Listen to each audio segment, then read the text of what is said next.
Thanks for being here. I'm Jeremy Biswell, the president of the National Chimney Sweep Guild. Today is May 12th. I'm in Plainfield, Indiana, for the National Chimney Sweep Guild Board of Directors meeting. If you want to call the meeting to order, and ask Mr. Secretary to do a roll call for us, please. Yvonne. Here. Jeremy. Here. Larry. Here. Chris. Here. Dennis. Here. Jasper. Here. Mike. Here. Bob. Here. Fred. Here. Ed. Here. Ron. Here. Diane. Diane is probably calling in here. I don't know if she thought she might be listening. Awesome.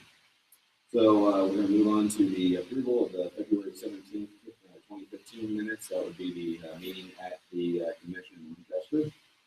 And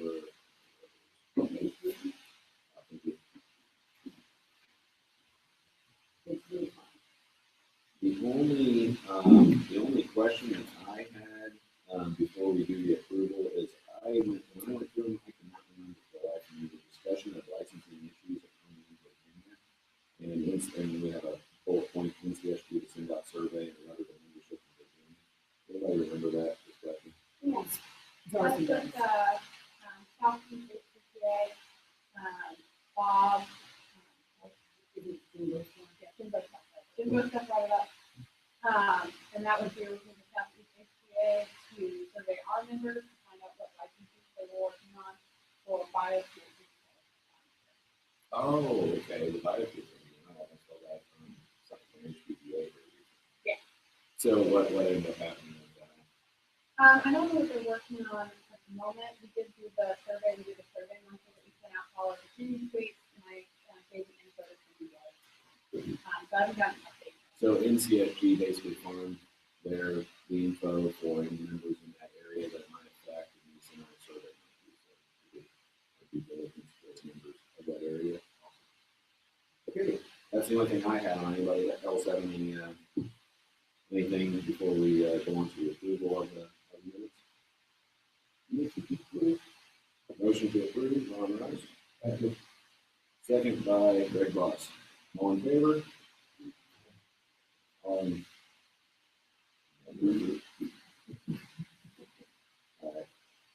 right.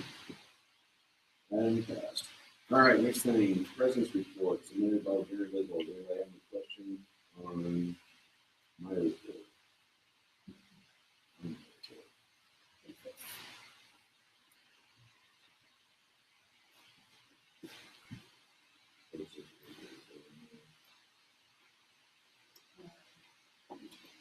Oh, you know what? It's the old one.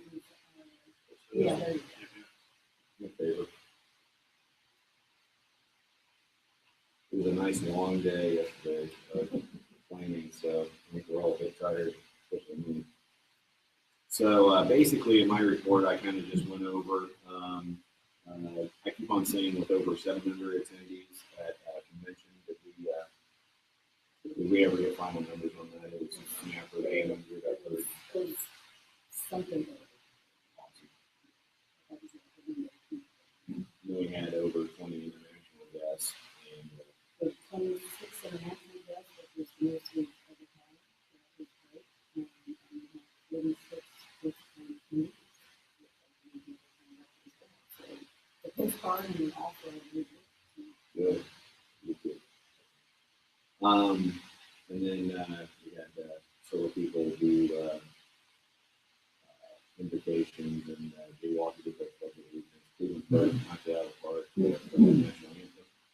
And then we gave out our President's Award to Ken Bushler and Friendship Award to our Dennis Dobbs right over here. Congratulations. And NFPA 211 meeting went well. I know there's some stuff out for vote to the community members of NFPA 211. And we had a new board member orientation with all the new board members. Everybody pretty oriented thus far. And you guys have any questions or anything?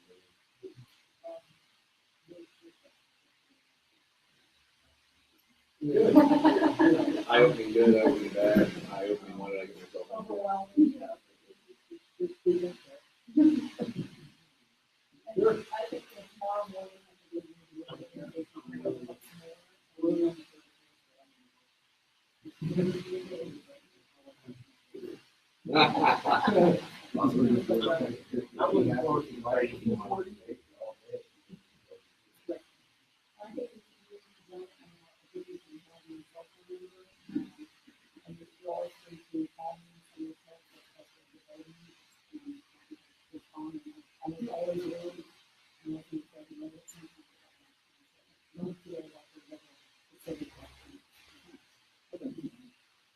Yeah, and you've been good about calling me in and stuff, and yeah, everything's been great. I just have questions, you know, about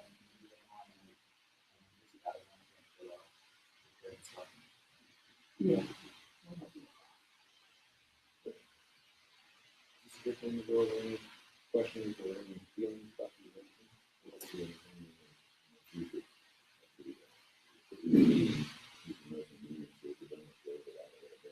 While we're talking, since I can put a little bit about it in my report. Did anybody have any questions, comments? I thought you mentioned it went very well. I think the director went out of park. Everybody was happy. It's a great location. I know weather is always scary in that part of the world because we've got them a few times and things like that. But beautiful town, beautiful location. Hotel staff is really good. We were a little concerned going there because prior to our arrival, the hotel staff wasn't all that responsive. And so we were a little concerned when we got on site. But And the gal that was running everything was severely pregnant. oh, And that was scary because she looked like she was absolutely due. But did she, you know, as she had her baby? she did. She had a Good, good. and I had chatted with her right before we left and said, you know, who's your backup person? Because you know, there would be labor before we get there. She said, oh, that won't happen. And we were like, we give you a backup person. We're concerned that you know. She did, and everything worked out fine. I want to take the opportunity to thank the staff. This was the first time in a long time we've done this as a staff function, and we pulled together. They worked great. They came up with some super ideas and worked hard and really pulled it together. So I'm looking forward to it.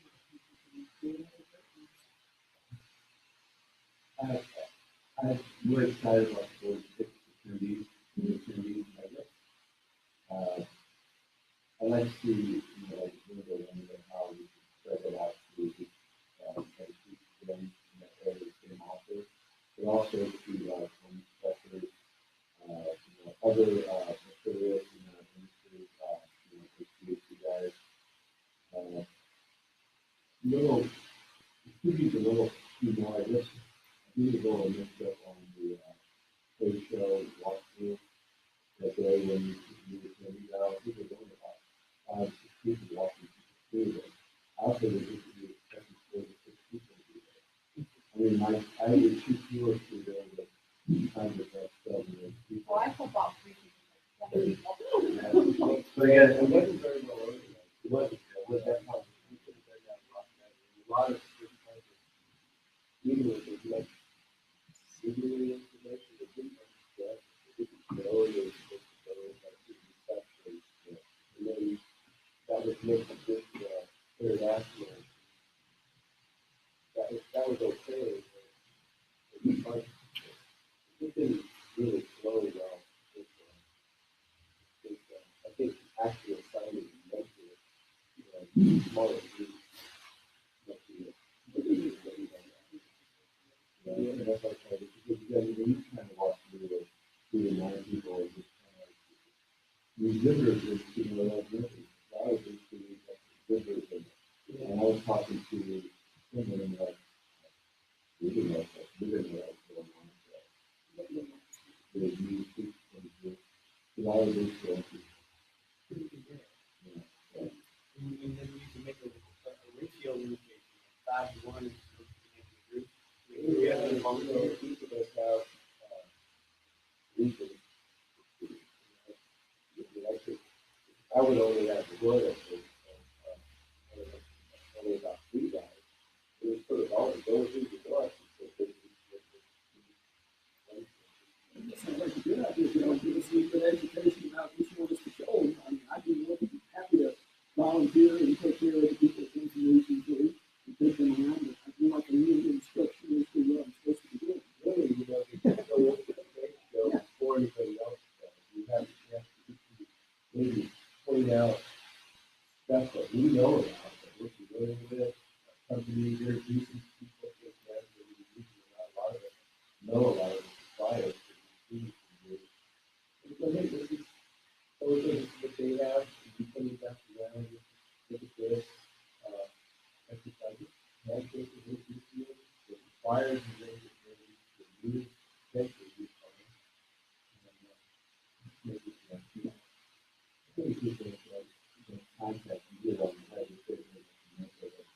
You got new people coming into this community, especially when you're making the people, and really like, I never been there, I never seen mine. That's somebody who you just like, Maybe this is something not everybody's comfortable with it, you should make sure you know that the capacity, you know that, and then make sure they all know like the reception. You know, you didn't know about the reception. They didn't thought they were coming for the. I'm surprised because when they, what we did is when they registered, they would send an invitation via email. And they also had an email, or not an email, a paper invitation, and then registration down there. So It's just that they're uncertain of what's going on, they're not oriented. I think it's overwhelming. Yeah, it It is. probably And is. they're afraid they might go in the wrong place, make the wrong decision, and they're just uncertain. I remember my first convention, and it's absolutely overwhelming. You know, there's just so much to look at and so many people to meet, and especially if you follow any of the forums and stuff, some of these people are like rock stars. And I had a lot of people come up to me and, oh man, the president, you know, getting They feel like pictures they and all this don't stuff. fit in. It's actually flattering. Rub his head. And we did for the first time attendees, we sent them a thank you after convention and an 8x10 of the group photo, went to each of them after convention as well. For the home inspectors and such, I think that's a good idea. Darcy and Tom have been attending more trade shows. And so they've been coming back with contacts and business cards and lists, and then Debbie's been entering those into our database as prospects. So next year we will have a list of those folks to draw from. We can send them invitations with the special deal of 150 or whatever we decide the cost will be next time to attend. What actually went out to that? We talked about doing the driving radius. You ever marketed into that area very heavily? We did. Differently? For the prospect, I can't email them. And the reason is, I don't know how we got some of the prospect lists. Some of them were purchased over the years. So except for the ones that we have entered into the database ourselves, the major prospect list, it's like about 6,000 people. I can't really email them. I don't have permission to. We did send postcards out with all that info out to that area within, I think, the first 4 regions. So within, 10 hours driving distance to all of them. I did take postcards and I talked to home inspectors at ASHI. A lot of them were interested in chimney education. I don't think any of them made it to Lancaster. I think 4 days is maybe a little overwhelming for chimney sweeps. There might be an opportunity there to offer Associated Trades a one-day pass to come to these shows. So it's not the whole 4 days. They might not spend a whole 4 days talking about chimneys, but a one-day pass to come, or come to the trade show, or something of that nature. So give them a discount on a one-day deal if they want to do that. They can see youth clubs too, so like, again, if it's like set up the day, they can go to the trade show like in the morning, and then get a couple business classes that might be arranged, that might be something helpful for them, but, I mean, yeah, that one-day pass, just to attract them, realtors, HVAC, all that, I mean, you're trying to educate them individually.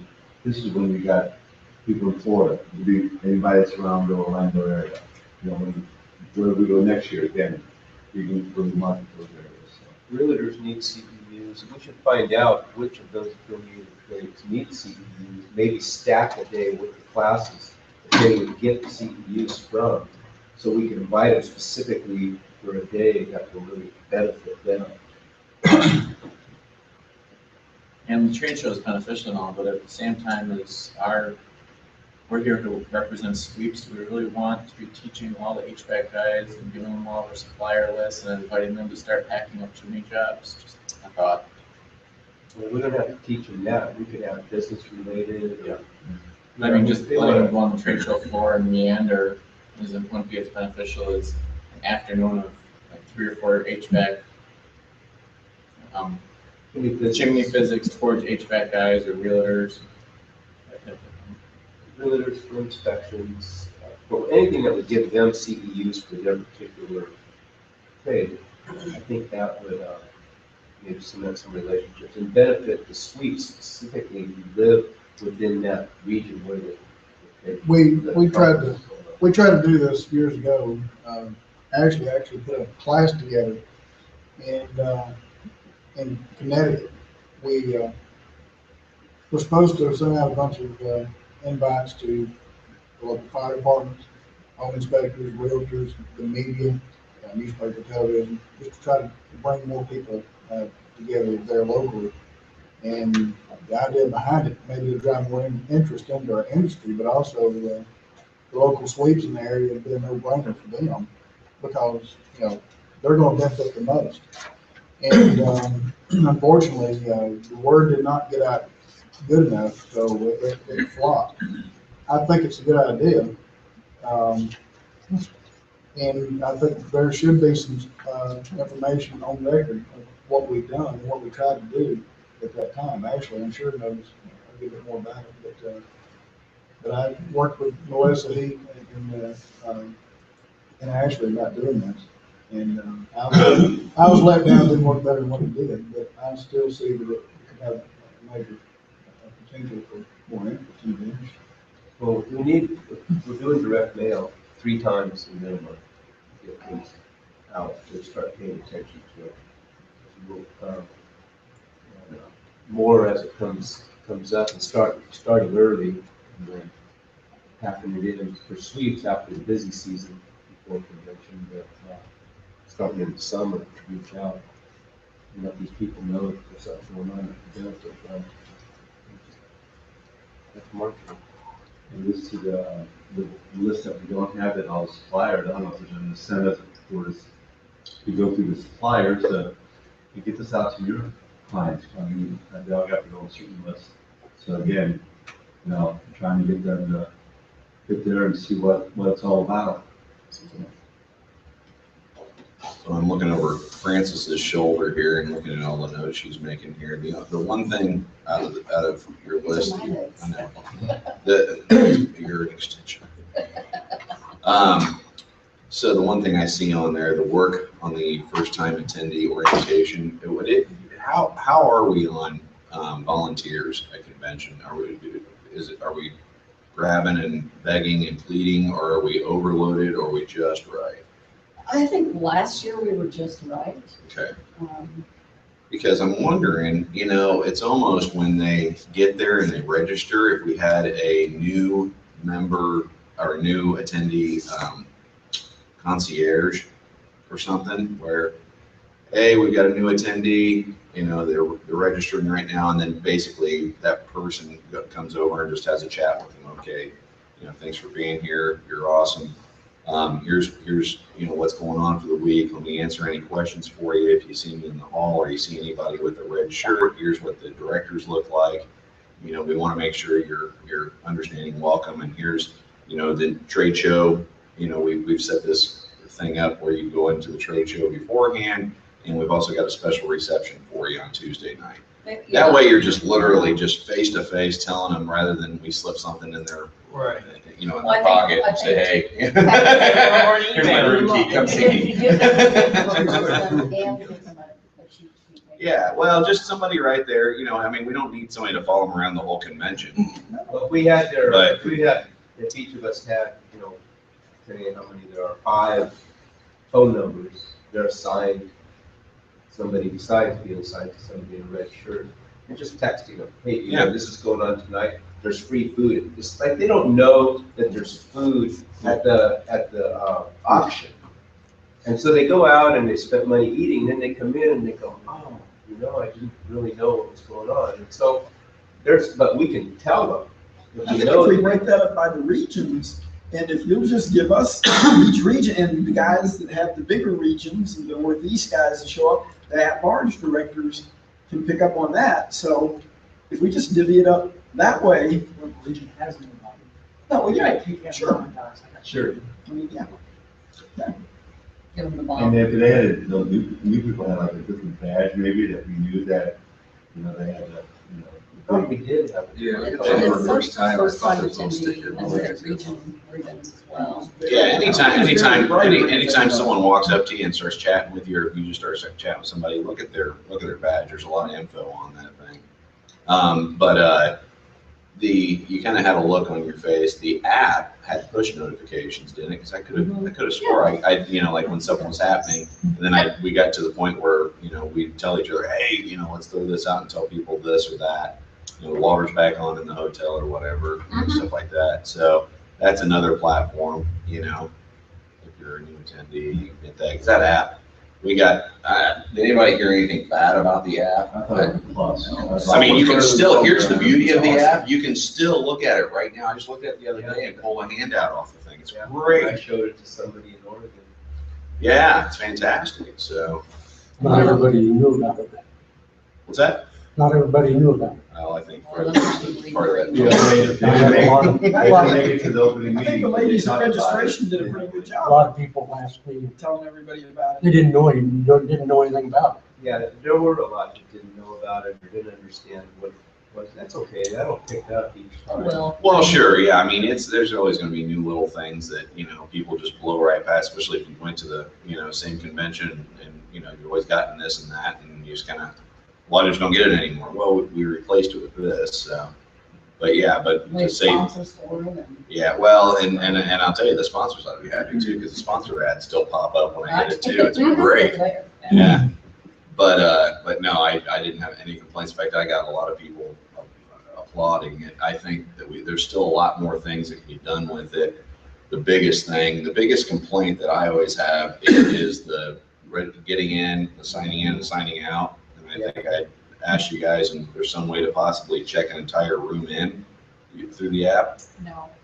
We need to do something. I don't know. I know CSIA is kind of responsible for that or whatever. They need to concentrate on that. There has to be an easier way. There has to be an easier way. Well, Our multiple entrances, that everybody going through one set of doors. I know we can limit equipment. I know I've done checking many times.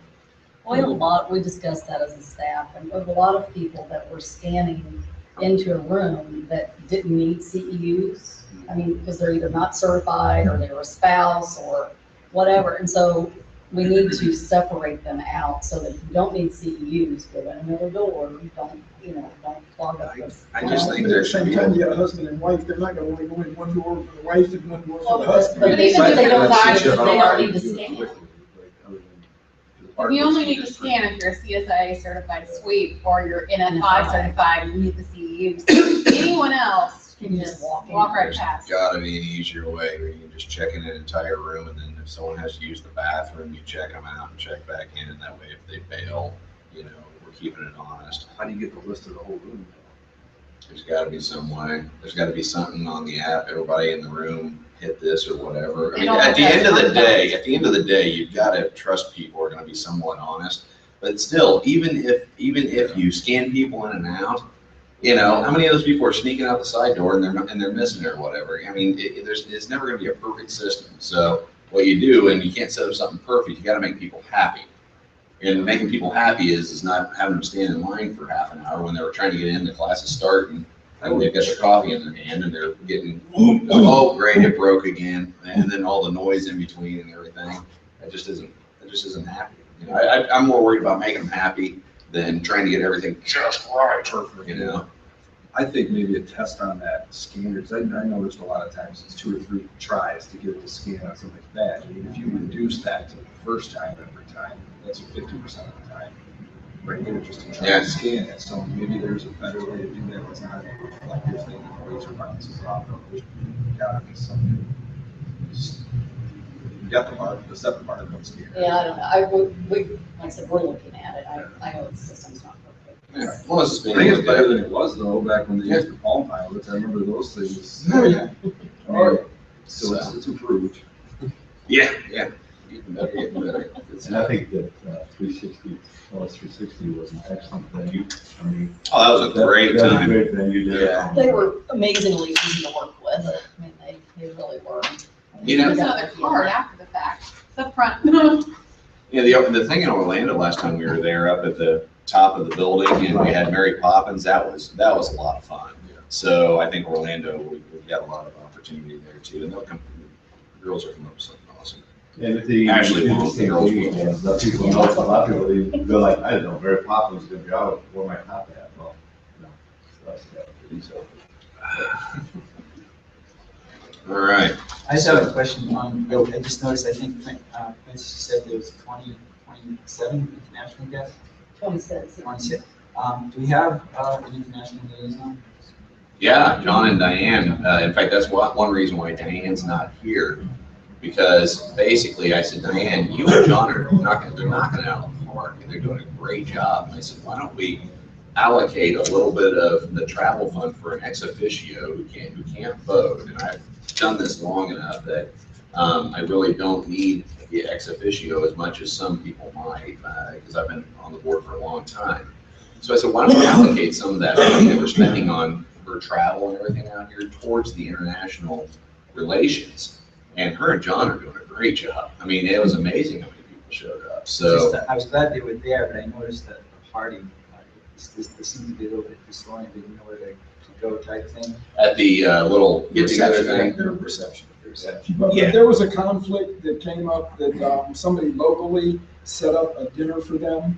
It turned out to be, and there was confusion that they didn't realize that we were having a Yeah. reception for them at some time, but the Amish people's house that they went to, it was the only time they could do this dinner, so there was a little conflict there. Hopefully that won't happen next convention. Yeah, but other than the one snafu, Because I was just thinking, well, I bought him lots of drinks at the deal. it's just that it's an international, Yeah. bringing international. Those are some of the things we people can look together. at, so that we really ought to treat them as guests and show them as much hospitality as we can. Well, and you know, anytime you see a foreign guest, I mean, do your best on the communication scale. I always, when I saw him, I always tried to buy him a drink, and sometimes I'm horrible at the communication thing. And usually it was kind of a smile and a handshake instead of the actual transaction. But just do your best. I mean, you know, that one snafu evening, I think, was about the only other thing is where we sat him, and there was some blockage on the stage, but you know, it's little stuff that we can get better, that we can do better, and you know, just try more. So, Yeah, I would just think the Morehouse International Suite that Orlando would be the one. oh, absolutely. Hopefully we'll have even more of them. Yeah. Okay, thank you. It seems like a flagship land gift. Okay. So other than that, no, good discussion. Let's see if there's anything else. I think we're going to dive a little bit into a little bit more again with your report. So, let's see here. Yeah. It's treasurer's report. All right, so let's move on to the treasurer's report. Ron. All right, good. Hope everybody's taking time to read through it. I'll kind of cruise over it a little bit for you, but we're in good shape, and that's the good news. We're not growing our funds at this point in this year, as stated, due to the change in the annual dues. But fortunately, we're still doing well. And one of the things that I wanted to mention, as we just said, did well. And fortunately, that is our largest, well, no, I guess membership is our largest revenue, but it's our second largest revenue income. And from there, part of what I saw was a lot of people are using their charge cards. And I love to use my charge cards. All of us love to get the points and the airline miles or whatever it is you get, the rewards. But at the same time, we're spending $14,000 for that. And I'm involved in a few other organizations, and those organizations, and even not vendors in our industry, but one of my magazines that I advertise in has now changed, and they charge a service fee if you put it on a charge card. So at the gas stations, I'll have a credit price and a cash price. And I think that's something we should look at. And I don't know if you want to get into that discussion now or bring it up in business later. Jeremy, you got any thoughts on which way you want to do that? So we would do it, if you don't mind, under new business, business, so sure. that we. Keep on Tracy's moving, gonna I'll be glad be to. waiting for us to I just didn't know where we just covered the convention. Whether we No, want to go we're gonna there or make there. it- And we've got 100,000 CD, which I'm happy to say is there, and I like having us having a cushion and having, if all of a sudden everybody doesn't pay their dues, when the annual due comes up, we've got something to back us up. We don't have a lot of assets. Everything we do goes to CSIA in terms of assets. The rent that we pay, this building, the van, as I mentioned in there, the van, we thought we had set money aside for, and it turned out that that got reallocated or just got thrown back into the general fund when the accounting and the change in our accountants and Megan helped straighten everything out for us. And so we ended up spending $13,000 that we weren't, that we thought we had set aside, and then it turned out it wasn't set aside. But we're still sound, we're still good. And other than that, we're going to meet with CSIA. We've had some discussions. They're talking about, we give them $76,000 for the discount amount, $67,000. I don't know. 72. Pardon me? 72. 72,000. Thank you. And we paid them $72,000. That was a number that was come up with for the discounts that they give to us for CSIA classes and CSIA certification. That's basically the discount that goes to our members. So that's the member benefit that our members get, and we pay for it.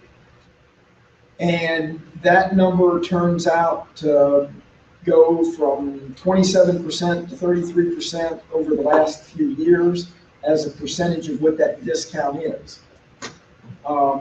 And they are thinking they would like it tied to a specific percentage number. And also that when it goes up and down, if we grow and that discount amount turns out to be more, they're going to get more money as opposed to less money. Right now, some of our thoughts are that we do quite a bit for CSIA. They get the auction at the trade show. They get all the assets. We are separating some of the equipment out now.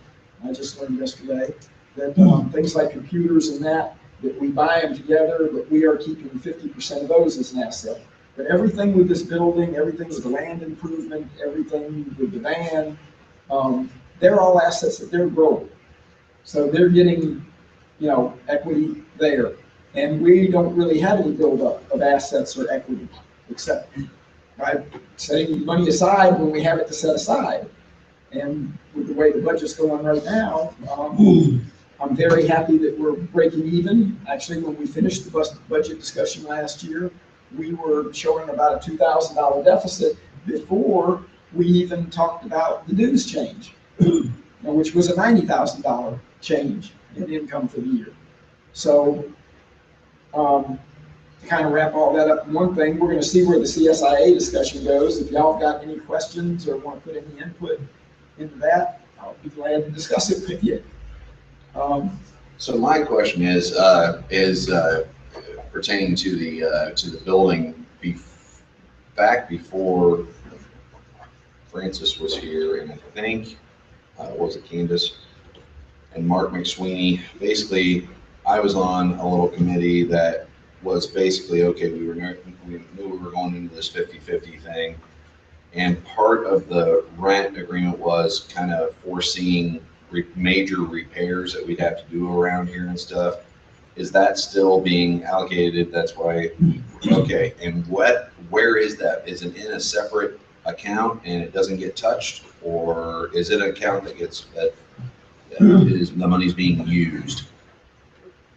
I mean, outside of the repairs and upgrades and things like that. The money you set aside for rent expense in the budget is you only pay for it if there's been an actual expense incurred. So if we put $6,000 aside to fix the heating and air conditioning units in the budget, earmarking it for rent, expecting we're gonna have to pay for half. If it doesn't happen, you don't spend it.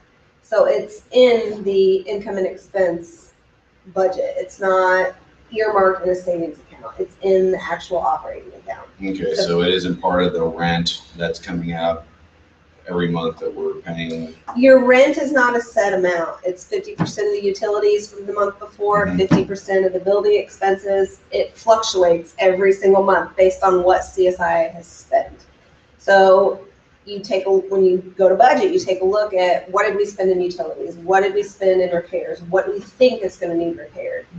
And you take that and you get an idea of, over the course of the next year, this is what we're going to spend. This is a monthly amount, but it does this every month. It's never going to be the same. Right. Megan works very hard before our budgeting meeting to try to look at the past year's expenses and things, and she tries to look at what expenses might come next year. And from what I've seen and how it was explained to me, I think she's doing an excellent job with it. And I still think, as Jeremy was pointing out, and I talked to Megan about yesterday, that we ought to consider setting aside a capital improvement account, even though it makes the accounting a little bit more complicated and to keep up. But that's just moving numbers and keeping track of it in line items. But instead of all of a sudden getting hit with a $15,000 bill for a new heating and air conditioning system or a $20,000 roof, that we have some extra money set aside, because those things are going to come up. And if we're in this agreement.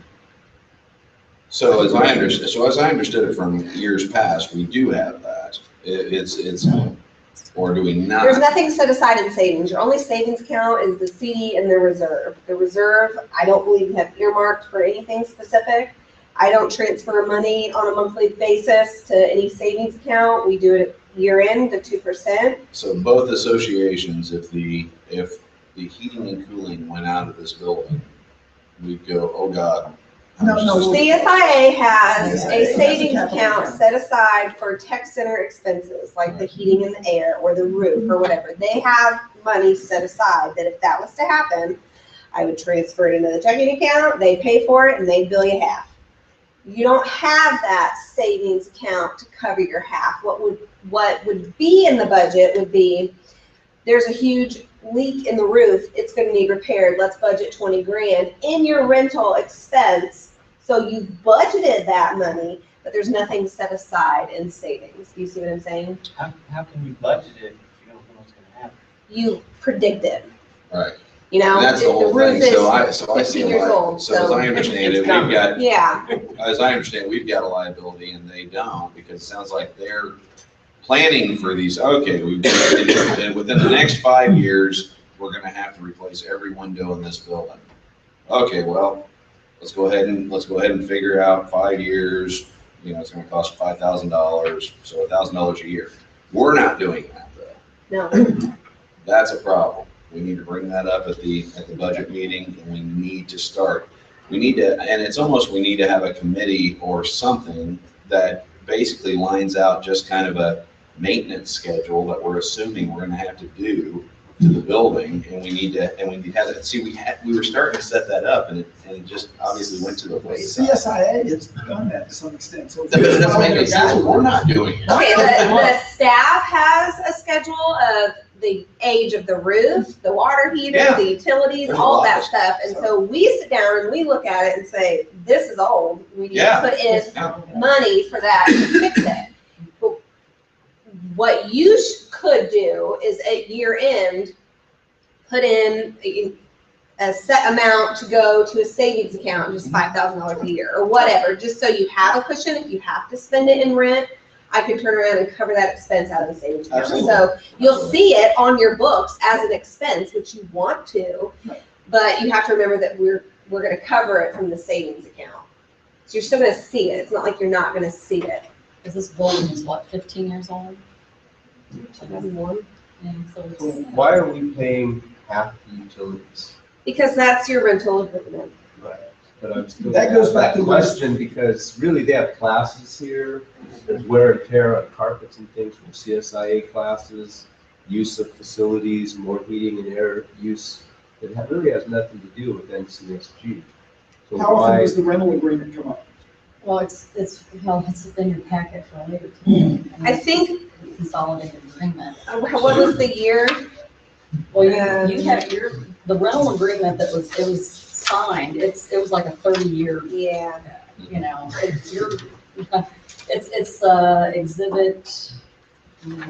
Well, we're gonna be getting into that. You'll be getting into it later, but it's like a 30-year deal. But that's part of the reason the Is that a discussion fair about. question? Pardon me? Is that a fair question?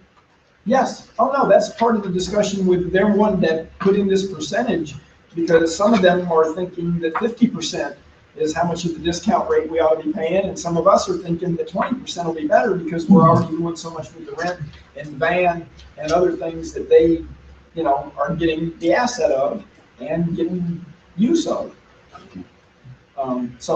But the whole idea, as Francis's statement is, we're supposed to be partners here in the vending industry, and hopefully partners will not try to undo each other, that we'll try to make it a win-win situation for all of us. So that's what we want to do. And so these discussions are going to go on, and we'll work through them and work together, and I'll try to keep you informed of whatever I find out's going on there. Last but not least, I want to thank all of y'all for being frugal with your budgets, and I want to thank the staff for being frugal with our budgets. That one good point about all of us and our budgeting and what we're doing is that we're staying under budget on most things. Every once in a while, something comes up that doesn't always work out, but like the van and like some expenses that are turned in. But we take all those item by item. Everybody, I think, knows now that you've got to, if you're going to go over your budget, you have to request and come back to the board to get that approved. You can't just go spending money and then expect us to fork up the money because it's not there, it wasn't allocated there. And so we as directors don't have the right to just go spend the money. I mean, that's what we've agreed to. We've all talked about it, we've agreed to it. So we need to adhere to that, and I appreciate y'all doing that. The other thing, for some of you new directors that might not know, I asked for a larger budget when I first got into this, and we're good. If you document what you want to do, and you're going to go meet with members, and you're going to go to events that are outside of your normal meetings and things, then yes, that's what the budget's for, is to let us know what those expenses are. Figure out your mileage, or if you got to fly, what the airfare is going to be, but how many nights you're going to stay in a hotel. Figure out all those things, and we're good with it. What I've learned from doing this is North Carolina and South Carolina events are events that I've been going to for years. And I'm going to go to them whether I'm the director or not. I'm happy to go and represent us and be there as Region 3 director, but I don't turn in my hotel bills for that. I don't turn in my mileage for that. I would have probably gone anyway. And so fortunately, we're a giving group, and all of us are here because we want to be here, and that we feel like we're giving back to the industry that's been very good to us. And I hope we'll all continue to be that way. And so when you get those kind of things, that's why you'll see, if you look at the budget items, why we come in under budget is because a lot of you guys aren't turning in bills for it. And I don't want you to cut back or cut yourself off. I want us to spend money to be out there with the members. And that's why we put the money out there. And but at the same time, we do all appreciate it, and I want you to all know that it is recognized that you're doing that. So thank you.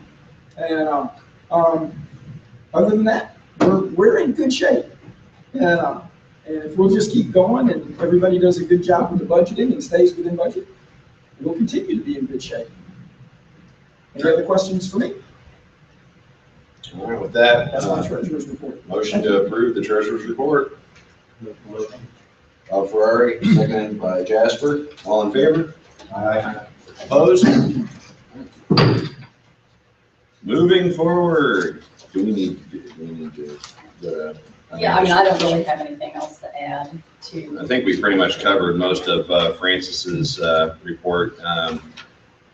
Let's see here. The only thing I would add is that I did attend the first 2 days of the certified tennis school. I'm gonna hit the other days as I can, and when you were talking to Ed about feeling overwhelmed, I was overwhelmed. So I have a new appreciation for what you guys do. You get certified then? No, I don't know about that. Your quizzes were pretty good. Yeah, I'm sitting next to Jasper. I can't- Copy, I was like, copy off Jasper. Just take your class. A or a B? Awesome. That school, is that considered CSIA? Yeah, it's their school. Are they paying us for it? It's their school. I know. Why would they Our pay? building, are they paying us for rent to the building? So they're paying half of the building, they own the building. So they own the building for them. I know. But yeah, so they. I realize You can that. put a quarter machine at the restroom if you'd like. You were talking about having them pay for doing things, wear and tear on the carpet, floors and everything. They have, Oh, I think what he's asking about was how much we're paying for that type of thing. I think it was, they're not paying us for that. Yeah. We're paying them. yeah, but it's coming out of our, No, what Ron was saying is that we essentially pay for 50% of everything in the building, but they use it and wear and tear it much more Mhm. than it But we is. also gained a lot of new members from the last school. We do. A lot of things balance out at the end of the day. I mean, So we're saying everybody it's a starts wash, throwing right? rocks. Yeah. And I think that's what they said, we're gonna visit that with they wanna go over the fact that what we pay them, right? So I think we're gonna visit that towards the end of the day. So- Yeah, and I think at the end of the day, every argument's gonna be valid, and frankly, nothing's broken. Nothing's Yeah. broken. I mean, unless you have two buildings, I don't think there's. I mean, we can pitch back and forth. We've done it for years. It's like, guys, do we really need, does our association really need this, or do we need, a rented office space with one room and a restroom? Yeah, I mean, but at the same time, we're all here to support each other, and so kumbaya. All right. It kind of sounds like our board, from what I'm hearing, is all on board for keeping things pretty much the way they are. Nothing's broke. Everybody always wants to fix stuff that's fictional. I mean, we're doing our own business, man. We waste all this time. What do they say? 80% of your income comes from 20% of what you do. So When the figure water it heater goes, we'll call a plumber and give him a free trade show pass or out. something. Let's see here. The only other thing I kind of picked out from Francis' report is that there's a Sweep Week video. There is, if you haven't seen it, the link is there, I encourage you to watch it. It's really nice, it was shown at it's on YouTube, and it was also shown at the school recently, and I think it created a lot of interest. Jasper, you saw it. Yeah, it was shown at the trade show as Yeah, well. yeah. It went out on an e-newsletter, last month's e-newsletter, along with all the info for people that want to come to Sweet Week. Yeah, so if anybody is coming, I know Fred usually comes. Yeah, Fred's Fred. here. Sweet You Week. might have some new people coming, Fred. So get your happy hat on so you can. I won't be here this year. Why not? Got other places to go. Uh-oh, things to do. All right, fine, Fred. We're hoping on. You saved you a lot on happy hours. I don't think there's gonna be room For happy hours. from what I hear. I know Chris will probably have his rig here. Yeah. Diane and John's gonna have theirs here. Awesome. If I have mine here too. Well, it's a They'll big be out parking the lot. whole day. They'll have theirs. Hey, me and Dennis were driving the fancy ride down the road. There's a lot of parking on the street, man. Truckers good. that park out there and Yeah. sleep every day, so. Exactly. Yeah. Okay. Yeah. We- Stay right outside Megan's office every day like clockwork. Oh, that purple truck I saw. Yeah. It's Yesterday. Creepy. It's a little weird. Sometimes someone comes and visits them. I doubt that the. Knocking on the window, just looking in. It's a lot. I doubt that the electrical would handle all three of those rigs. So, so moving on to Director of Education report. Huh? So moving on to Director of Education report, Ashley, did anybody have any questions on Ashley's? I just noticed that his computer didn't add up all the totals, but it looks like we're in most categories exceeding last year's numbers overwhelmingly as far as attended classes. Awesome. Yeah, we've, the sweep school's been selling out. Yeah, sweet school, man, that's awesome. Online, you know, Good stuff. Is that doing real well? It is, I think I mentioned yesterday that it's gonna be revamped with a new platform we're gonna be using, Mhm. the video and stuff, and they're gonna clean out some of the classes that, really don't attend it, and maybe look at, reworking them or renaming them or doing away with them, so. So the Mind Flash deal, the platform they're going to is what HPBA or NFI uses, Yes, right? yes. Yeah, and I've taken some of that stuff. If you're ever taking any of their education, it's a good little platform. I have, Yeah. not there online, but I've taken all of it. Yeah. I think it is operational July 1, Thursday. I'm not sure. It's the I know she's summer. working on it It's right not now. far. I think you get a lot more out of a class attending in person. Sure. A lot. So here's the deal. Don't ever forget, and this goes for the new guys too, that as a director, you get a free class every year, whether it be online or live. So take advantage of it. Even if you don't feel that you need a class, there's got to be something on the online deal. Try it out. See how you like it. Come to sweep school. Come to Sweep School. I Yeah. know about that. We had a Yeah. discussion, we had a discussion for that, how long that would last, or if it was to carry over. It's. What did we when you're decide cur- on? The SOP or policy is you have to be a current director. Well, and it's use it or lose it, Fred. Yeah. Yeah, Is it- yeah, they is that what, I don't remember what we No. decided. Man, We had a discussion.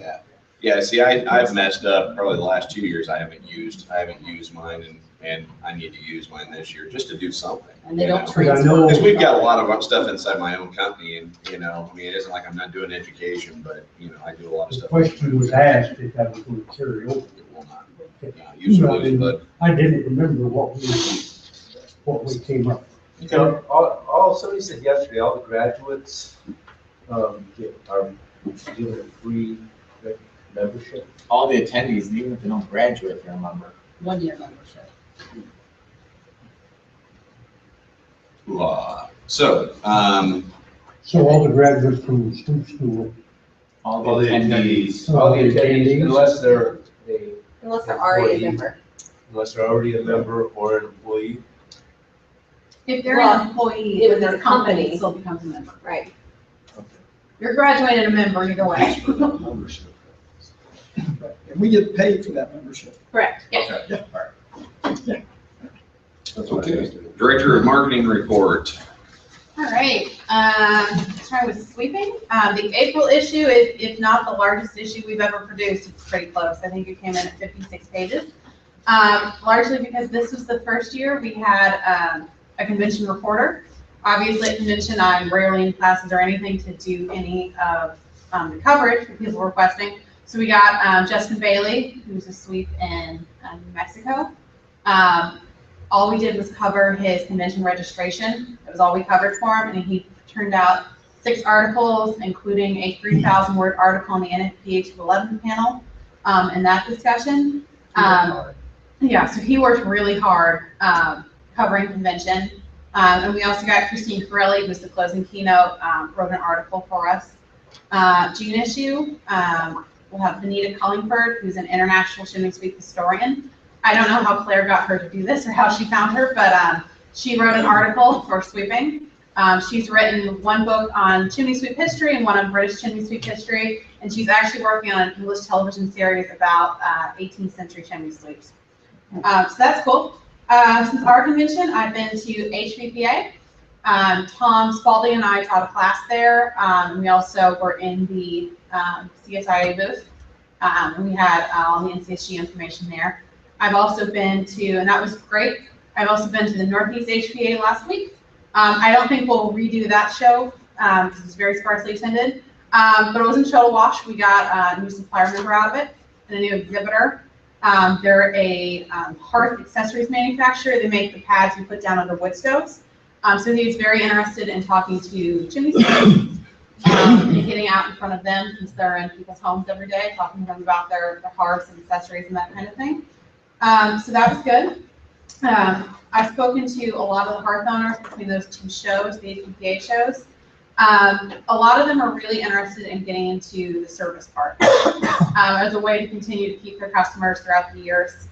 You don't buy a new wood stove or pellet stove every year, but you do need the service. So a lot of them are interested in that way.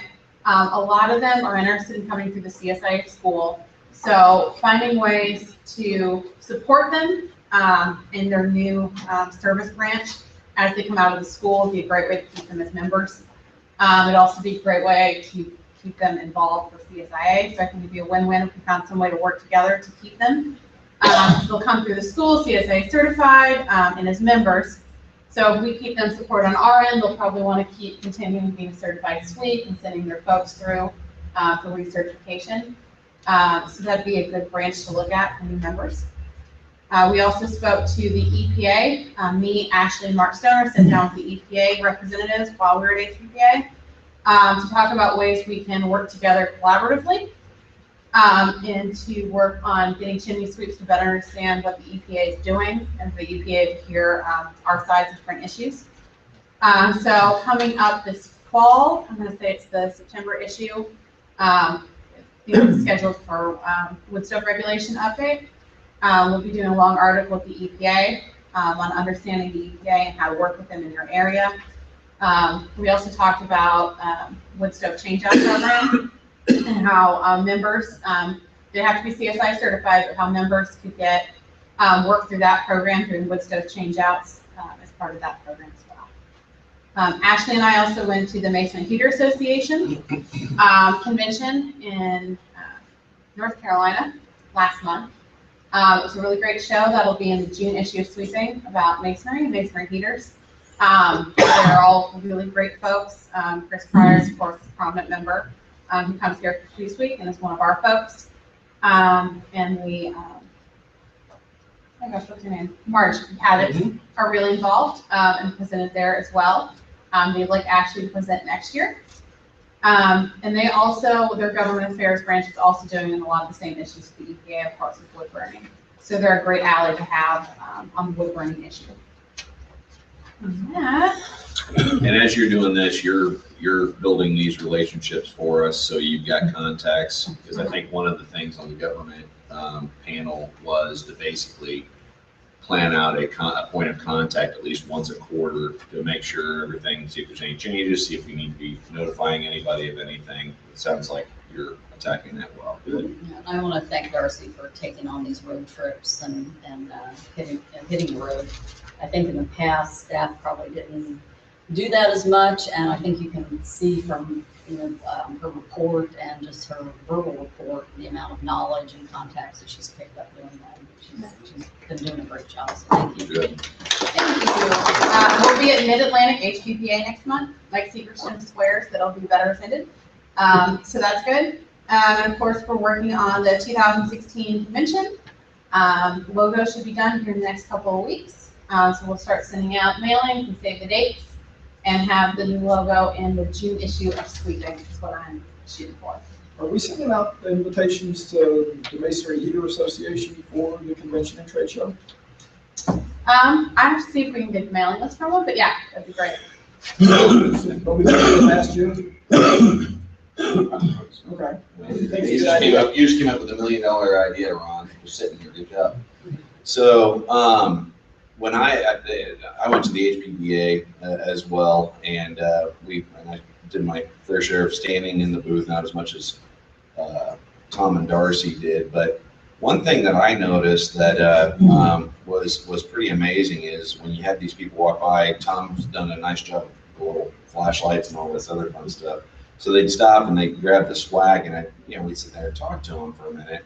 And there's just a huge amount of HPPA members that really would like to be members of our association, and because they want the education, the business education, they want other education. So it was very attractive to them.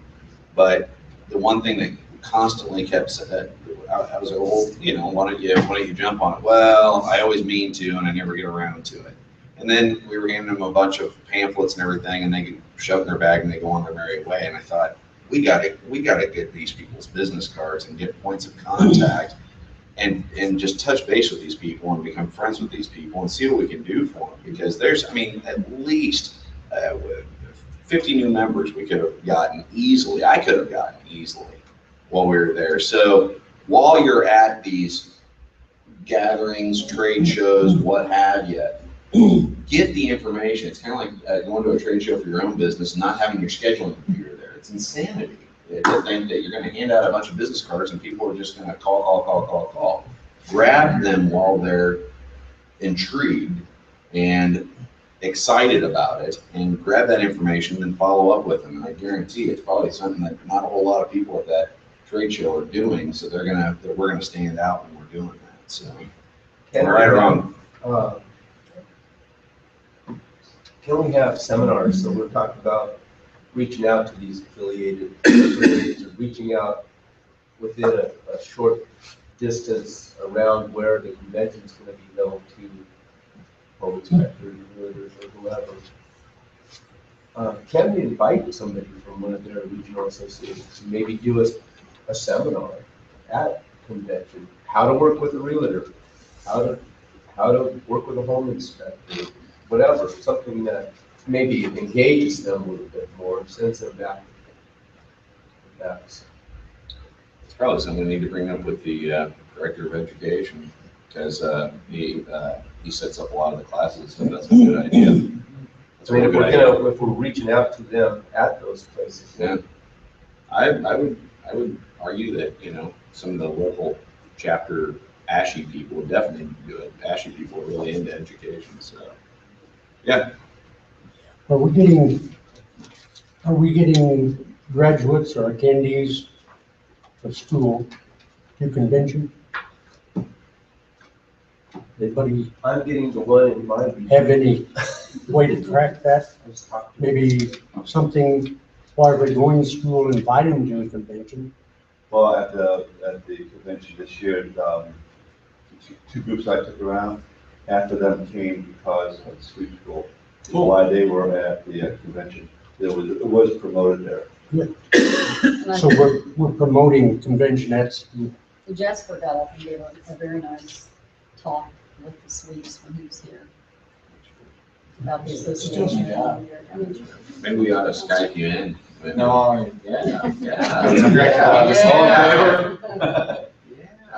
Oh, we I can get better. Do we still have those business cards where you can get, you know, free membership for, you know, I think it was 6 months or 3 months, what it was. 1 month. 38. The trial membership, Yeah. that did not work well.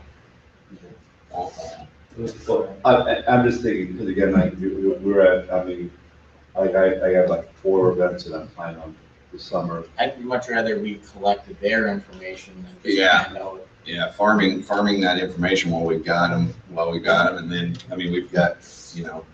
Collect cards and send them to Darcy.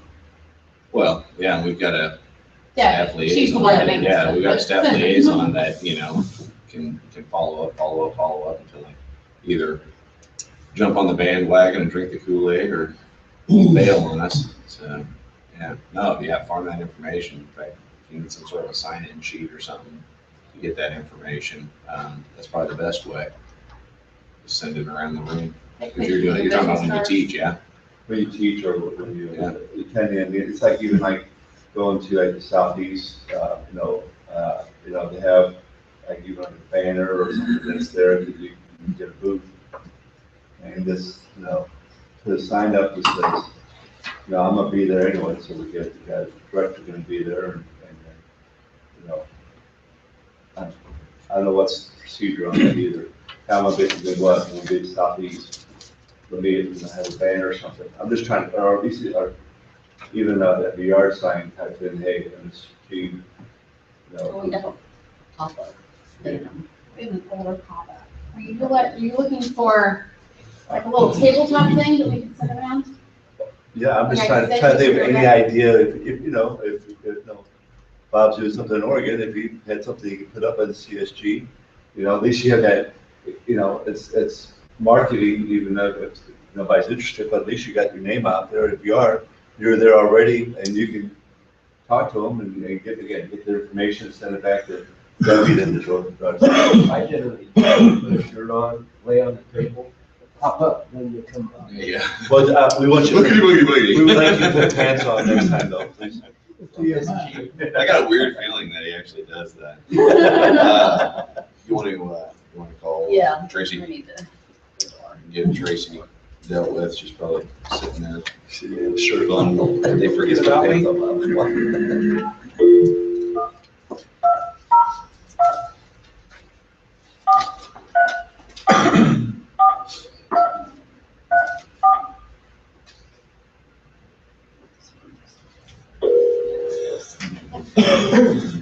for those of you on video, we're attempting to contact Tracy Marshall with our legal. Hi Tracy, this is Francis Kelly. How are you? Great, how are you? Good, good. You're on speakerphone with the board. We're doing a board meeting. Good morning, everybody. Good morning. We're ready for you if you want to give your legal report, and then we're going to go ahead and skip after you do your legal report down to the scholarship documents and the consolidated agreement as well, if that's okay. Yeah, and actually, unless anyone has any questions about the other matters in our report, I think those were the two main issues from my perspective to discuss to wrap up the expense sharing agreement with CSIA and also to finalize the organizational documents for the foundation.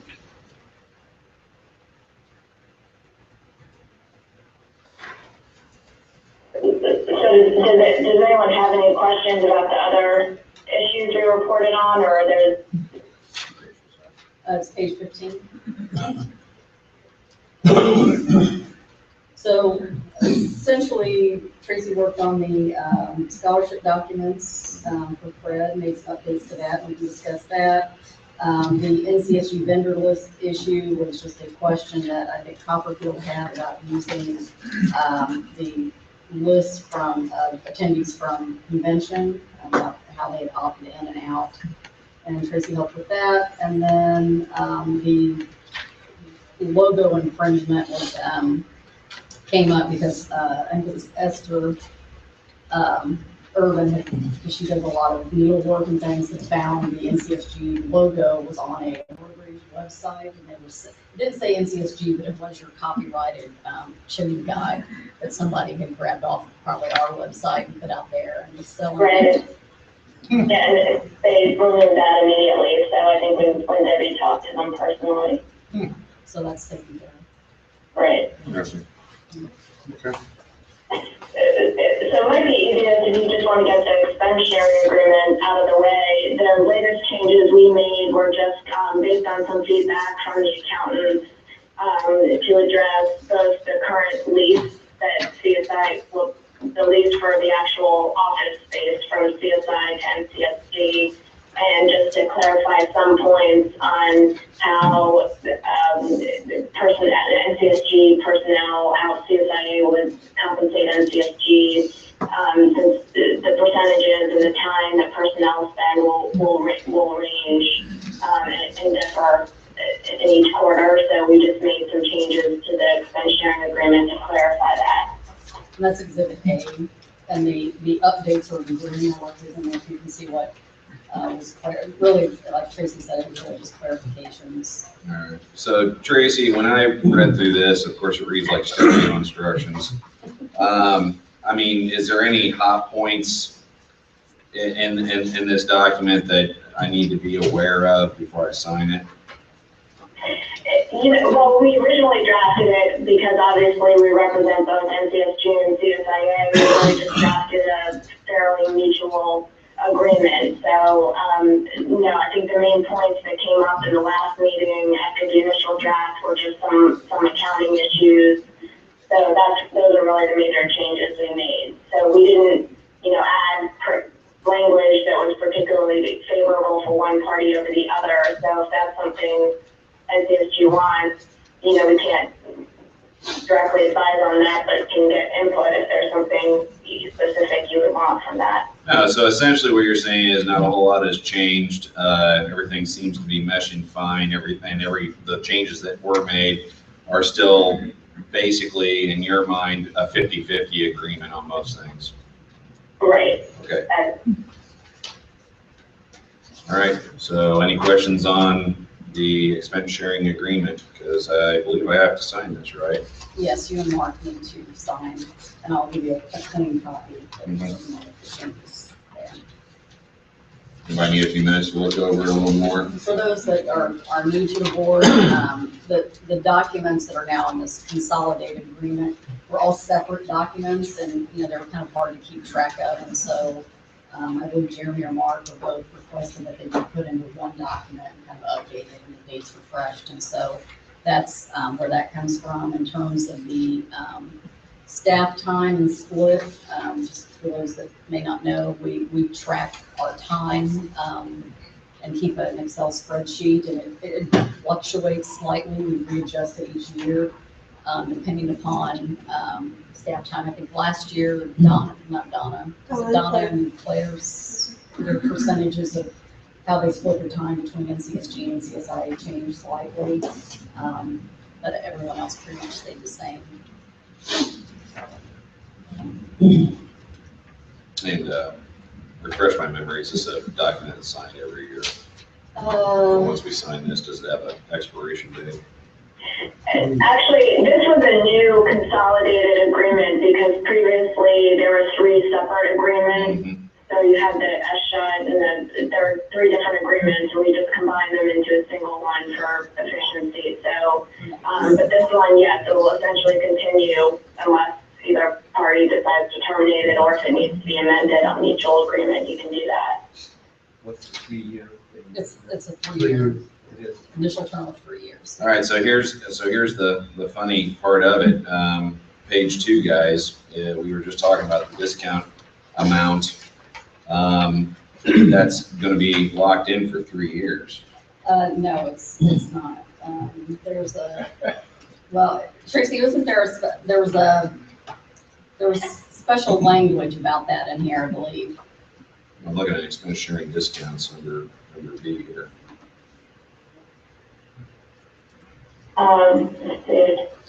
It says beginning of each year, so that has a separate term from the rest of it. Gotcha. Yeah. Let's just kill this baby for 3 years. No problem. That one's a year. Everything else is 3 years. Okay. Okay, Tracy, you want to bring them up to date about the changes you made on the NCSG Scholarship Foundation? And that is Exhibit B, and you can see the changes are in red. Yeah, so the goal, the name of the foundation will be the NCSG Scholarship Foundation. The goal will be for it to be tax exempt under Section 501c3 as a charitable or educational organization. And the reason for going through the process, as you know, of setting up a separate entity was for the benefits that accrue to donors for donations that are made to a C3 as opposed to a 501c6. And so we created basic formation documents, articles of incorporation, bylaws, and also initial organizational meeting minutes where the initial directors would appoint the officers and essentially set up the entity. So the articles, the bylaws are pretty basic. But one recent issue we've been discussing, and the most recent change we made, and when exchanging some drafts and talking with Fred and Francis, was to make NCSG, to make this a membership organization, but it has one member, which is NCSG, the association. And the reason for doing that, one is, obviously these are separate entities. The goal will to have them operate separately, and have separate, distinct purposes. But since NCSG's name is affiliated with the foundation, this is one way for NCSG just to keep, to be able to elect the directors, to remove directors. So this is one way to structure it without having 100% control by NCSG over this new entity is to have NCSG as a member. So any changes to the articles, in particular the provision that's identifying the one member of the C3, would have to be voted on by NCSG. And similarly, any amendments to the bylaws over time would have to be voted on by NCSG. I think, from a practical procedural matter, you could hold the member meeting could be held in connection with the annual, right before the board of directors meeting in the spring. That would be one way to do this, just to make it for ease of administration. But that was the main reason for structuring it this way. But one thing that we did put, for now, we've identified that there will be 3 directors, and that's the minimum required under DC law, which is where the new organization will be incorporating. And we did specify that at least one of the 3 directors will not be an officer or a director of NCSG. So that is just, just to have slightly different boards and control for each organization. So right now, the 3 initial directors who would serve for the first year, who are identified in the articles of incorporation, are Fred Joy, who would also be the initial president, Greg Boss, and Mark Maynard. Tracy, if you don't mind me asking, did y'all discuss possibly having 2-year terms so that every year you're not revisiting and putting board? I mean, you spend one meeting out of the year trying to find new board members or re-upping board members. Is a 2-year term a possibility? It's a possibility. There is a lot of flexibility. Initially, we just drafted these to be pretty basic. So certainly, whatever input, can revise that to specify that. Thank you. And Tracy, this is great. I think we addressed this and decided that, as things go on, we can make some changes in this. Isn't that correct? Well, yeah, and the bylaws could be amended by a vote of the member by NCSG, right? Yeah, so we can essentially go to 2-year terms later on, once we get off the ground and get rolling. Right. Tracy, on page 9, it's Greg Boss here. There's actually another G at the end of my name, just for so it's, I apologize. That's probably, we'll make that change to all the documents. 3G. I'm a 3G guy, so. Yeah.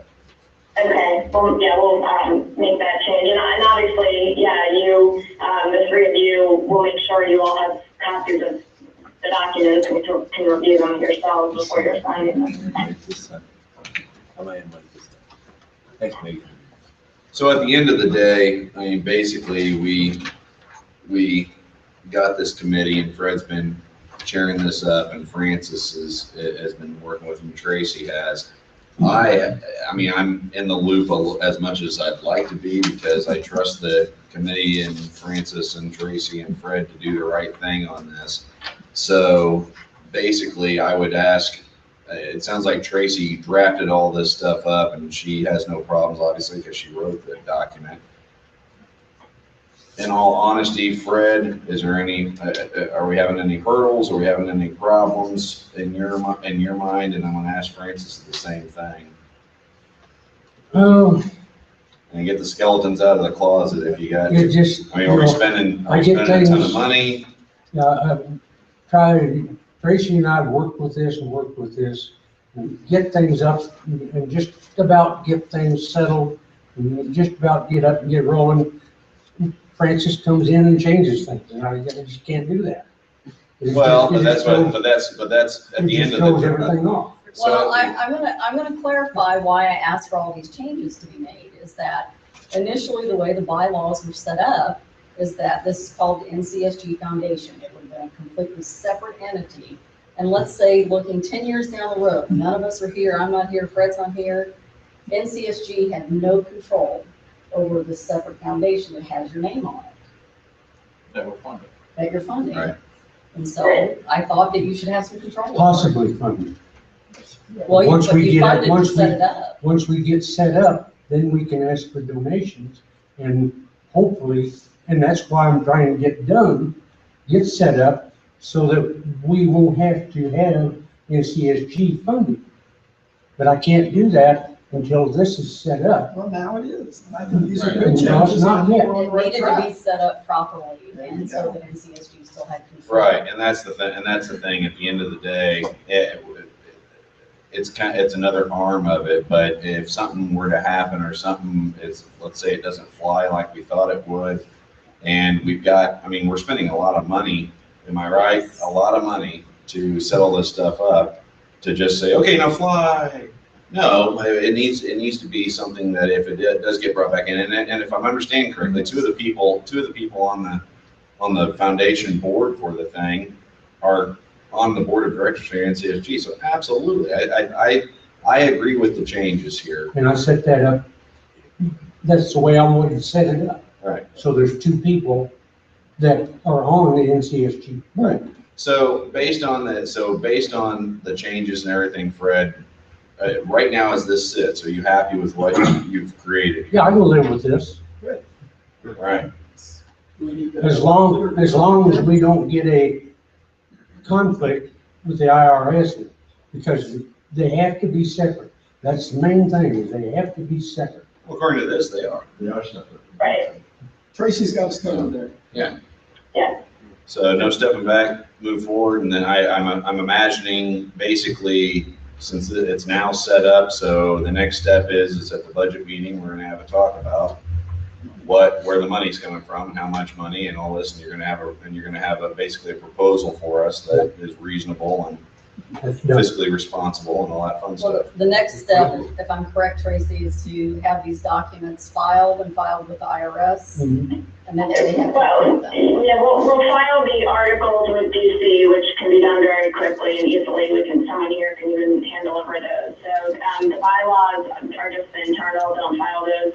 In terms of the IRS application, depending on the amount of initial funding and, what we reasonably expect for the next few years, there is a new expedited process through the IRS, so we can discuss that further, but, the application, it doesn't need to be done right away. We do, even if we want the tax exemption, we decide to go ahead and file, which you don't have to do, but filing with the IRS gives you the stamp that it is in fact a legitimate tax exempt entity, but we do have about a year and a half in which to file, and if it's accepted by the IRS, the date, it would be retroactive, the tax exempt status to the date that we file. So, in terms of timing, we can talk about that, but yeah, that would be, the next step would be to discuss the IRS application. It's great thoughts again, so once this is all signed, then we can start fundraising. And do we need a special form or anything for people to fill out? Yeah, so there are some initial internal and some documents that Fred and Francis drafted, so you'll want to finalize those. But yes, technically, you would want to make sure that on any communications, you make it clear that it's a 501c3, but you haven't yet obtained tax exemption. So we can provide sample language for that. Thank you. Okay.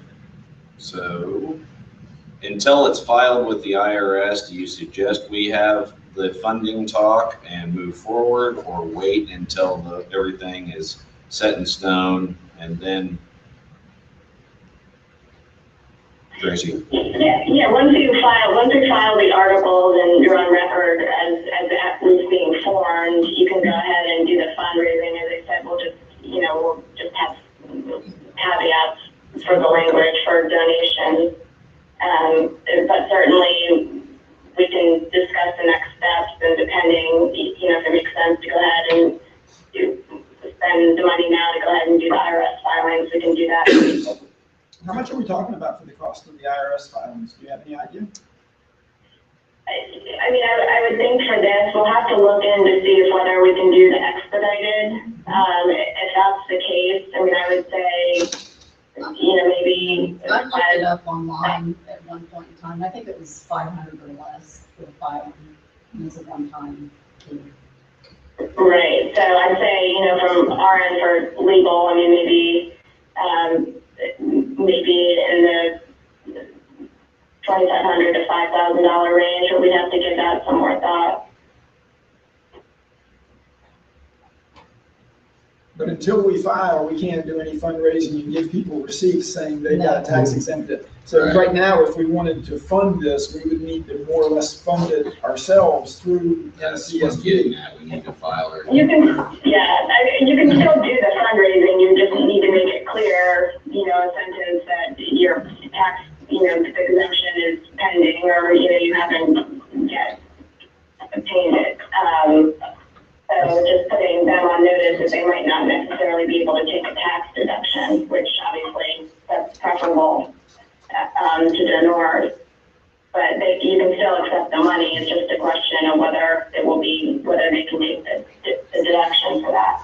Tracy, do you know, I know you may not feel comfortable giving a time frame, but is there you have a ballpark idea of once we file the documents with the IRS, how long it generally takes them to turn around an application? It used to be, I mean, it used to be fairly long. They're a little backed up a few years ago. It was about 4 to 5 months. I think now we've seen them get turned around a little faster, especially in this case where it's not, you know, I think in our case, especially if we can do the expedited, it's probably a few months. Okay. So there is some background with the IRS just because they tend to get a lot of applications for C3 charitable organizations. So there's a possibility we won't be talking about this at the next budget meeting. If this stuff doesn't go through.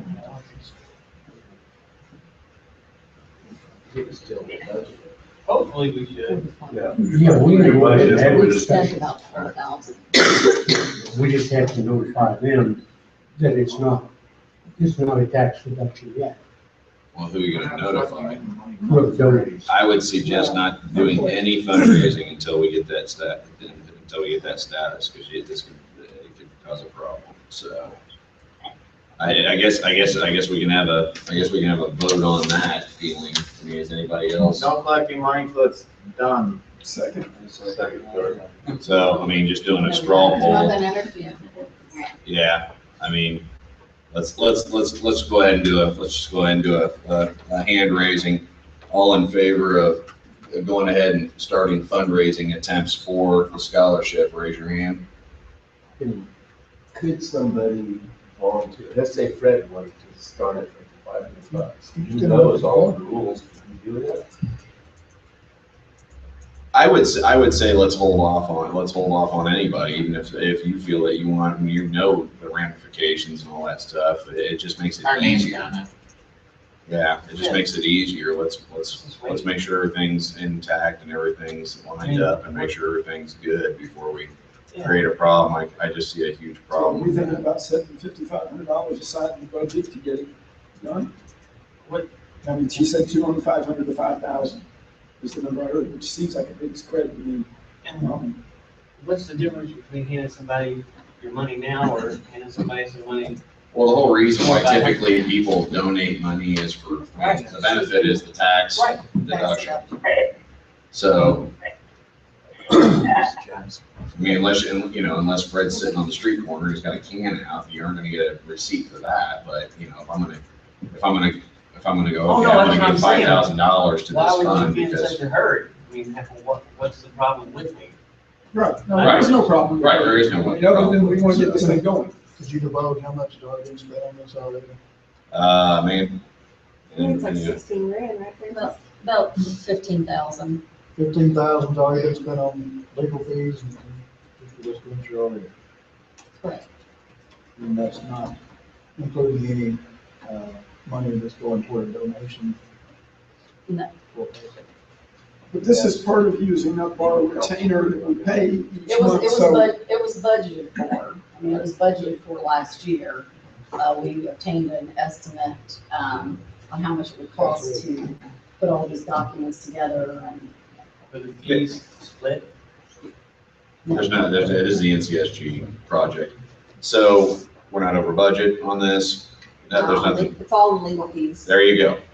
So, and I mean, yeah, it's going back to people forgetting conversations we had. So there's nothing shocking or. No, it's, and we will have to have a discussion at some point once this is set up, how we're going to pay for it. I mean, there will have to be separate bank accounts set up, and QuickBooks and things, and then there will have to be a purchase of directors and officers, errors and omission and insurance and stuff like we have for NCSG and CSIA. That's an expense that has to be covered somewhere. So you're telling me there's going to be operating expenses for this? Yes. Are you kidding me? Yeah. This is shocking news. And that has to come from somewhere. Exactly. Well, and it all rolls back to the comment you made about our names on it. Well, it sounds like we're also going to be helping it out. So. I mean, I think it's a great marketing promo tool. Absolutely. Well, that's the whole point of it. I mean, you know, It's gonna be a member benefit to some extent. There you go. I was waiting for someone to say that. Thank you. Absolutely. So this is all good stuff. It's all good stuff. Fred had a great vision, and Fred's been working good and hard. You can't say that though. That's a no-no. Member benefit. Well, of course not, but still, at the end of the day. That's a no-no. Sure, but still, at the end of the day, it's a. That's proud what thing I to had have in mind when I a started. badge on, so. Okay.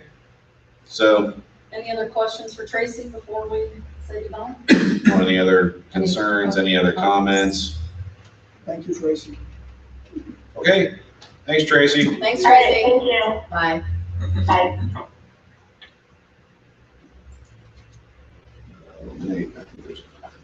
Well, it's a thing up. All right, cool. I think we're fine. There we go. Tracy, okay, she's gonna.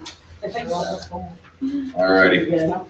So now we're gonna jump back. So we're moving on with directors' reports. Does anybody? I'm just gonna kind of shotgun this instead of having everybody go over their own reports. I'll tell you one thing. Frances wanted to give an award to the best report that she's ever seen from Ed Ridgway. Yeah. Take a look at this thing. It's a very good report. I applaud you. It's awesome. Timelines, just how much money I've spent, and I'm thinking about spending. Look, I'm gonna give the credit where the credit is due. Your wife did it, right? Well, I'm the type of person that I come up with ideas, you know, like when Hope is up there with 10,000 foot view.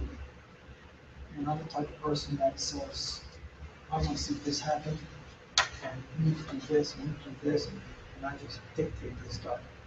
And she likes to do that. Cool. So we're a team. Yeah, no, it's awesome. Make sure you tell her it's pretty. Yeah, I do.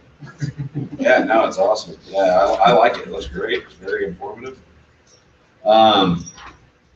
Anybody, Mike, Elliot, did you have anything special going on that you would like to bring up for the camera or bring up to the board or? My report, just make a couple of comments. It's up to you, up to you. If you want to make comments, if you feel that you need to raise your report, absolutely up to you. Just to sum up mine, we had a miserable winter in the Northeast. Actually, I just telling a couple of people just had snow in the woods. I was walking with my son about 2-3 weeks ago, as the most I've ever seen. I had deposits to do work. I couldn't do it because of roof ice issues, that type of thing. It's pretty much the same around the New England area. I think Darcy mentioned the Woodstock change-out programs. We had a big one in Massachusetts. It's going on now till like the 3rd week of May. The EPA wants to phase out the rural wood stoves. I think pre-1990 wood stoves. And they're giving people anywhere between $750 and $2,200 for the change-out program. The reason why we got on that program is because we did have chimney sweeps, a couple of chimney sweeps at the EPA here in Boston, and they called and asked if we'd be interested in getting on. So I personally sold a couple of stoves, which is always kind of nice, and I talked to some of the other stove shops that are taking advantage of this program.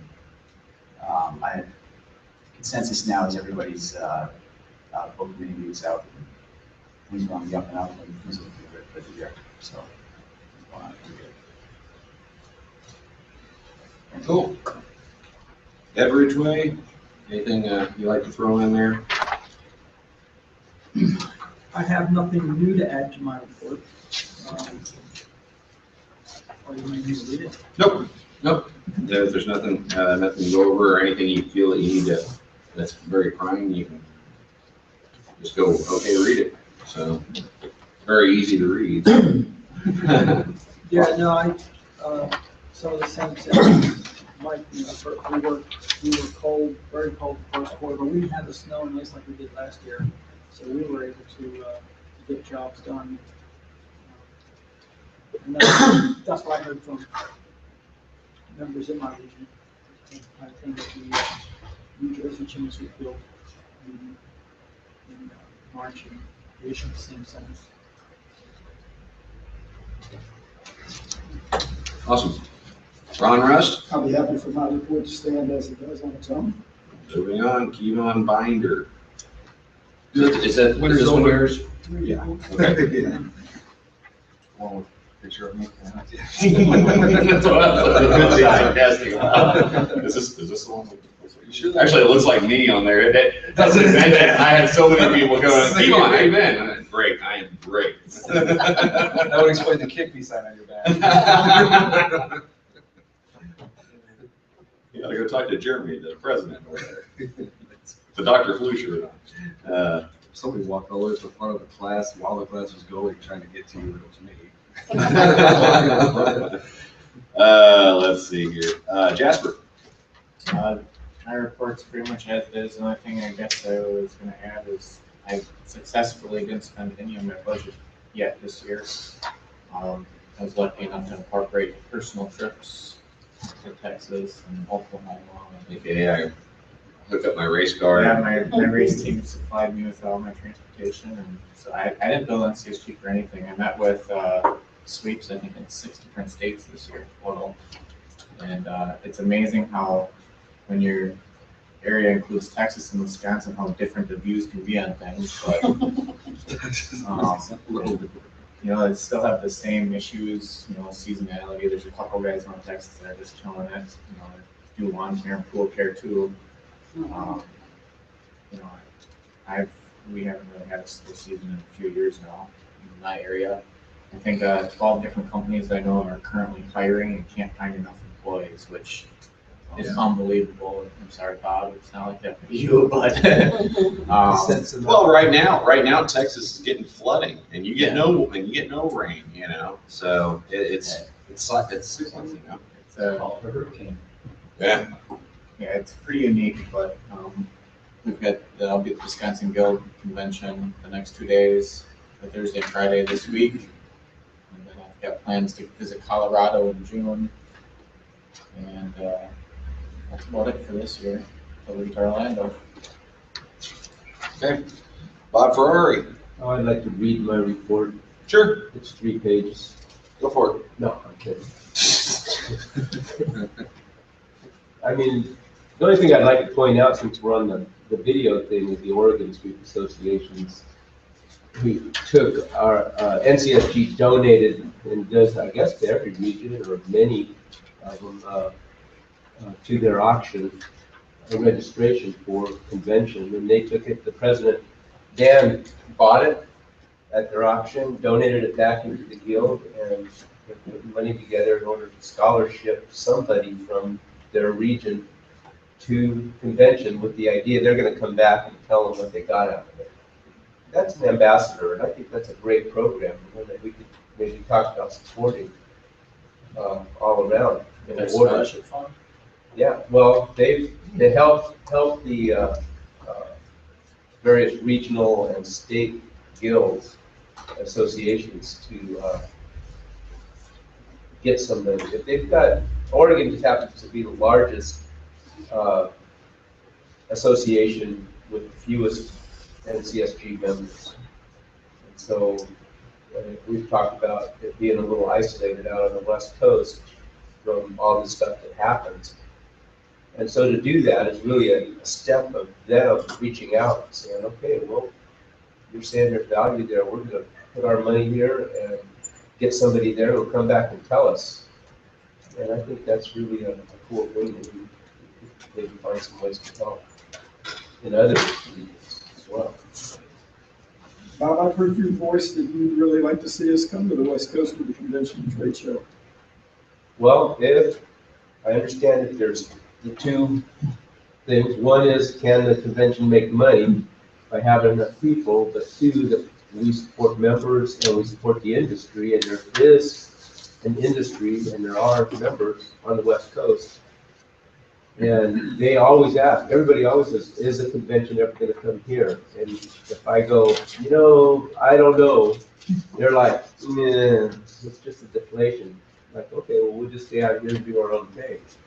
So that's going to be a decision that we're going to have to talk about. Look at the real numbers. What does it really take to do a convention? Portland's an awesome place. It's a great city to do it. And the Pacific Northwest has a lot to offer. So that'll be one of my first objectives as the supplier director is to get the 56 NCSG supplier members, poll them, ask them if it's a reality to get them to ship their stuff out there to exhibit, how much more would the expenses be rather than if the show was in Nashville, and who would participate and things of that nature. So see, That has been a problem. I'll find out, and I'll Going to find the out. West Coast, that's what's been stopping us. I'll find out who has the problem Yeah. and why. The displayers don't want to ship their product clear out to the West Coast. And if they do, we can't make any money. What if they piggyback onto Salt Lake with the HPBA? Exactly. If that would be the only way that would, I think would benefit the West Coast is a lot of the, not a lot of them, but some of the exhibitors are already going to be. 3/4 of the way out there. They're going to be there, and Salt Lake's not too far from the West Coast. Would that be close enough? yeah, it's only like 1,000 miles. It's not Lancaster. It looks pretty close on the map. Yeah. I don't know if that's I don't know if we're talking about a real problem here or not. I'll find out. Exhibitors want to meet new people to sell their products to. There's a whole bunch of them. And some of the manufacturers have facilities out there already. Lindemann moved out there last year. Fields out there. North- You talk about quad Northern's out out there. Durafield's Soccer out Field's there. out there. It's not like that, you know, Duravent's got a factory there. It's not like there's nobody there. Francis, can we get the site selection committee to look into Portland? Yeah, I'll cover that in my slides. Okay. So, you know, those are, it's, I don't know that it's, that kind of a deal that they just won't come. They'll come if there's people there. Exactly. There's no question about it. I think from my treasurer's point that if we budget and see that we're only going to have 500 people show up and we plan for it, then we can probably make this a reality. And with the airfare deals at Southwest and the different places that kept going on, you can get a flight out there for the same as if you flew to Baltimore or wherever. I mean, so it's. Portland's easy to get in and out. And We've been in Portland. I know we've been in Portland. We've been in San Diego. We've been in Reno. What But it's Marion been a while. Oakland was But about it's been a while. 100,000 years ago. But you know, it's different time, different world. That was a long time ago. So, and you know, as the recession and different economies, even the Northwest, which is wet as anything you can imagine, that had a dry winter. I mean, even up into Seattle had a drier winter than usual, warmer as well. So I don't think that's affecting the sweeps in those areas as much as it is in California and South. And I know Southern Oregon it is. Ashland, Medford areas, they're suffering just the same with people not burning anything. So, but that's, again, that's just how it is. We don't have any control over the weather. So, we'll do some other things.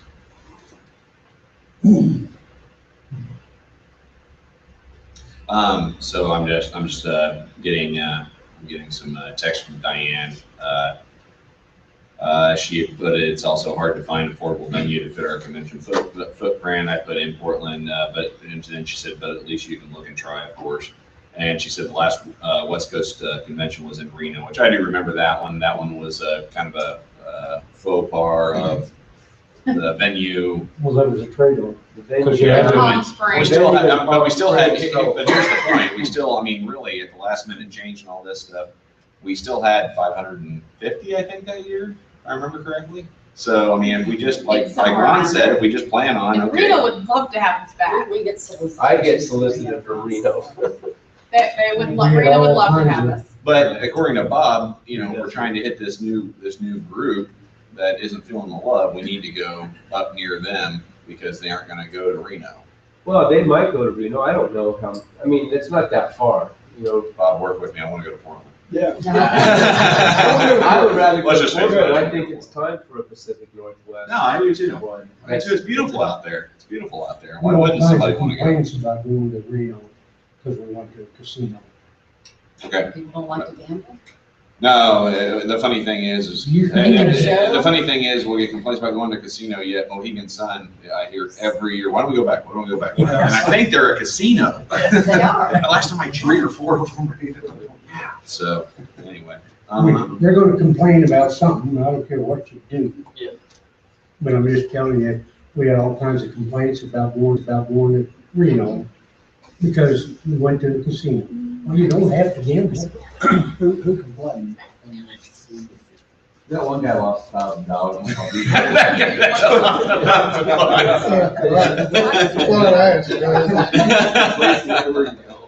All righty. Chris? Just, the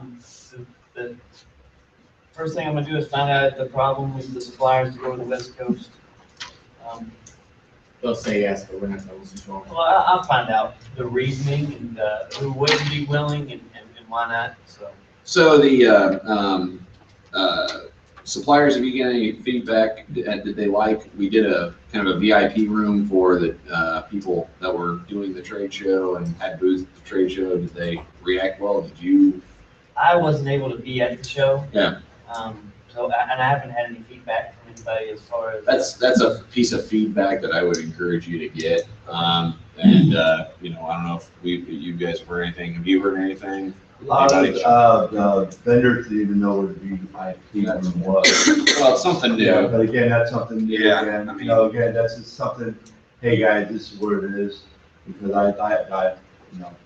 I'd like to hear from the ones that knew where it was and went in there and everything, if they like the idea, or do they want to go back to a list, or something else we can do, you know, I mean, something different.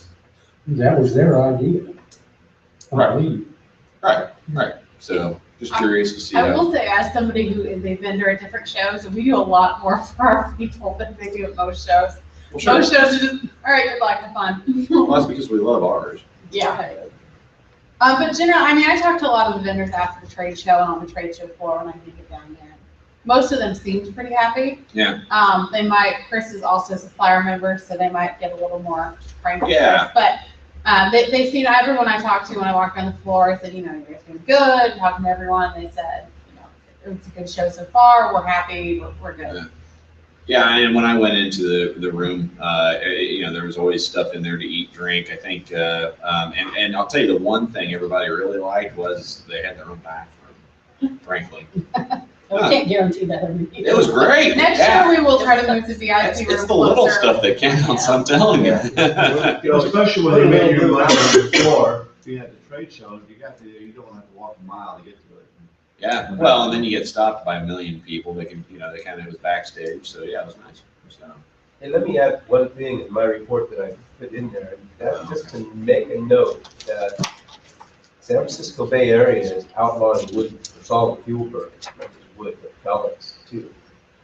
And this year, that's a big market. They'll go to gas, put gas in and that. But don't think that that could not come to your village at some point. just know that we're talking about threats yesterday. It's happening. On what basis? Pollution. It's not because it's the drought.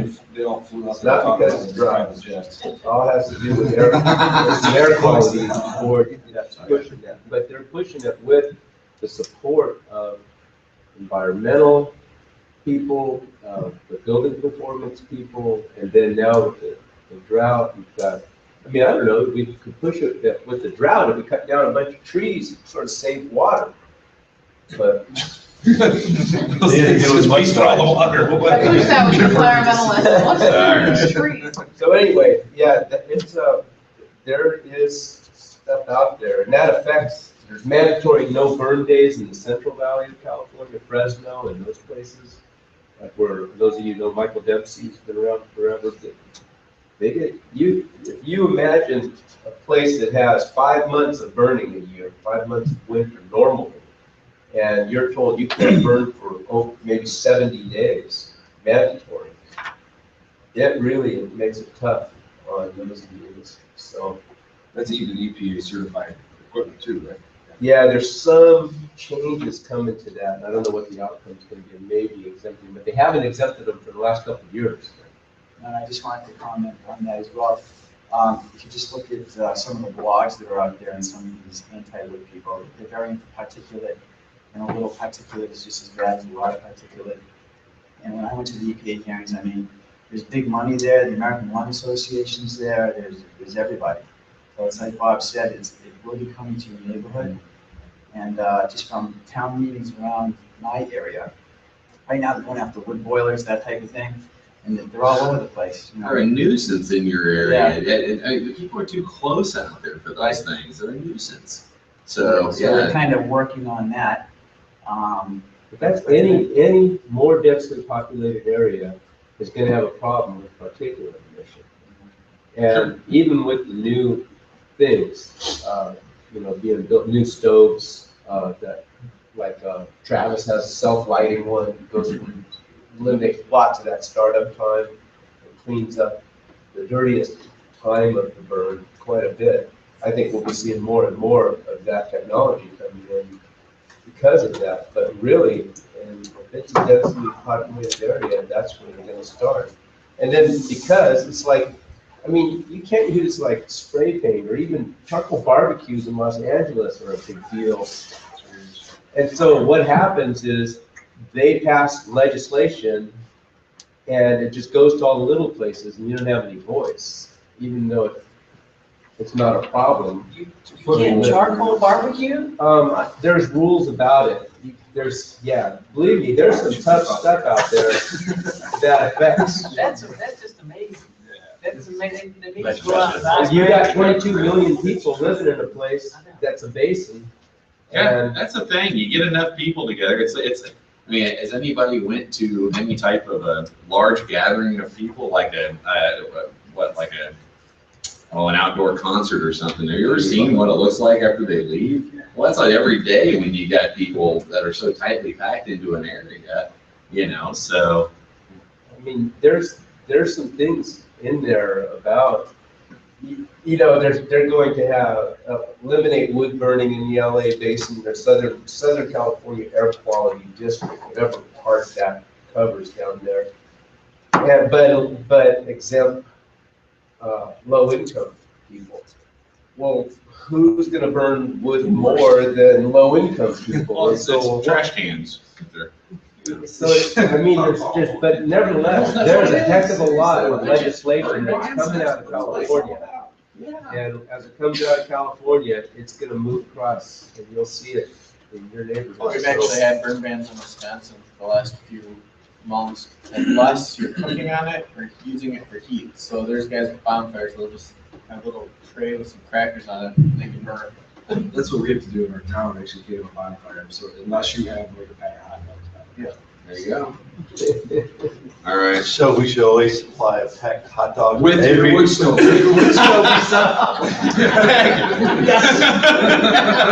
my gosh, you just solved the entire. There's 8 hot dogs now. Make sure there's 8, 12 hot dogs, make sure there's 12 buns. We're all gonna have Nathan's shirts, right? They're gonna spontaneously. That's a genius, good stuff, Greg.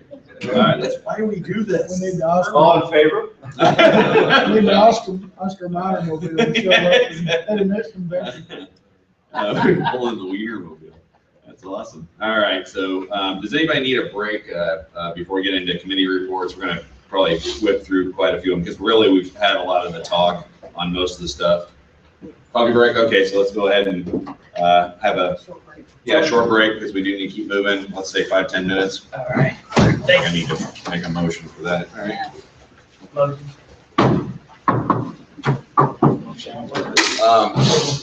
Darcy, can you see how many people we've got, quote unquote, virtual attendees, so we can make sure we put all that in there? Camera off now?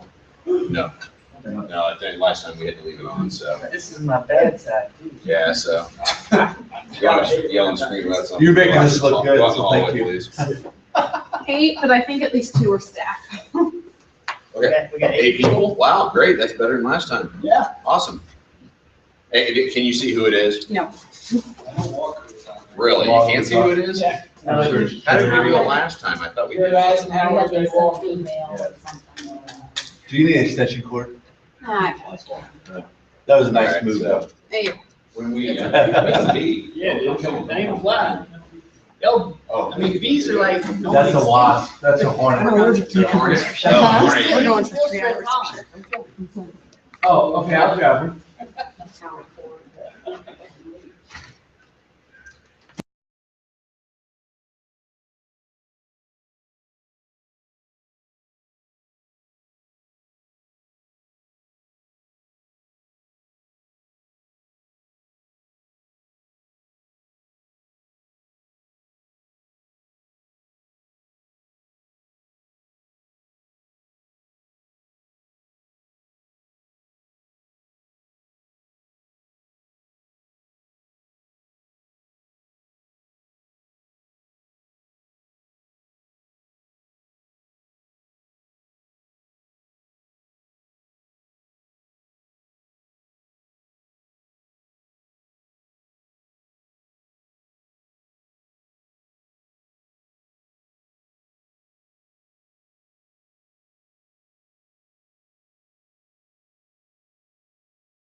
We're back on? We're back on. Okay, so, one thing that I had thought for those of you who are viewing, we're back on, and, we usually do kind of an attendee list, and I thought that we could see you online. Darcy sent out some sort of a message or something on the Google Room or what have you. Hangout. And what did you ask people just to respond or maybe email us or something? Yes, so we but I can don't get on know there? if they can see it. I think it might have disabled the Q&A. Okay, so if you are attending, I think I've got several. If any of you who are attending have my cell phone number, it's 913-980-5663. That was 913-980-5663. You can send me a text or you can send an email. Where would you like the email to go? Just get on the Facebook page and write attended underneath the post for the, There you go. If you go to the Facebook page and write attended under the post, we can make sure we get you on the minutes for attending. Yeah? All right. So, okay, moving on, bylaw report. Anything new happening there? Not since our last meeting. Okay. And the ethics committee report from Andy Raycroft, I think when I read it was, we have one pending and one closed, if I remember correctly on that. Yes, one pending, one closed, and one under review. That's to potentially other councils. Okay. And then, let's see what we got here. No stuff. Okay, and then governance report. Jay Walker had texted me as submitted. So anybody have any questions or anything on the governance report? So it was pretty cut and dry. Government affairs, Mike Elliott. The only thing I say on government affairs, I just spoke with Phil Mitchell, the last person who just handed it over to me. I contacted Rachel and I think her last name on HPA via email. I haven't heard from her yet, and I still have to get together with Darcy on that. So that's just get my feedback on that. All right. Okay, international relations report. Anybody have any questions on international relations? No? Okay. Am I going too fast? Everybody okay with everything? Okay. Membership committee report. Bob, do you have anything to go over with that? I don't know, it's really from Debbie. Okay. I didn't have any I mean, I think we pretty much went over the main points was the convention stuff and the new attendees and everything, so Yeah. keep the path. NFPA 211 report, did we ever get any of Jim's? Okay. NFPA 31, again, the NFPA 211, essentially what's happening with that, I did attend virtually the meeting and everything. Basically, right now, the meeting went well.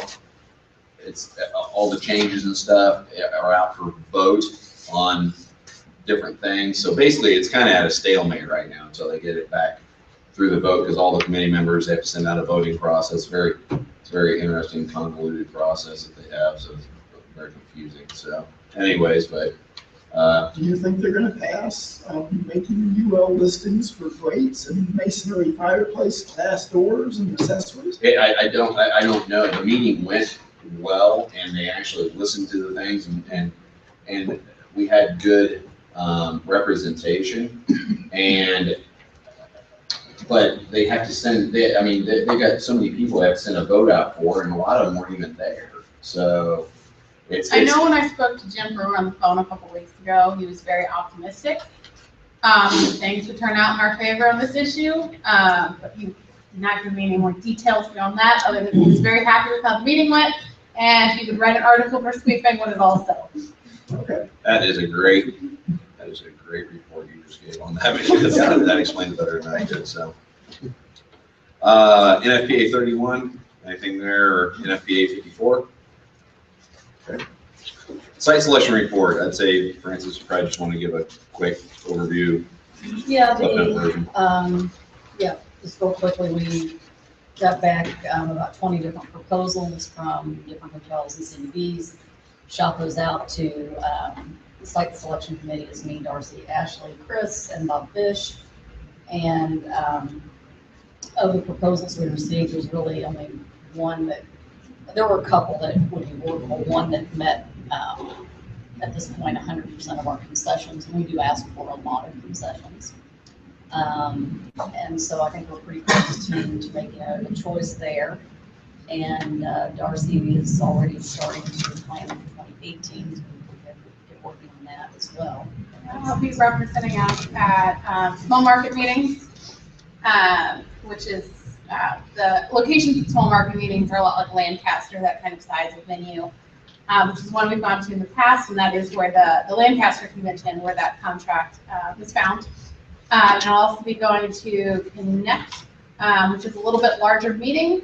It also has a little bit larger city, more second-tier cities, just like your Nashvilles, New Orleans, that kind of level. So kind of as we're growing out of places like Lancaster, we were in 3 hotels and practically at every hotel room in the whole town, looking at some larger venues and cities for us. And you have a good bad problem, which is over the years you have grown, and so some of the venues that you've gone to in prior years you can no longer fit into. And so, but as you move to larger venues, larger cities, they're not always as willing to give you as much in terms of concessions. For example, you don't pay for any of your meeting space. In some places, want anywhere from $25,000 to $50,000 for meeting space rental. So we have to keep that in mind. Some places that are willing to, like Greenville, South Carolina, which is practically begging us to come there next year. It's a pretty place, but you'd be spread out right off the bat over Four hotels. I mean, they don't have a hotel that would fit you. And then your meeting space would have to be a different location too. And so places like that aren't, it's just not workable.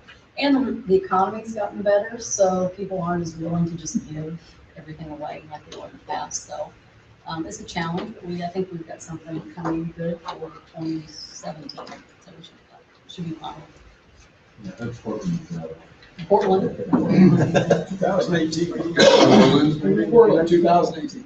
And just so people know that, like these meetings that Darcy goes to, the small market meeting and the Connect, that's where all of these CBBs and various hotels go. It's kind of like speed dating. You sit down and every 6 minutes, a new location. It's exactly how it works for hours. I sit in place, and every 6 minutes, a new location comes and pitches. And they actually pay her expenses to go to these meetings. Right. So any of these I go to are free to the association. Yeah. Awesome. Yeah. So they pay her airline, hotel, buy her meals. So it's great. Yeah. So run that by me again. They pay her hotel and her airline and everything, basically pitch to you. Yes. That's awesome. That's awesome. So yeah. Cool. How about Come fly for They put us. $1,000 And they put you up to the Super 8. They're nice hotels. Last year I went to Mesa, Arizona. This year I'm going to Pittsburgh and Little Rock, Arkansas. Ooh, okay. Okay. So any questions on the site selection report or anything like that? Kind of went over quite a bit. All right. Technical. Actually, you know what? Site selection committee. Can you please say everybody that's on that, because I get asked that more often than not. It's me, Darcy, Ashley, Chris, and Bob Fish. Okay. There we go. You said Ashley? Yes. Okay, that's the name. Yeah, Ashley. Basically, if you look at the people that are on it, it's kind of from all directions. The supplier, Ashley's got to do the educational stuff. So, okay, technical advisory committee report and the apprenticeship committee report, both no new changes is what I see. And then scholarship committee report, unless Fred has something else to add, we've pretty much covered all that. So, I like that. One of the reasons I've been pushing is I'm trying to get done before Orlando. Good. But I don't know if I'm gonna make it. We'll do your best, Fred. But I want to make the most out of what we've got by getting the first scholarship award and bringing it into convention and awarding it at convention. Okay. Goals, man. I think it would make a good showing for us. Yeah. Goals, goals, goals. Keep rolling, brother. Okay. So there's the consent agenda. Do we have a motion to accept the consent agenda? I'll make a motion to accept it. Second. That'd be Dennis, and second by Bob. All in favor? Aye. Aye. Opposed? Motion carried. Thank you for correcting the poor audio at the start of the meeting, Jeff Burke. Under old business. Yep. The strategic planning, so that we do that this afternoon. Right, yeah, so moving forward, any wrap up of strategic planning day. Basically, the strategic planning meeting went very well. We thank Hope for basically overseeing that whole process. We did work until we couldn't even think straight, past 5 o'clock last night, and I think we were all just fried after that. So we're gonna take this afternoon to work on that some more, which is great. Consolidated agreement and signing by president, we already went over that. You need to get me I'll get you a clean copy, and then we'll sign that. Over budget items language. Okay, so the over budget items language. That's exhibit B. I'm not married to this language, I just. Where did the language come from?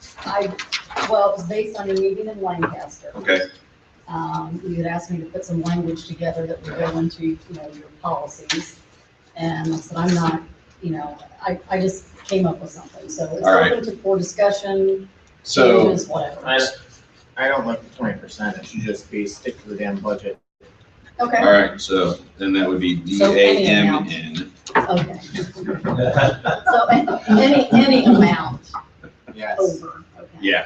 Yeah, that's a big thing. Thanks for putting a lot on top of it. Well, that's just some language I came up with that you can interpret however. Just directors, should it also be committee people? It needs to be Everything. Well, how do we, that's not the way it's worded. Right, and that's, again, this is A work in progress. this is something that was brought up, so we do need to go ahead. I mean, it's very simple. I mean, basically, any expenditures, that were approved on the budget, anything that goes over that particular line item, and any reimbursements, if there's an overage that goes over and above that line item, then it needs to be approved by a vote of the full board at their next regularly scheduled I don't know that all that's possible with the rent situation. That's a regular. Well, that's not a committee. Right. You just said everything on the budget. I'm sorry, I'm just trying to be clear about this too. Okay, so let's go committee and board members. So how about we leave the first line as is? Directors and committee chairs. Right. So directors and committee chairs. And then the next line would read, if a director or committee chair's expenditure exceeds their approved budget and they wish to be reimbursed, then they'll leave the rest of it as is. Okay, so stepping back, Darcy, are you typing this as she's talking it? Let's throw it up on the board so we can go ahead and get this lined out. It's too easy for us to push this off any further. Yeah, It's just so easy. Let's just vote on it and move forward. Megan, any input? No, I like this. Okay. So we'll give Darcy a second here to get that typed up and get it on the board so we can all see it and go, yes, all right, and then we'll vote on it. When something crazy like an NFPA 211 proposal comes up, we have to jump on it and work on it, we can handle it then, but regularly planned budget items. Right, that's the whole reason we stick to the budget. And actually, I don't want to jump into the new business too quick, so. There you go.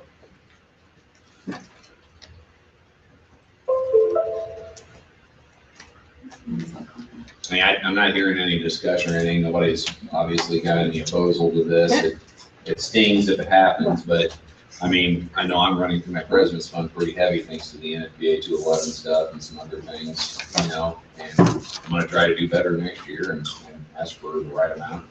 But things pop up, Our board is reasonable. If you need more money, contact us and talk about it. Yeah. It's actually better to talk about it up But front. try to ask before you spend. Right. Talk about it up front instead of coming in from the rear end.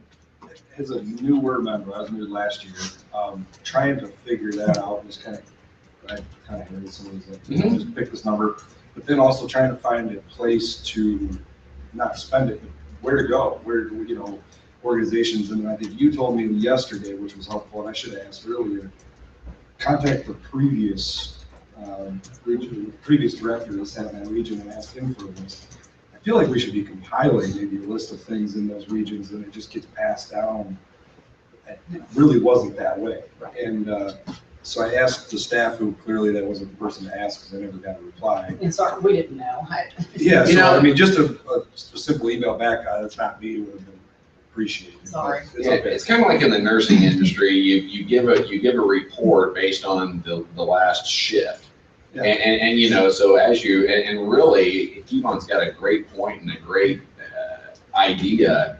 I would think it's something that as you're going along as a director, you make some notes and stuff, and then you pass that along to the next director, and you maybe have a little conference with them, meet with them at convention, or, you know, do a Skype call or I something. meet at the board meeting because one's coming off and one's coming on, we're all in the same room. Well, but that's typically at convention, so, yeah. Yeah, and So, that's not the easiest place for all of us to do it, and I mean, who was before? it was Ken, so I mean, I could pick up the phone and call Ken. Ken, yeah. It's just, I mean, Well, and Ken was only here for about a year, so you might have to go back too.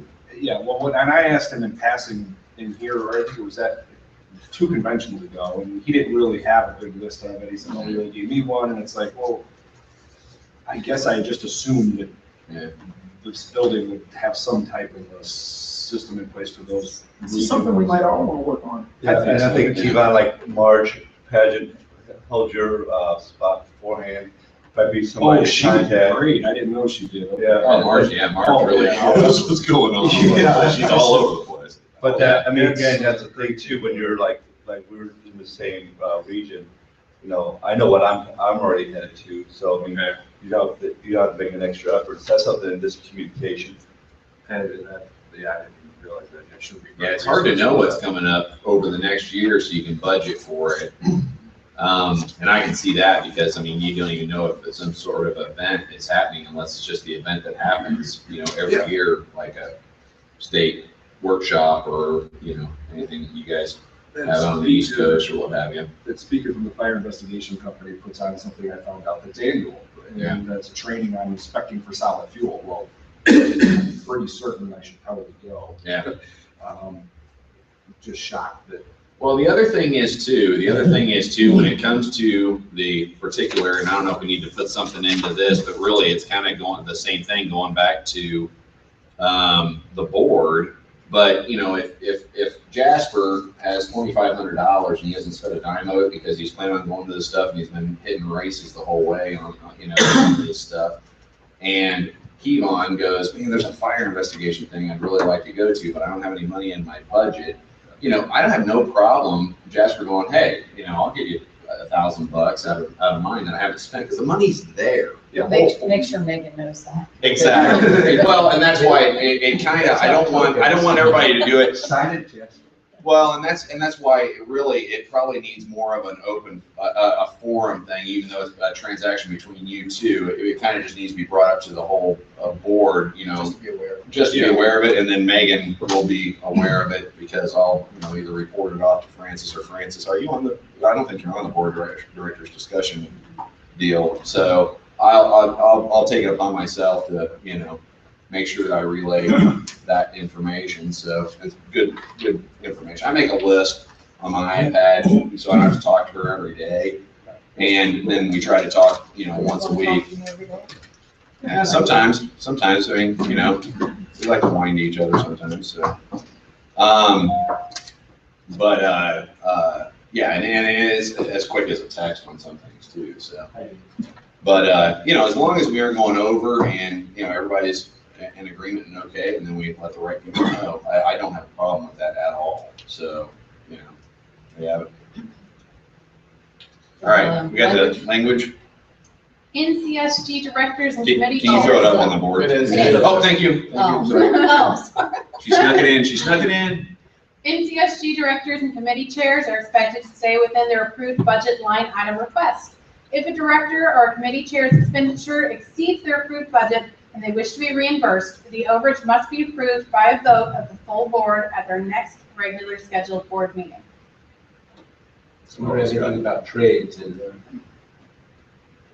trading tokens from one trading. person to another. or put that in. Do we need to make I don't that think that a needs to be. I don't think that needs to be a policy. Yeah, I Maybe think. something to consider if you vote on an overture. Right, and really, they're jumping to the end anyways at that point, you know, because they're basically asking before it happens anyways. I mean, you don't want to do it and then go, okay, guys, I gotta, you know, I screwed up and did this. So we're trying to hit it and nip it in the bud before it happens in the first place. So, but do you have some suggestion on it, or are you good? Okay. So, all right. When we get a vote, I don't know if we need A motion to, I don't know if we need a personal vote on it or anything, or just a. This is one in our policy. we'll just go on, yeah. Yeah, it'll just go on our, well, frankly, yeah, it'll go on our policy and it needs to go on, basically orientation for the board members and stuff. I believe you need to vote on it so they can be referenced as Absolutely. later. Absolutely. Motion to approve. Okay. Who's the second? All right, so Chris and then Jasper. All in favor? Opposed? Opposed? Passes. All right, All right. thanks, guys. Okay, moving forward, let's see here. That's the end of the old business. Moving on to new business. Conflict of interest declaration. Okay, so Francis is gonna hand out several things, right? Yes. You're gonna be handing out conflict of interest declaration and then director's code of ethics. You got something to sign there? Yes, and as I recall, last year, the way you do the conflict of interest policy is you read it, sign it, and hand it to the person next to you, and they read aloud any conflicts or lack of conflicts that you have. So, Francis, you want to explain what a conflict of interest policy is?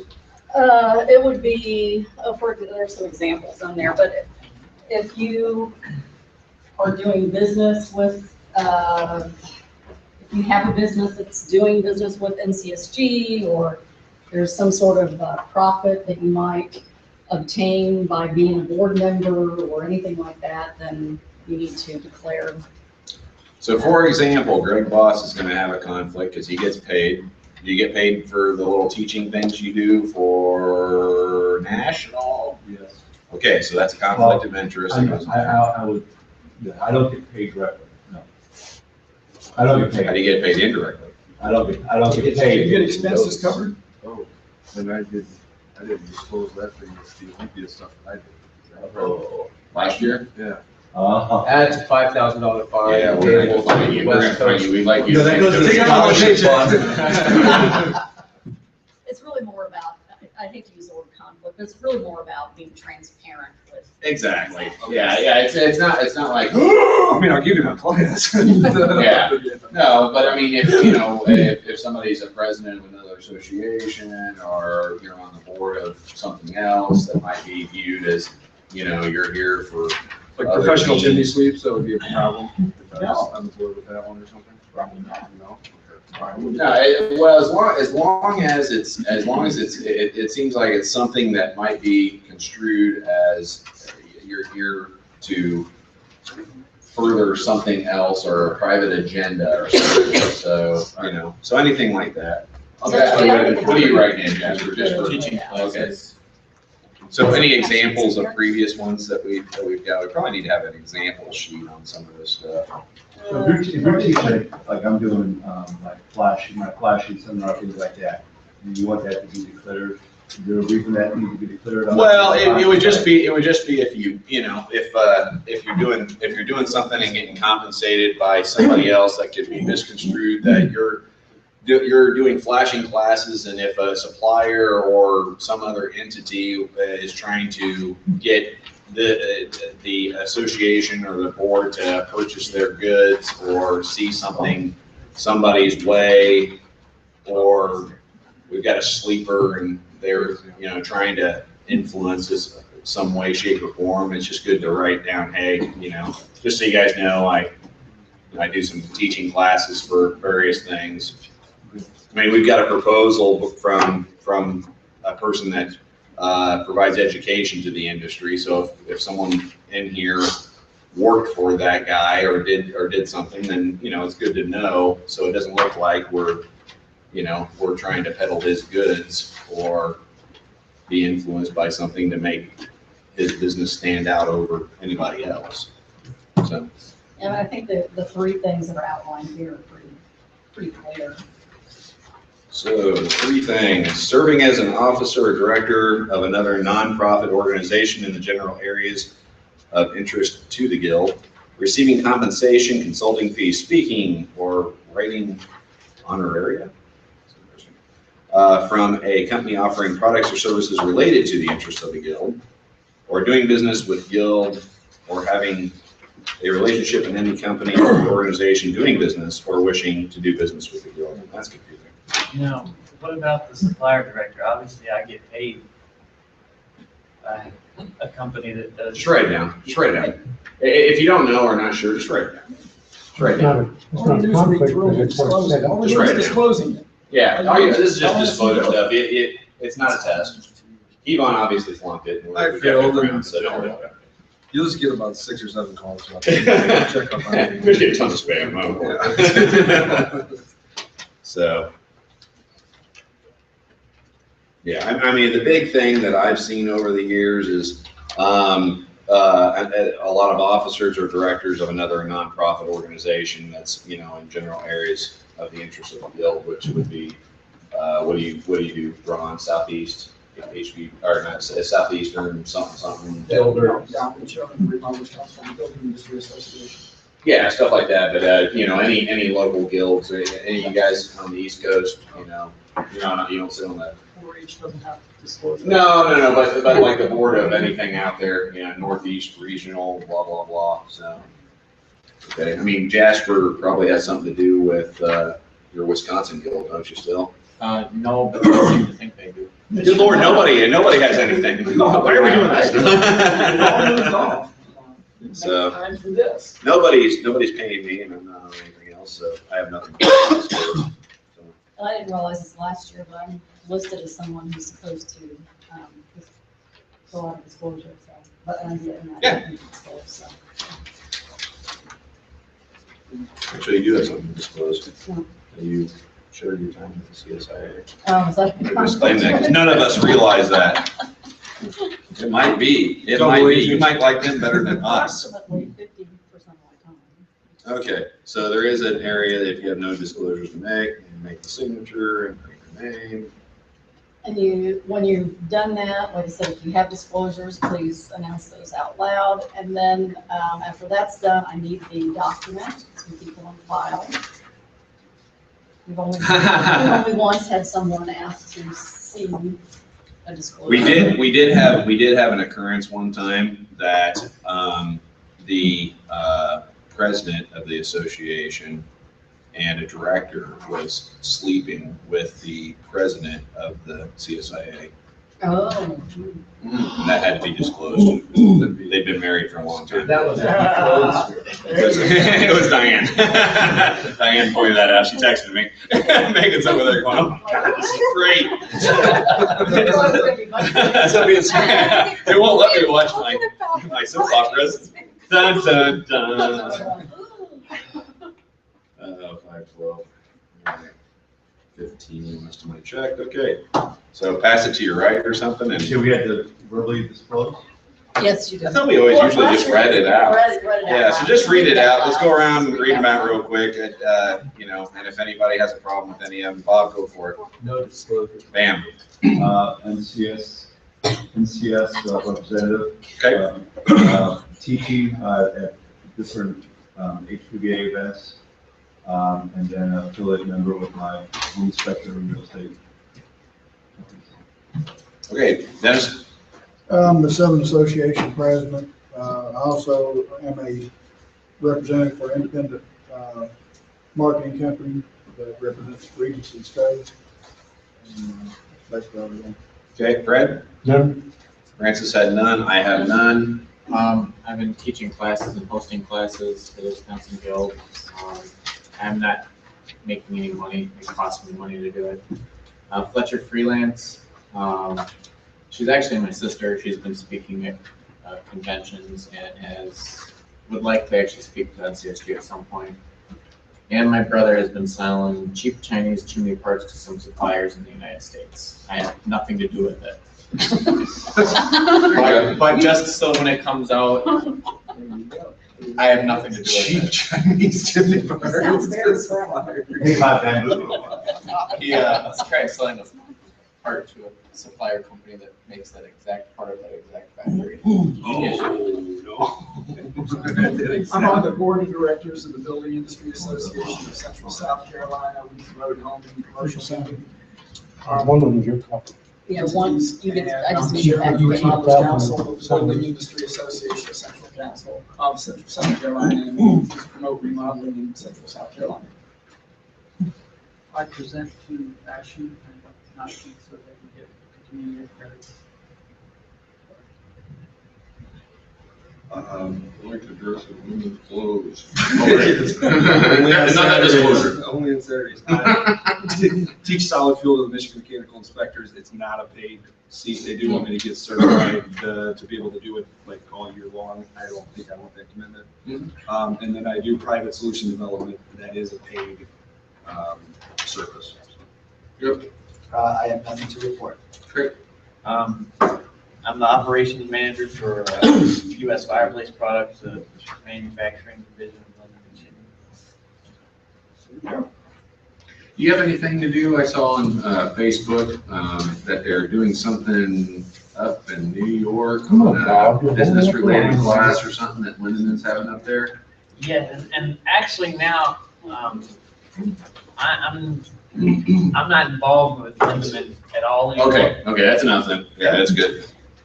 That, I was just curious if you were, you know, if you go up there and help out with that or anything, then, you know, just so everybody knows. Okay. Directors. Yeah, this one, yeah. Okay. And then the code of ethics. Director's Code of Ethics. I just need, well, you can keep the actual copy. I need the last page signed and returned to me. Yes. That'd be the next one. Let's go on. Thank you.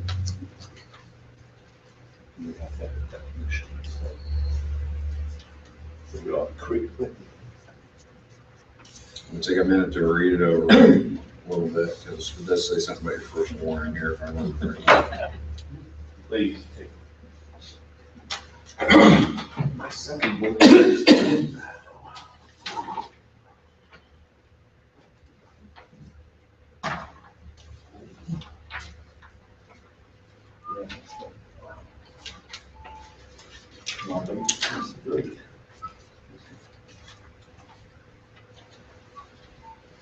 Good.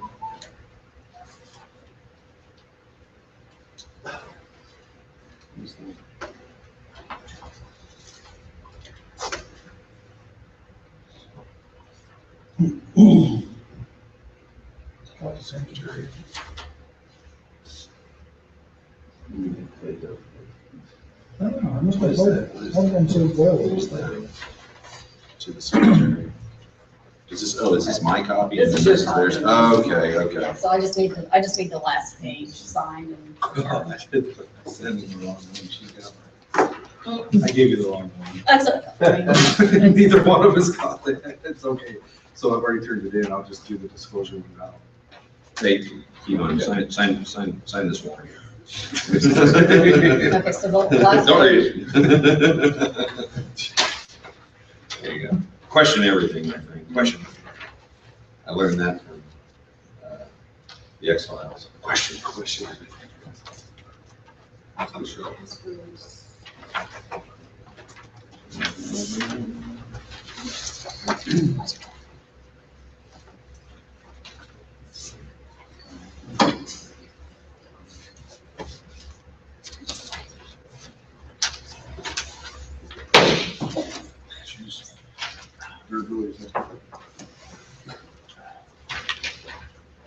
Did you turn in this one? That was the one that I gave. Oh, first. okay, gotcha, okay.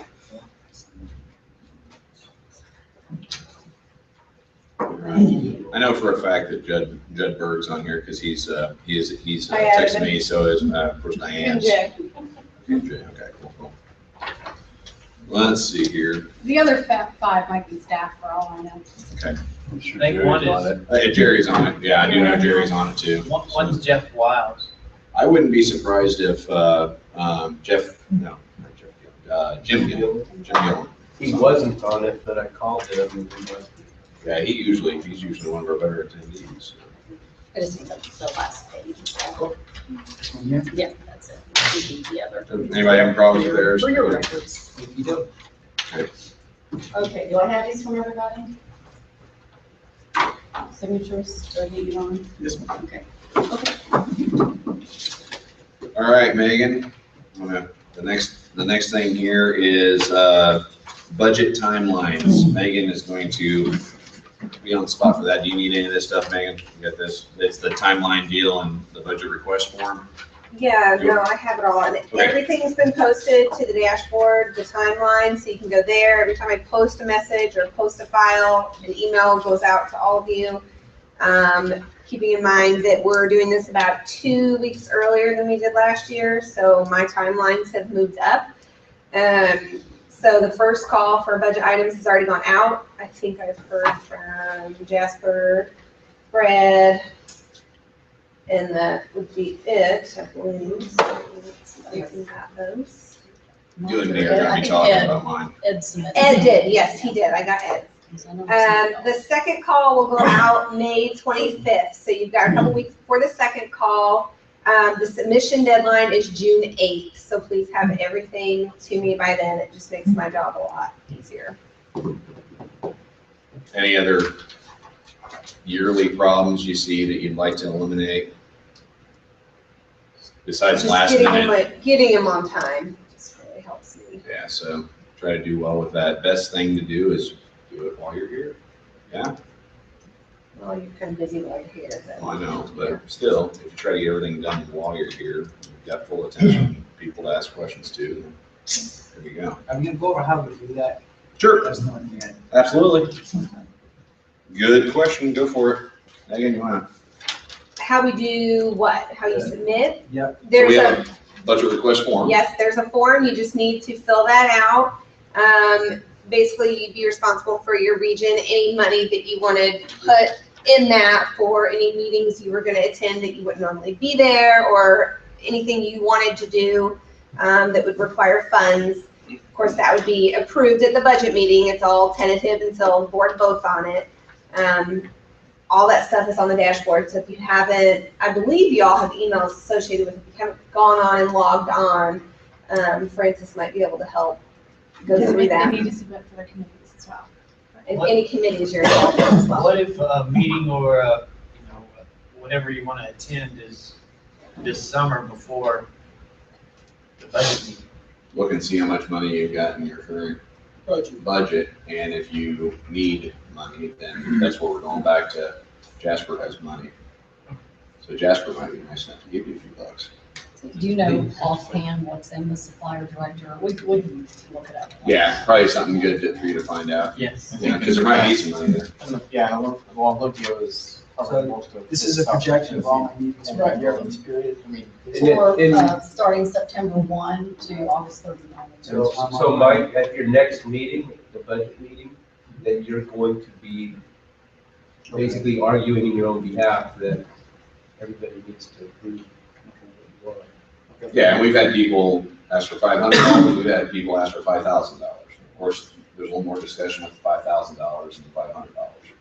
But at the same time, I always question the guy on $500, what are you not going to do? I mean, ask for any money. I mean, it costs money to travel, So, but again, like guys like Jasper who are, going there anyways, and he's, or he couples it with an event that he's got because he has outside interest that he didn't disclose. The professional race car driver. But, Basically, what I do is pick places, like if I was gonna go to Tennessee, to Nashville for one of their meetings, then I do the mileage, 2 nights in a hotel room, and, $150 for 2 days for food, or whatever the $60 a day per diem is. And that's how you figure it out. yeah.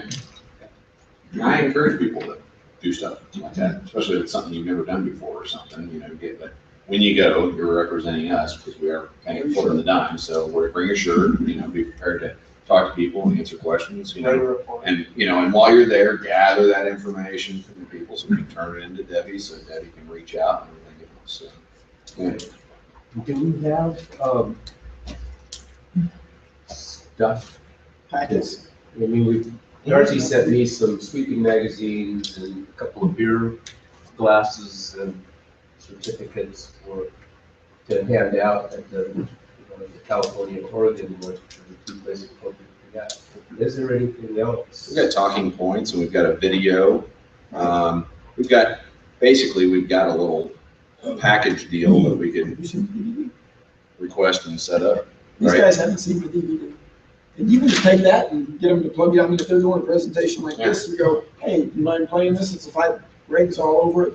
It's on YouTube as well. It's on our YouTube. Oh, then. While we're having lunch, can you bring it up? Yep, I can. Okay, so while we're having lunch, I'll bring it up. It's on YouTube, so we'll get the link and everything. Awesome.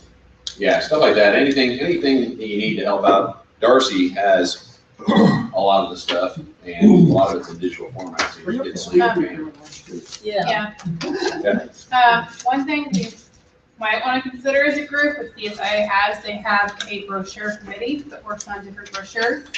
If we're looking at talking to affiliate trades, we might be interested in having both a general one about the guild that's professionally produced, much like I'm sure you guys have all seen the CSIA literature, and one maybe targeted at realtors, what you need to know about the chimney industry or chimney service, or targeted at home inspectors. Just so we have something specific to them to give them, which is something we don't have and haven't developed. Why you ought to be a member brochure? I think we have that. Nope. Really? We just Well, have that'd be a 40 membership bucks. thing. That'd be a membership thing. What do you think, Bob? Is that something you want to add to your list? I believe it's the membership committee, so. No, I mean, I'm not a fan of brochures. I'm not so either. That's the I thing. mean, When you look somebody in the eye, you shake their hand, and you build a relationship. That's what builds membership more than something with information. And I absolutely agree with that, but people come up to the booth and they're looking for a thing after they talk to me to physically hold on to and take home, and they expect it to be there. You know what I'm looking for from that person? I'm looking for their business card and contact information, so I'm making a phone call a week later And, when and they we're get back. doing that, but they still want the brochure. All right. Okay, well, All right. we could, we could. If that's make what you're hearing, that's something, what you're hearing. My brochures for my company are one One side, page yeah. little flyers, basically, with something on one side, something on the other. It's fast, and easy to see. Yeah, I mean, it So could be if a we have- postcard. Come up with our value points. we could just have NCSG them there. members make 20% more than sweeps that aren't NCSG members. Again, We could, Put it on the color list it for like the- a dollar bill and put that on it. put it on the list for the membership committee, Darcy, because anything you need, you're gonna have to Well, that's gather what the we want information brochure. and help compile it, so. Bob, a lot of this stuff is right here that Ed was pointing out in the 30-second, speech, the elevator speech. Yeah. We've done all this, we just haven't got it in the Where is brochure. it? I don't know. I never looked at that. Where I can never get on the site. I think Francis. Who's got this? We'll just make a copy for everybody. Yeah, I did email it out, and Okay. Ed asked about using it and giving it out to people. Tell you what, why don't you just re-email it to the entire board? You've got a way of doing that. Just re-email it out. So, did you want to see this, Bob? You gotta give it back to Ed when you're done. See, I'm gonna need all that stuff because I've got a Olympia seminar coming to my area, so I'm gonna, see if I can have 5 minutes and do my little spiel. All right, any more questions on the budget stuff? So committees that you're on, and committees you're on, and regional stuff. I tell you right now, this needs to be rewritten. Rewrite it. Thanks. Are you gonna have like in between It's just parentheses, hug potential member, take 2 steps back? We're gonna go, no dark glasses. Yeah. Make sure your breath smells good before you attempt to I mean, some of approach the a stuff member. we discussed this weekend, mobile outreach, numbers, I agree, Bob. those sort of things, yeah. So we just need to relook at it. I'll do it, I'll look at it. This is, Mhm. stuff that I thought was, like, these are benefits that the NCSG offers. And this is stuff that I thought was dated, Mhm. like say, like, payment processing services, well, QuickBooks blows us away. Good man, dog. Fire just kidding. I know. It's not like- He's on top of it. Awesome. Thank you. And he's on your committee. Absolutely. Look at that. Good job. That's good. Does he know he's on this? This was 5:30 in the morning, and I was still fried from yesterday. Oh, really? Why weren't you at CrossFit then? Yeah. More business than before 7 o'clock in the morning. Okay, any other questions? Okay, moving forward. Let's see here, where we at here? Moving on. Over budget. Over budget item approval for at-large director Fred Joy. Fred, are you still looking for the over budget item approval? Yep. Okay, so, should we start with the story of how it happened in the first place? Well, I don't think the whole story has got out. In July, end of July of 2014, I proctored a test with the guy, which he failed. Then, evidently, I didn't know this, that he joined August the 6th. I can't imagine failing the test last of July and running out by August 6th and joining up. So I'd been after him for a long time, and finally came to the point. I thought I could save some money for the guild by going down there and recruiting him and doing a test at the same time. I'm kind of using CSIA as a tool to recruit him.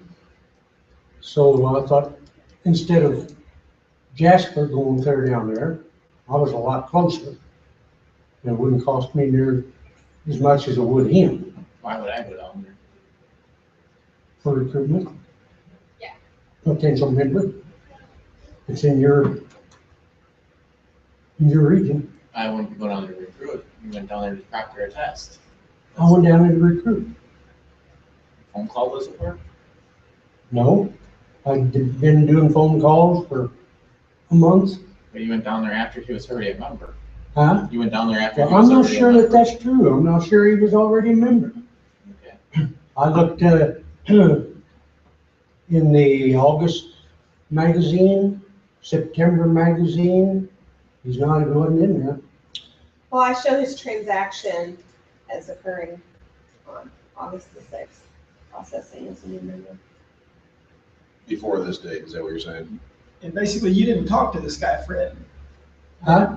You got a notice to go proctor a test. I mean, No, I talked to we don't him. get paid for going to proctor a test, and basically, I I tell mean, you're people they not gotta paying- come to you're not- me. I'm not gonna drive 2 hours to them. You're not paying. All you're doing is reimbursing. But isn't that CSIA's? Right. We don't get reimbursed for proctoring tests. So the person taking the test would be the one reimbursing you for coming out and proctoring to them. I went down there to get a potential member to join the guild. To try to keep him engaged. But you didn't ask him if he was already a member of the guild? Well, I'm not sure that he was. That he was. Is that what we're hearing? Well, Okay, I gotcha. bet So, if so you'd at this asked point, him, we're he finding could- out he was a member. He was a member, so we aren't engaging anybody new. The other thing that I've got on it, and not to drag people down, but how much is membership? 479, How much money did we spend going down and engaging this person? 591.33. Something not lining up? Okay, I don't, when I go out and I meet these people, I'm not going there just to meet one person. right, we're I mean, looking I'm for usually a in the group. area already, and then I ask the staff, give me a list of all the sweeps within 100 miles. I already have my rental cars provided, which is, if I didn't, yeah, maybe I'd charge a deal for a rental car, but I already have them provided by another source. I go out and meet them, it doesn't cost me anything other than my time. If I happen to take someone to dinner, guess what? I was gonna eat dinner anyway that day, I'm not charging a bill for that. It's, you know, I wouldn't drive down to Texas or any place else just to meet with one sweep face to face to try to recruit one person. That just doesn't make sense. That's like with your own sweep company. You're not gonna drive 3 states away to do one sweep at your regular price. I mean, To get a new customer. anytime I think of spending guild money to do something, I think I would have spent that money if it were my own company. And the answer is usually no. You know, I'm not gonna, you know. That's fine, that's your prerogative, you do what you want. I agree, yes. There was $500 in the budget for a large director. Okay, so there's $500 in there, and as an at-large director, we've got two things going on. One is kind of understanding our responsibility and spending money wisely. The other is that there was a certain amount of money that, which basically is the hugest topic of this, is that there was a certain amount of money earmarked for that at-large director, and we have an overage. So the question, let's see here, where are we here? I'm willing So to take what's the in. over budget item approval, just like anything else, we have to, so now we're getting down to brass tacks. Was it a wise expenditure because we're over budget? So now we're outside of the realm of, look, you had that money and we just count on you to be financially responsible in that part. But now that we've went over, we have to get all the detail, the nitty gritty details. So if we don't agree as a group to that the money was spent wisely, then obviously we aren't going to agree on a approval on that. And also, I think we had already went past the point of, you know, okay, does anybody in the regional areas have money, like P1, do you have money that we could reimburse Fred on? So we've gotten out of that realm, and now we're at the, okay, we've got an over budget line item, and are we going to allow it based on the circumstance? And I'm willing to take what's in the budget. How much was in the budget? $500. There's $500 for 2 at-large It does not directors. say that. You have 2 at-large directors. It does not So say that. splitting that money There's only between the one 2 line. of you. Right. So who's the other at-large director? Then, Okay, so again, now that we have the circumstance and everything, that $250 of that is earmarked for you. So basically, I mean, that's your money. So you either have to approve that part of it, because what I'm getting at is we're basically allowing $250 towards Fred's expense regardless of if we approve of the expense or not. We're just looking at the difference.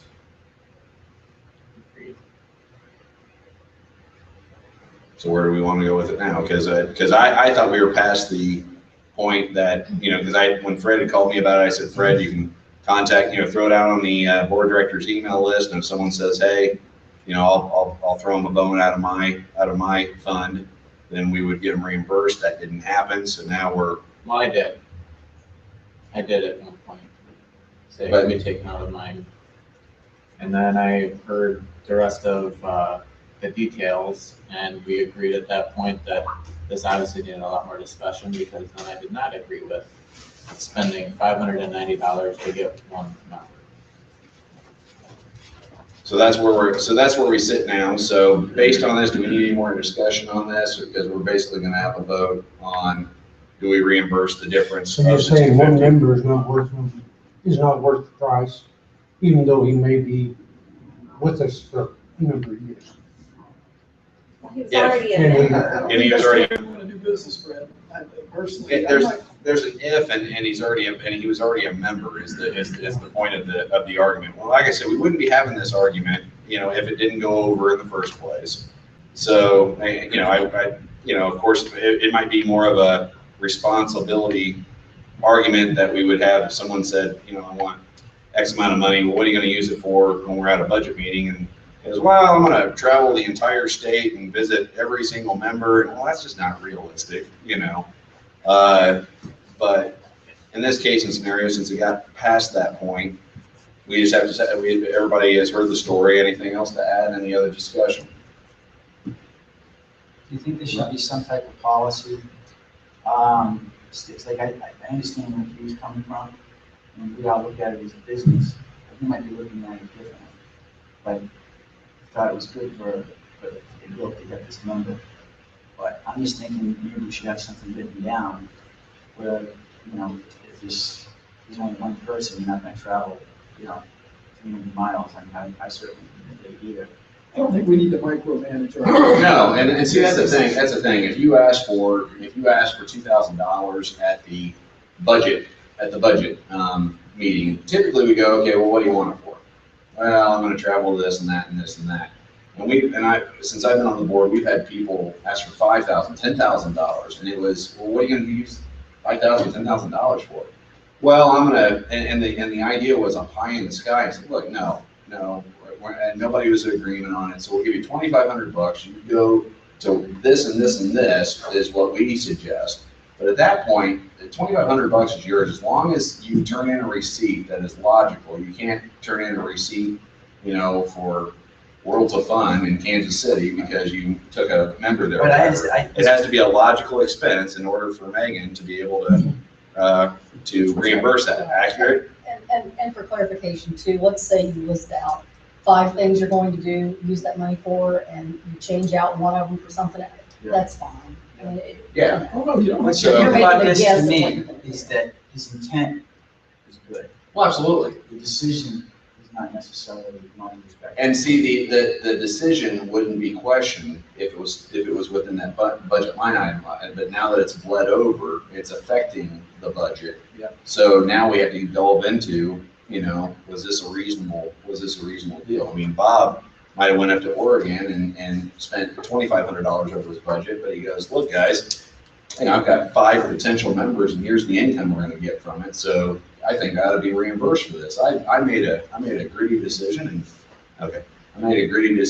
and you know, and it turned out good for us. And everybody goes, yeah, good move. We really shouldn't be taking those chances, but good move. Okay, we'll go ahead and approve it. You know, absolutely. I'm not going to micromanage you guys. I expect everybody to, you know, be responsible. You know, so I don't expect you to eat pork and beans when you go somewhere to save a few bucks or what have you. But you know, be responsible. So. All right, so any other discussion or anything? Great. So we voted, Already approve or not approve the other 250. So the 250 has already been used. Everything else Greg. is gonna receive. Pardon me? Greg's already used the 250. Oh, Greg has already used his 250? I used that. Well, there you go, then the money's not there at all.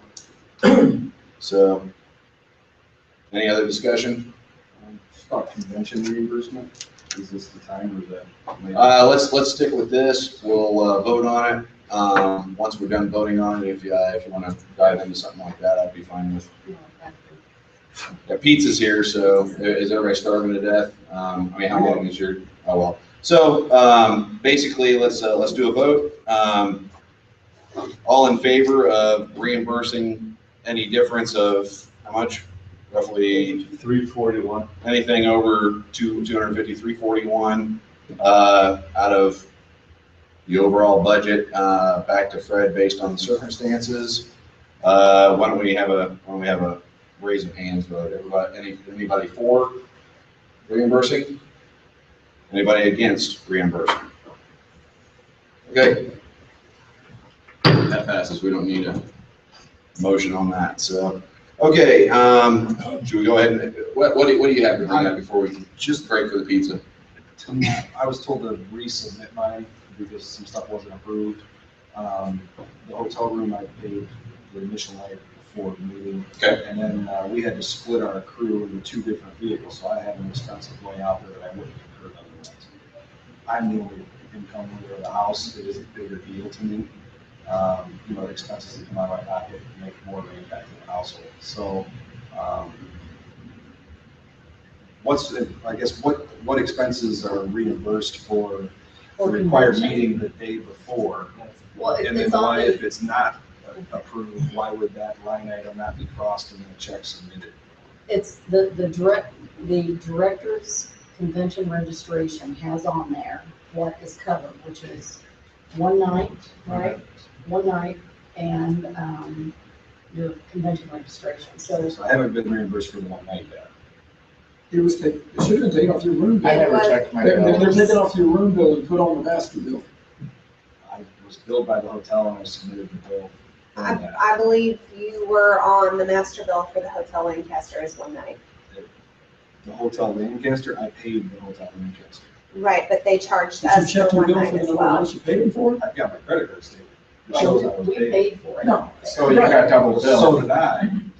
Well, Yeah, you did get you stay double more than bill. one night? I was paid. No, I stayed Oh. only the one night in that hotel, and then I moved over with my men when the 3 rooms that we'd already Okay. purchased. That You makes got double sense. But bill. I also, because of the night before, it was either I bring all the guys out and I buy 3 more rooms for one more night that I've got to come, or I spend my own vehicle, money, gas, everything else, and drive all the way out there a day ahead of time. Okay, so Megan, do you understand the problem? It All I got- sounds like more of The only a, response that I had back from Megan was, you need to redo this, this isn't covered.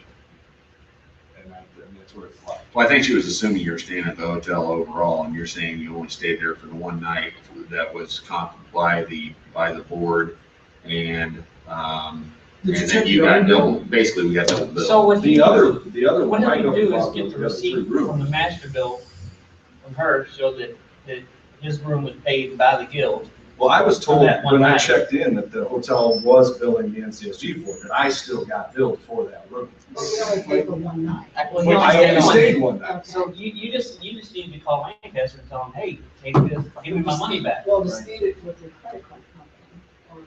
I don't know, maybe we should all check our bills, because I didn't even look at mine to see if that was. I'd encourage everybody to look at their bills anyways, I looked but at mine. Megan, what's the solution That's here? right. The Hotel Lancaster charged us for one night for Kevon, which was the one night stay. Okay, so you So- need, and you've got a contact there at the hotel, right? Claire has a contact. with the Claire has hotel. a contact at the hotel. Yeah, So And take you Claire can, involved. you can verify that and give that to Kevon and Kevon. Yeah, I mean, can also- obviously, whatever the bill was there should be a room earmarked, and it should be the exact same room that you've got a bill for and got proof of the credit card. It's an easy solution. It's just a matter of, There's just been there was no yeah. trying to resolve it. So he needs to get with Claire and show the copy of the charge, and then Claire needs to contact the liaison and get it fixed, yeah? For me, I mean, Does you do not agree with that? You don't have a bill problem with us, you got a bill problem with Lancaster Hotel. Well, that's my whole thing is we paid for the one room night. If it was double billed, it's gonna be I'll pull up easier for email, I him to guess. dispute the one night. Right, but at the same time, we should have a copy of the invoice. Yeah, I do. I get what you're saying, Jeremy, don't throw that onto us It's not us. because we shouldn't be debating it. But we need to get him a copy of ours, so he's got something that goes, oh, look, here's room 309, here's the charge. I've got the exact same 309 charge, and here's my credit card. That's an easy solution. I think if you just call the Lancaster Hotel and tell them that, they'll pull up both of them in their records. Yeah. They've got all Yeah. those records. We don't really have to, if you'll just call Lancaster Hotel and say, hey, look, I've talked to NCSG and they say they paid for my room and you've billed me for my room. Can you look at this and see if we've got a problem? We've got a problem. You need to give me back my money because NCSG paid it away. Well, and that's the other thing is, I can spend all day on the phone. Yeah. Not have the other information to prove my case, and then it's wasting 3 people's time. So this brings up a good overall point, guys. When you get your receipt, if there's something, because that was always my question when I had the one night, I would get, because I'd stay at the hotel. I don't like staying off site, but I'd look at it and make sure that if that's on there, I was talking to Megan and saying, hey, am I getting reimbursed for this, or is this coming off, or what have you? So just clarification, make sure we're double checking all that, so that doesn't happen. So just so you guys know in the future, when you go to convention, your night should come off your bill and it's put on the master. Well, your problem's really easy if you ask me, because I only stayed there one night. And the traffic's just Yeah. so far I'm about sorry, I could have just picked you up on that.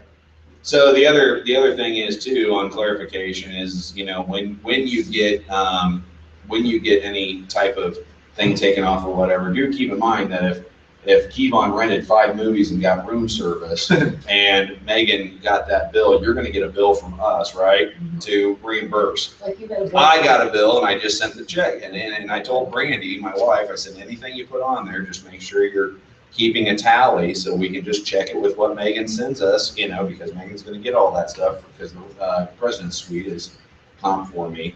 And it was $200 and some, and it was parking, and, you know, we didn't charge anything to the room, but, you know, when we got there, Brandy, you know, wanted parking, fine. Just Terry Valley parked, so. Yeah, because that's how we roll. I didn't get invited to your studio. So, anywho, so yeah, just, that's how it works, that's how it rolls. And as the 1800th reminder, alcohol is not reimbursed. That was an old rule that came out long before most of you were around and it was agreed upon, so it's always really Make a good. motion to overrule. But the alcohol reimbursement thing, you're gonna have anybody, Each president. I don't even of each drink, organization sets their own policy. I was just throwing it out. Okay. I was just throwing it. I think it's just easier. Yeah, I agree. Okay, let's break for lunch and we'll reconvene. I think while we're doing lunch, they're gonna throw some videos up. Yeah, we'll just come back in here and Yeah. watch videos or something. Yeah, so, we'll pretty much just go until everybody's done eating, so.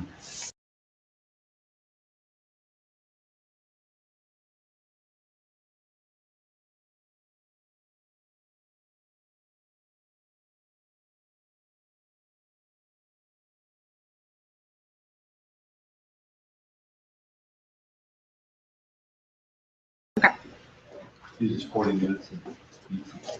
Hi, anyone watching at home? We're gonna break for lunch. We'll be back here at 1 o'clock.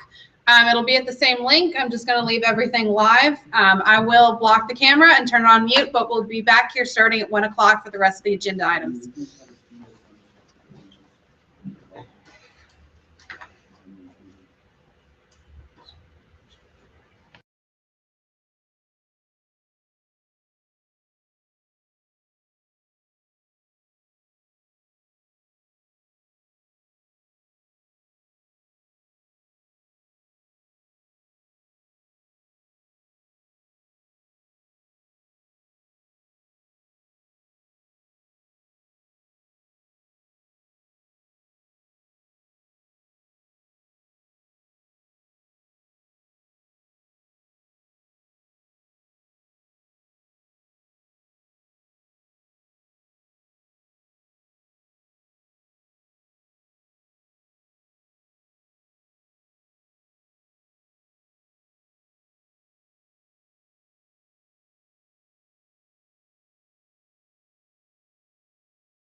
explain why you want. We're live.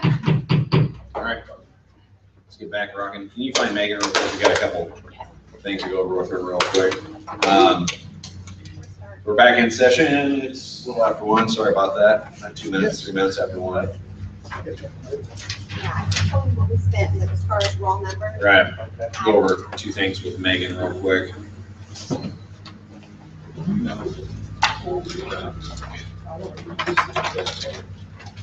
Right, it's on there. Yeah, it's on there. Yeah. I made a ton of little notes. Okay, so Megan, I had requested from Megan to make a new form, and then also I just want to remind, while Megan's getting that form out, I'm going to explain it, that we also, at the end of tomorrow, I always suggest, while we're here, get as much done as possible. So travel reimbursement form, yeah. For this meeting, go ahead and gather up your receipts and get it filled out tomorrow and hand it in before we leave tomorrow. It'd be the best suggestion, rather than getting back and then trying to get it all together and then try to submit it to Megan, and just get it filled out. Get your hotel receipt and any of your food receipts or anything. She's got a little form that you fill out for it, and there you go. That's the reimbursement one. Right. So, but now that this form we're going to talk about was relative to the new policy that we made, and we saw kind of some holes, so we went ahead and we're going to try to hedge a few things that could happen, and that's why Megan so graciously made this form. Right. This is just a request for travel form. If you're doing something that's basically outside of the scope of what you had submitted for the budget, so something new comes up, you hadn't budgeted for it, you're basically requesting to be reimbursed prior to actually going and spending any money. So it's really simple. It would just need, approved by either Jeremy or Francis. I can put it out on the dashboard. I don't have copies here. I can pull some copies before we leave. But it's basically just what's the purpose of the travel, where's it at, what are the dates, what kind of estimated money are you looking at spending, where do you see this money coming from, what line item, and just submitting it prior to actually going and spending the money, so that we can kind of hedge, like Jeremy said, these things prior to you going and having to spend the money. So the reason this was made, now I'm starting to remember it, thank you for reminding me about this. The reason this was made was a lot of changes happen over the year that we don't plan on, like the NFPA 211 thing. And when we're talking about bringing someone in for convention, somebody who might go, hey, it'd be really cool to get this person in there. Well, and then that person goes, yeah, I'll come, but I'd really like to get my travel reimbursed, or I'd really like to get a room or what have you. So what we had the problem with was that we were getting into a lot of he said, she said. Well, you guys told me to come out, so I just naturally assumed that I could go out for 2 steak dinners and get a first class ticket to go out there, and you guys would just reimburse this for me. So that's kind of where the avenue of where this form is going. Yeah. Well, and part of it is, it's really not to micromanage anybody. No. But between 2 organizations that she gets receipts from, sometimes people, and they're not necessarily a board member, but they'll send stuff in, and she'll ask me, what's this for? Yep. I don't know. She didn't know. We're like, well, what, It's kind of a clarification thing that it's just, it gets very confusing, because one association will say, yeah, I want you to go. And then when they go, then Megan is calling me and going, did we approve any money for this person? I'm like, what are you talking about? Oh, well, okay, maybe it was the other association that. So it kind of just clarifies and keeps everything nice, ducks in a row. It isn't to penalize anybody, but we just saw a lot of holes in the game from comments in passing, and these people who go, oh, good, okay, well, I want to do my due diligence. They're asking me to go do this, and then when they're all done, they go, okay, so I need reimbursed for all this travel, and then we're going, we didn't tell you to go do that. They're going, well, great, now I'm shafted on this, so we're trying to hedge some of it, so. And we've had people submit, like I said, not board members here or anything, but, attend a trip and then they turned in their expenses and a bill for their time too, and it's like, well, that wasn't, Right. you know, but if this had been filled out, We we only would pay have for thought, good well, time.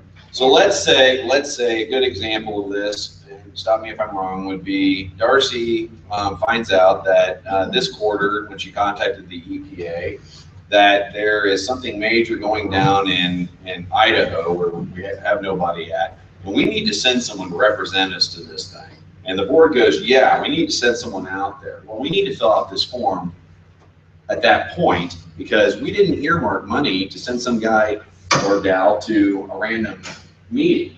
You know, that's what's happening with my president's fund is I had a certain amount of travel planned out for, and then the NFPA 211 thing pops up. And I'm like, well, great, this is eating up my entire fund. So I don't have anything left. So I'm either gonna have to out of pocket or come on hands and knees to you guys Well, asking for how more much money. money are we talking about over the last 4 or 5 years on average?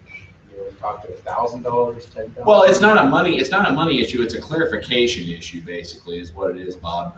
Because again, like Francis said, we've had, you know, instances where people assumed that we were gonna be sending them through conversations. We've had people turn in stuff not only for their travel, but also for their consulting time. It's like, well, no, we can't cover that. So it gets real awkward when these people turn these things in. So now we have a form that, look, we need you to fill this out. We need to make sure we're clear on all this, because then they feel like they're getting the shaft, because their understanding is that Bob said, yeah, you should go to that. And then it ends up being they go to it, and then they come back and go, hey, I need some money back on this, you know? it's really not board members that it's been an issue with, it's been Right, non-board members. right. So it's mostly outside of this realm. It's just to try to hedge some problems. It So. keeps it organized for me, so I don't have to go to Francis, and then Ashley, and then Claire, and then Jeremy, and then Mark, and just who had what conversation, why wasn't I involved? Yeah. They're asking me for the money, shouldn't I have been? So. I mean, it hasn't been a knockdown, drag-out fight. It's not a huge deficit in any way, shape, or form. It's like, okay, look, we gotta get this intact, you know, and that's basically why we did it. Drew? You want it approved by just one of you or by both of you? Is that always the executive directors approve something unbeknownst to the president or vice versa? And then I'm again, who does? It's just happened in the past, it seems like, and there's rumors of it happening. That something gets approved by what? By one or the other, but maybe it should just be both. I don't care, I mean, it doesn't matter to me. I think we wrote it up to where it basically needs approval from me or the president and the executive director. And then basically, if I see it as a problem, I'm gonna bring it to you guys, you know, I mean, that's just natural. Oh, that's good, that's But, fine, you I know, just thought, yeah, I I don't thought you wanna- said it was one or the other. I did say, because I hadn't gotten, so we want it for both. Both and? Yeah. Yeah, Both should approve. whatever's best, so. I think that's check on balance there. I mean, you know, I don't expect Francis to bring everything to me, but, you know, we've had a lot of awkward situations that Megan feels a little weird, you know, and you know, and she brings it to Francis, and then Francis will bring it to me, or Megan, you know, will go through both of us, and, you know, and we help her out with it, and it's just, you know, that's where this kind of came from. It's like, I didn't say that, you know, so we need something that says, yes, you did, Jeremy, you did say this, and here it is. So, all right, cool. Fair enough, thank you. Okay, and then we went over, does everybody understand the reimbursement form for travel to this meeting and the next meeting? So I'd say let's hand them out tomorrow at some point. You probably need to hand them They're out. up here on this brown table. Awesome. Grab one. Yeah, so I'll grab one ASAP. Okay, so moving forward, we've got a couple of things before we jump into what you just pulled. Oh. Let's see here. We've got this kind of outside of the new business thing, but it's still new business. We still need to go over what Ron was talking about, the bank charge stuff, and we've also got a deal from Mike with a code of conduct / there's something else that I can mention. How's it? Standard conduct? There was something else. Okay. All right, well, if you want to have a discussion on that, go for it, and then we'll bring up Ron's deal. I just want to mention, standard of conduct for staff and, members of the board. I had not a lot of phone calls. I had 3 phone calls from 3 different suites from different states regarding alcohol connection. Apparently, there was some instances at a bar, and I don't want to get into specifics, but there was a lot of drama going on outside of different things. So I just want to make sure that we all do have a standard. I mean, let's all have some fun. Let's be careful. But we only have to wear these red shirts for 7 days a week or whatever, 7 days during that convention. And I think it's really important that we shine. And I'm not sure that all of us are shining for the duration of the convention. So I just wanted to bring that up. I don't know if anybody else has any comments. I'd like to comment on it. So I guess the big thing that seems to be brought up, not only from what Mike's saying and from members is does the staff / board of directors have a code of conduct while outside of the walls of this building, I suppose? You have one here and We have a board of right, and our staff is in we have a Looking. employee manual. Right, so looking for clarification. So I think the employee manual reference is on the dashboard, It is on the dashboard. okay? And are we saying that basically it boils down to the code of ethics on our side? I think so, that seems to cover Okay. representing the deal. Because as always, it's there's a lot of things that we get questioned on, and then we go, okay, I don't know if this exists or not. And, and then there's clarification that, yeah, it exists, of course. I think Diane shot out an email when it came up before about the stuff that was on the dashboard. So that, I mean, they're both on that. Yeah, so it sounds like everybody needs to kind of go back on the dashboard and look over stuff and take the time to read stuff. It's probably 60 pages of something, There's of tons course. of stuff on the dashboard. Yeah, so, good. Pardon? No cops getting It's just, well, here's the thing, guys. At the end of the day, nothing good happens after 11. Yeah. Nothing good happens after 11. I talked with Ron about this. Thanks, Dan. So, while we're at convention, be on some good behavior, watch what you do, get plenty of sleep, be aware, be up in the morning, eat good food, not crap the whole time. I mean, it's all this stuff. We're all there to have a good time, but just take it moderately. God, I mean, it's just common sense, Well, I guess my question is, and you bring it up, I mean, I know I've been part of a group that we sometimes stay up to 2, 3 o'clock in the morning. Mm-hmm. We play cards, we have refreshments, so since I'm on the board, I mean, it's like, is that something you can't do, or? No, it's only frowned upon if An incident occurs. Yeah, if an incident occurs and we walk in, because we've had members where they at 2 o'clock in the morning, they're running up and down the hallway yelling and screaming, and the hotel's being called 3 and 4 times. And then the other members that were on that floor are coming to board members or the president, and I was a board member at the time, saying, you guys need to throw these people out. So it's like, now if that was happening, it was happening with just members, so I had to talk with the owner of that company. Yeah. But if I found out that you were there and I went and talked to you, I'm like, Kevon, dude, you're killing me, because that was bad. Yeah, put your clothes back.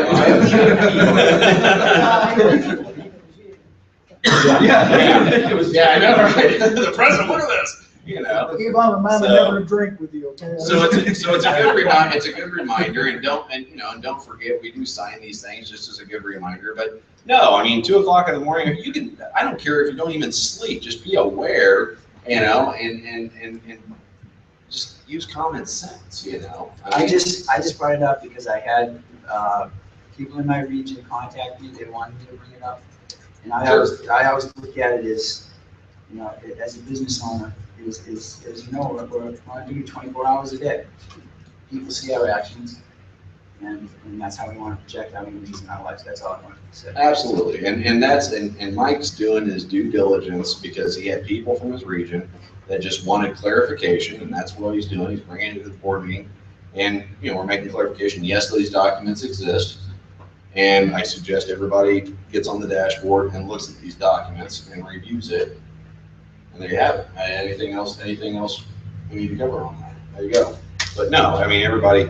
I can't. Again, keep on. Your clothes back on. Yes. Yeah. I mean, keep on, and keep in mind too, that some of us have a lot of employees, and some of us bring a lot of employees, and Kevon's a perfect example of that. He brings a lot of employees. So if you have a bunch of employees, I know it's like wrangling cats sometimes, but yeah, try to keep a little bit better, eye on that too, just so we don't have any problems. So is there a problem with one of my employees or no? No, okay. Are you kidding me? I didn't know. I'm just the guy in the example. Yeah. What's that? The lamps? Well, that's what I'm asking. No, actually, the guys, your guys. I know a are couple very of them got pretty professional. drunk. Did they? A couple of them got pretty drunk, but I mean, See, and I didn't hear about it, so they obviously got pretty drunk in a good way. oh yeah. But Mike's talking about board and staff, right? Well, that's what I was trying to get. I had people, I didn't see anything, so it's all hearsay. Right, involved. And that's a whole other discussion. But I mean, the staff's off, we're off the show. I mean, we're having dinner, or we're getting together, you've been out with the supplier or whatever, you come back and you're at the hotel bar and you're having drinks and you're laughing, giggling.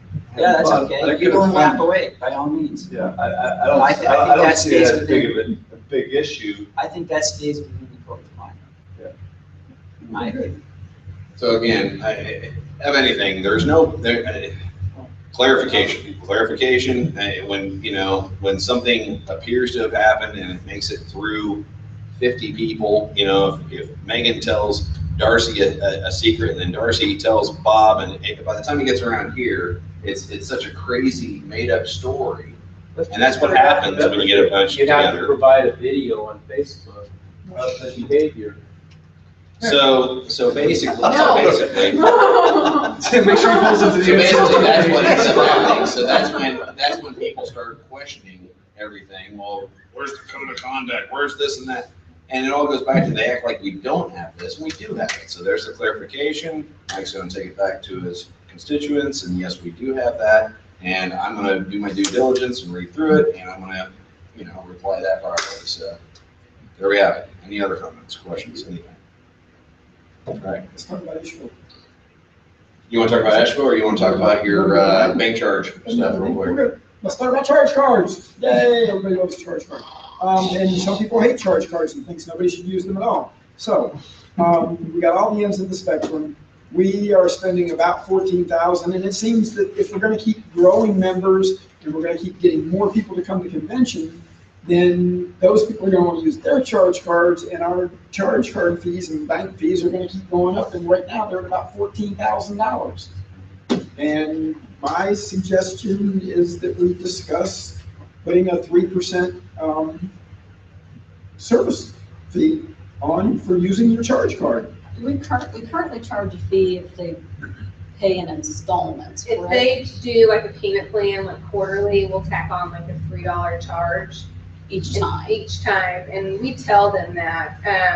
But I don't think, the staff has had a conversation about this, and I don't think the members would take well to saying there's a 3% surcharge for using a credit card. If you're gonna do that, maybe you should think about just like raising the Raising the dues by like price. $5 or something. There you go. Just to cover it. That's $14. Well, it's not the dues, it's the 58 registration cents per to member. the convention is where the most of the money comes in.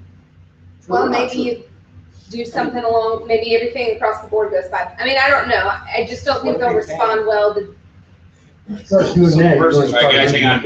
We're starting, this is getting into good conversation. So I've got, Casper? I was asking, is our machine set up for a straight percentage across the board, or is it variable rate?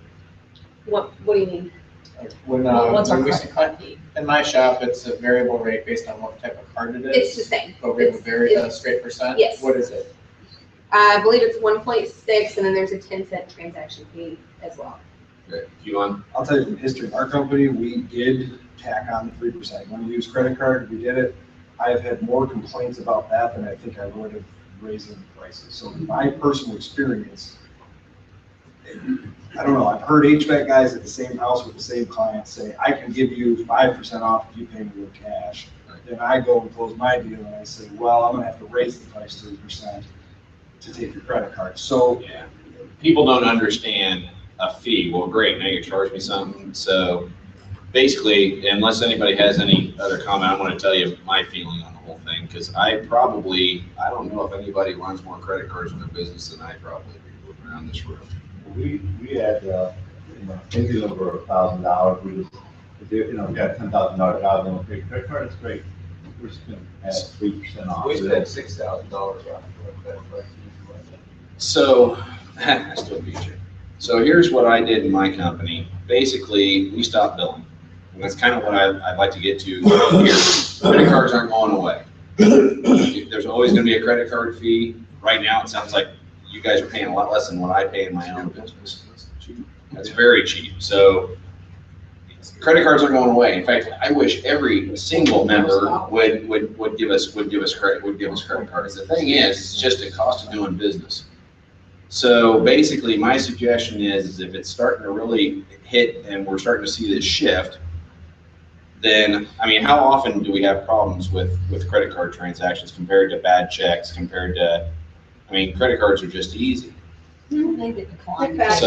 So I stopped billing in my own business, but the give was we started taking credit cards. And over half of our income last year was credit cards. And I had probably $20,000 worth of fees. I don't care. It made my life easier. I got their money, and people are more apt to spend more money when they use a credit card than writing a check or giving you cash or what have you. If you want it, so my suggestion is we just raise the fee. If it's becoming a huge detriment, we raise the fee to $5 or whatever. And then we have a leeway, like Yvonne said. If you want to give somebody a discount, there's your discount right there. They got to pay with cash or check or whatever. It's got to clear. So that's my strongest suggestion is if we feel that, and I think this probably should be tabled until the budget meeting. We just need to raise the, raising the, what? $14,000 divided by 960 members is about $15 each. Which sounds kind of high. It's a cost of doing business. I mean, That sounds kind of high. But it's On $1,000, if you charge your convention fee and you charge your membership, you're at $1,000 and 1.6 to $16. Yeah, since Okay, we've done- then at least that's gonna be the ballpark that we're talking about raising rates. It's better than not having Not people five. go. So Megan, Since we've gotten convention registrations online, more people have started taking advantage of that. Yeah. And that's why we've seen the increase rather than just a slow, gradual thing. It's been like, boom, we got them online, bang, we're taking a hit. that's great. That's great that that's all happening. It's awesome that it's all happening. So, okay, we're starting to see a difference. So we just need to raise the fee. It's only like $5. Well, then your sweat charges go up because you're hitting them once a year now or something, right? Just renewing all the time, or are you paying more because of that too? That's marginal. That's for a certain amount of time. Are we doing different now? No? Am I retarded? You're talking about paying our membership fee monthly. Isn't that right? Yeah, so do you get hit with more swipe charges throughout the year, or is that not the case? No, the transaction. How's an ACH work? Monthly we tack on that extra fee anyway. Okay. Yeah, Okay. because we're having it done more often. Okay, well, that's all I was The asking. majority of the membership pays for the whole year. Yeah. Is the fee the same whether you swipe the card physically or key it in? The Yes. card is Sure. hard. You don't physically swipe the card. Yeah, it's the same fee. Yeah. I mean, what's the due now? How much is it? $4.79. $4.79? So I mean, you just say it's $4.95, and then it's $4.79 if you write a check. Well, we give them the $20 discount anyway if they pay early. So that's kind of an incentive to get them to pay, but And it's also. just ideas. Yeah. Reduce the amount, the incentive, boom, there's your money. We've just got to shift. I don't see a problem. If we have a shift to where it's starting to cost us we're starting to tip the boat, then we just need to raise the fee. That's all there is to it. And I would recommend doing that before now that you're on an annual date. Yeah. Yeah, all that stuff's gonna go out soon. I mean, if you wanna do, No, well, do you feel that we need to? There you go. That's the conversation. That's all, we can do all this in the budget. I agree Well, with you about tabling this until the budget, but I don't think we ought to be raising the dues the first year out that we're looking. I don't either. I don't see a problem until it really happens. Part of doing business. I mean, it's not gonna break us. The only reason Francis mentioned maybe we should discuss this now is because we're going to an annual date and we give them we start with a 90-day reminder and then a 45 and a 15, as you're looking at those annual dues for September going out in July, so very soon, before the budget meeting. So that's why she mentioned that. But if you're not gonna raise anything, then we don't. We may talk I mean, about if you decide to convention, raise we it, can talk I'm about just- raising the I'm just convention fee. saying that it's not going to, you're not going to get the advantage of that until Right. September of next year. Right. So, I think this might be a good year to talk about raising the convention fee because of going to Orlando and everything else. So- As opposed to trying to do it a year later or 2 years later where we might be going to Portland. So, Diane had a question. Had convention attendance and membership numbers increased due to accepting credit cards? The new members have, yes. 'cause There you they can go. Join See, online. that's more than paying for it. Absolutely, yeah. That's No. just part of doing I'm business.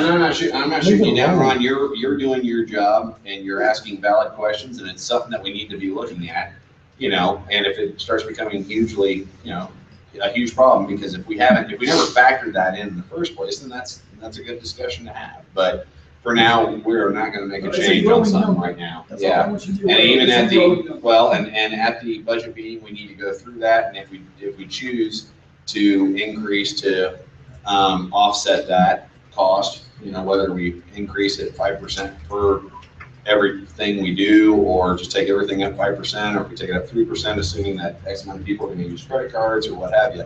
That's cool, but we need to not be making any changes for, certain, set specific time until Megan feels that it'd be a good time to make that change, because like they said, okay, we need to do it really quick if we're gonna do it, or not, we're not gonna do it, so. But, no, keep an eye on it, and that's where it needs to go. But I strongly feel, credit cards are the future, guys. Apple Pay and all this other stuff, it's making it just so easy to spend money. We need to be part of that. We need to be part of it. We need to make everything as easy as possible. If someone calls in here and asks about membership, that person answering the phone shouldn't be giving them just information about becoming a member. They ought to be leading them down the path to go ahead and get them to join while they're on the phone at that very moment.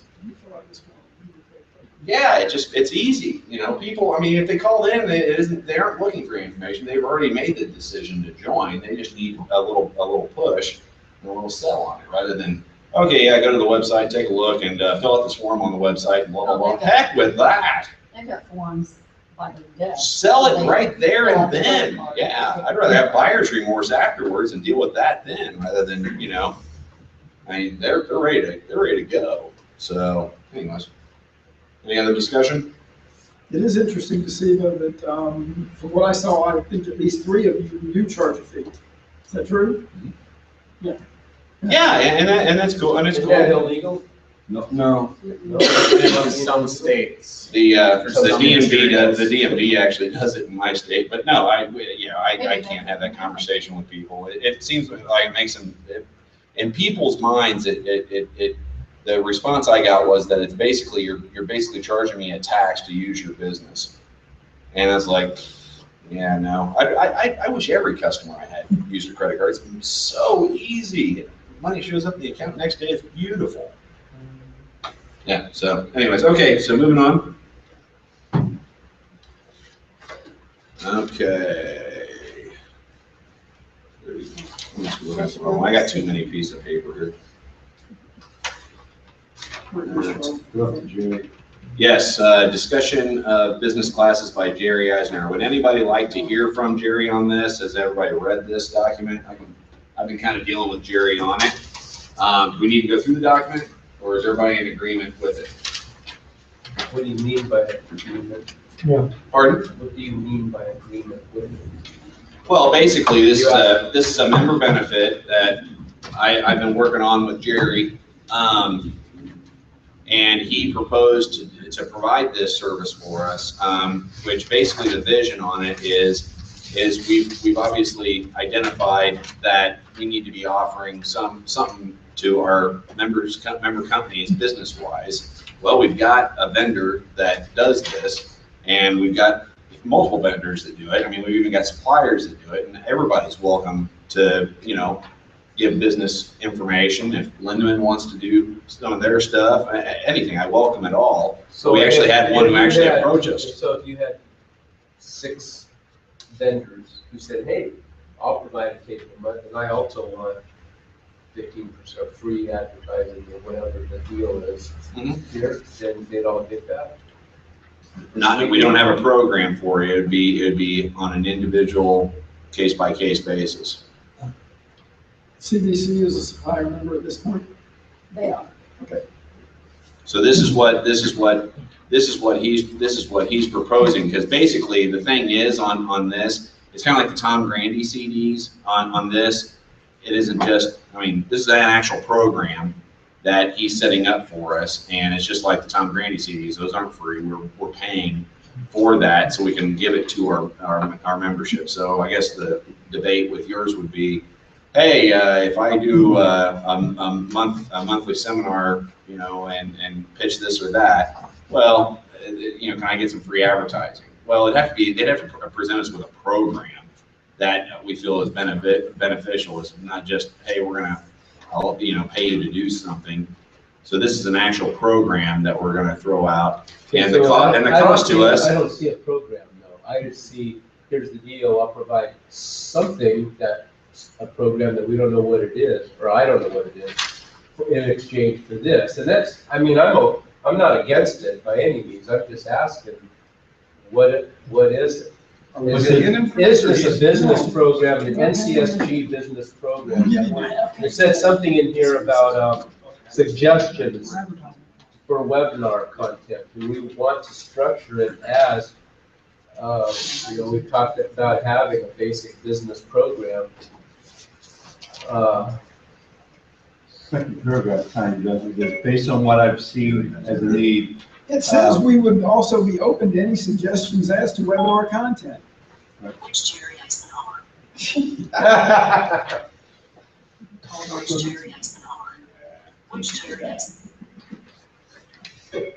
Jerry Eisenhower contact. Easy to reach open suggestions about content. So it's not like I want something on sales, want something on this, or this is how you look at it.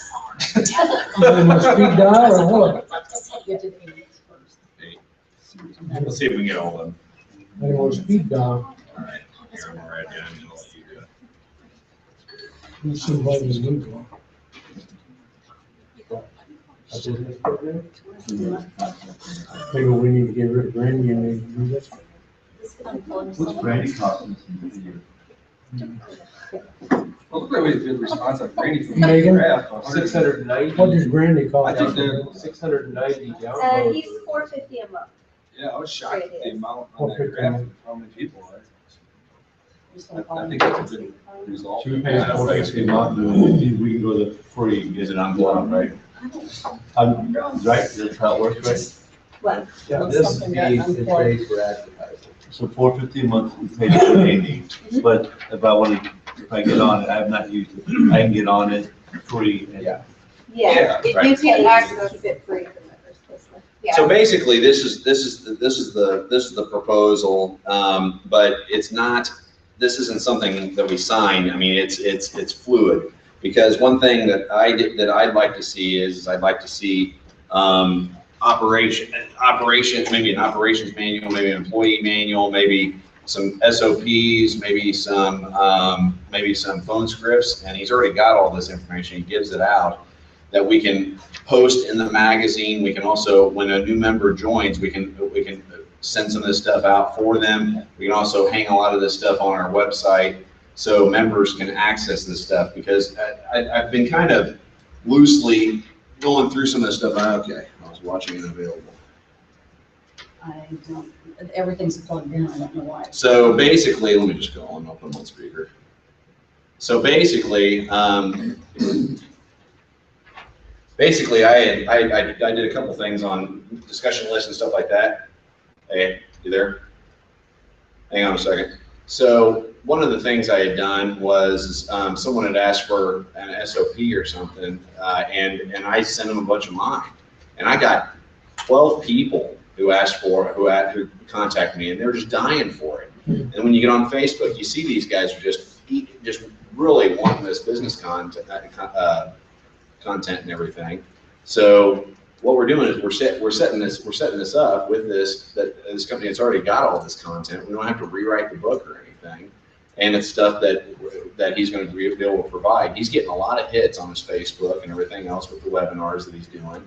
So so obviously it's stuff. I mean, he just had the get together down here, had 50 people. So I think we've obviously identified that this is what the membership wants, and there's nobody at this table that's going to take the time to do all this. So we have somebody that's going, hey, for a little bit of ad space, you know, I'll offer this up. It's frankly, it's cheaper than what Tom Grandy is, you know, what we're doing, what we went to Tom Grandy for, and it's more interactive. So Jerry, hey, you got a minute for me to put you on speakerphone and just kind of go How down much your is the proposal ad? like we talked?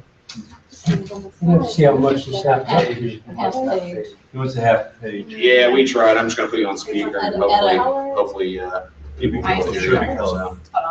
A supplier rate, supplier member rate. Okay, hang on. No. Okay, I got you on speaker. Which Jerry Eisen? Yeah. When I asked Siri on my phone to contact Jerry Eisenhower, your son's stuff was coming up too. So it's a which Jerry Eisenhower?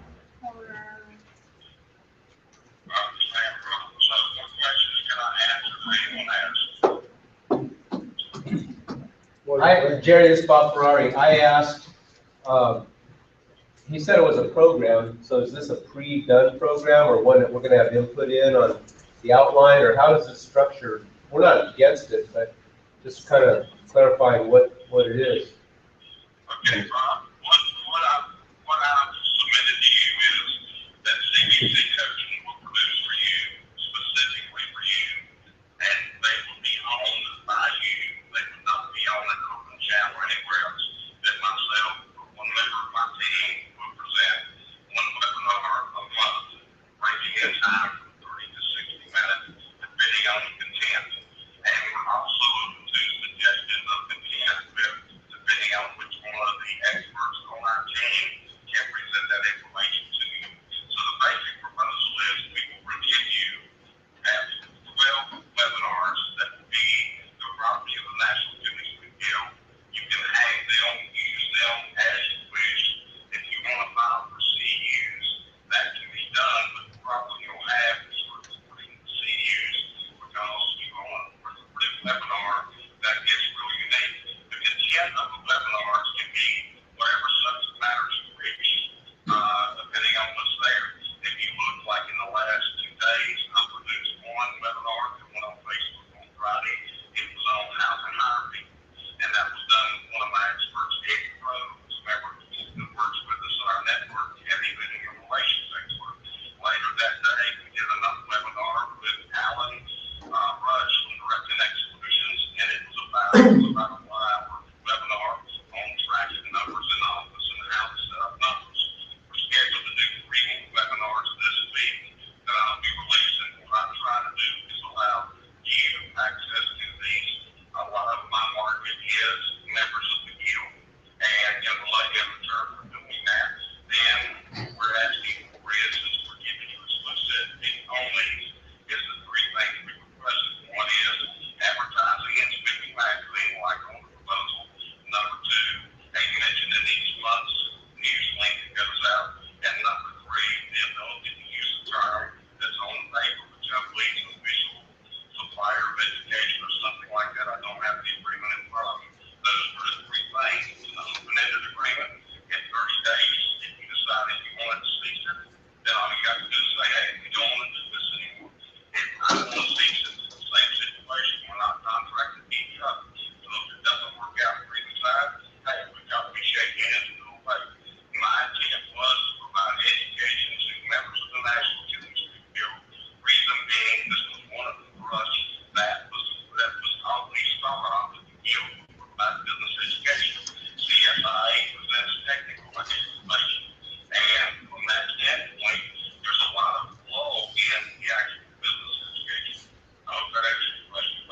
So just for a reference point, Jerry, since you hung up that last webinar, how many views or likes or anything like that have you had on that content? On the webinar we did, the one on Friday right now, it has not been constant contact. It will be constant contact tonight.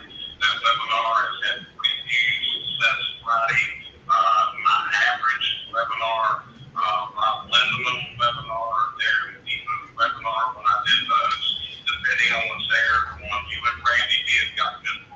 They're running from 125 to 175. It is a normal view. What you're looking at again, time's falling, and what you guys know just depends time of day, all the things. My feeling is that you hang these webinars on the back page of your website, they can be a member-only benefit, and give you a member benefit, or however y'all wish to use it. I mean, it's just a way to provide education. All right, Francis? Yeah, Jerry, I have a question. Are the webinars that you're proposing to produce, are they being produced uniquely for NCSG? Each webinar that would be done for NCSG would be done specifically for NCSG. We would give NCSG the raw video, so NCSG would be the one that would hang it on the YouTube channel, because we wouldn't have access to your YouTube channels and that type of stuff. So it would send to me, taking the raw video and transferring it via Dropbox or some format like that, sending it to Tom or Darcy or Angels, and letting them hang it. And I'm going to suggest when they do that whoever does it on your end, makes a lead in as a benefit of the National Statistics Guild, and does a lead out as a benefit of the National Statistics Guild. We're also open to creating a visualized frame for you. Like you see, if you look at my webinars, we use a template from, and it is a template with my company in it, and we can certainly work with some artwork. If you guys want to design a specific template, which is basically a PowerPoint that plays in the background, or we make PowerPoints up and huge slides. The primary webcast is getting the best play. We not have slides to support our main podcast site with an unlimited interview, where the person I'm interviewing is, they already know the questions, so we're not asking them, but they will give me the questions. We will do a lead, and that way we know what we're talking about. The questions are not getting people by surprise. And at that point, that's how we put a podcast together. We aim for about an hour, before an hour. That's why I put 30 minutes to an hour in there. If you run it out in 5 minutes, 30-minute webinars is really tough. 45 minutes to an hour is about average, and that's why I just put range 30 minutes to an hour. Okay, holy cow, to be doing some of them, I would be doing some, probably, Cheryl may be doing some, if it gets in the inner side. Ken Warren is another one of our coaches, he may be doing some. Again, we're open ideas. I mean, I've got hundreds of webinar ideas. I've got 10 webinars on schedule right now to be produced, and it runs in the schedule. Some days we may record 3 or 4 webinars in a day, and they'll release them over the next month. How about other documentation that comes with them, like outline or anything like that? Or is it just a webinar? He was looking for an outline or something that would go with the webinar. I'd probably debate, I don't think we need that.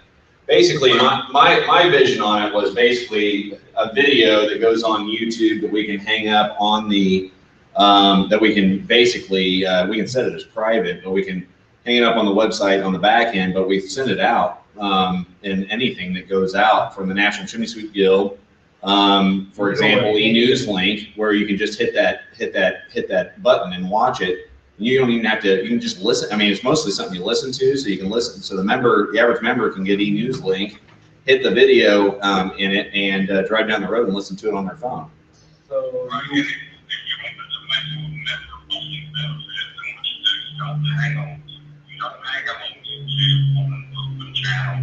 take a concealed link that no one can get to unless they have the actual link.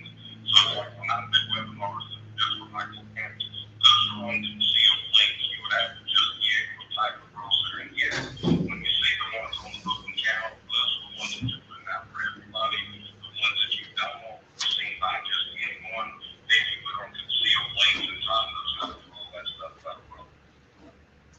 says Tommy on Starseed.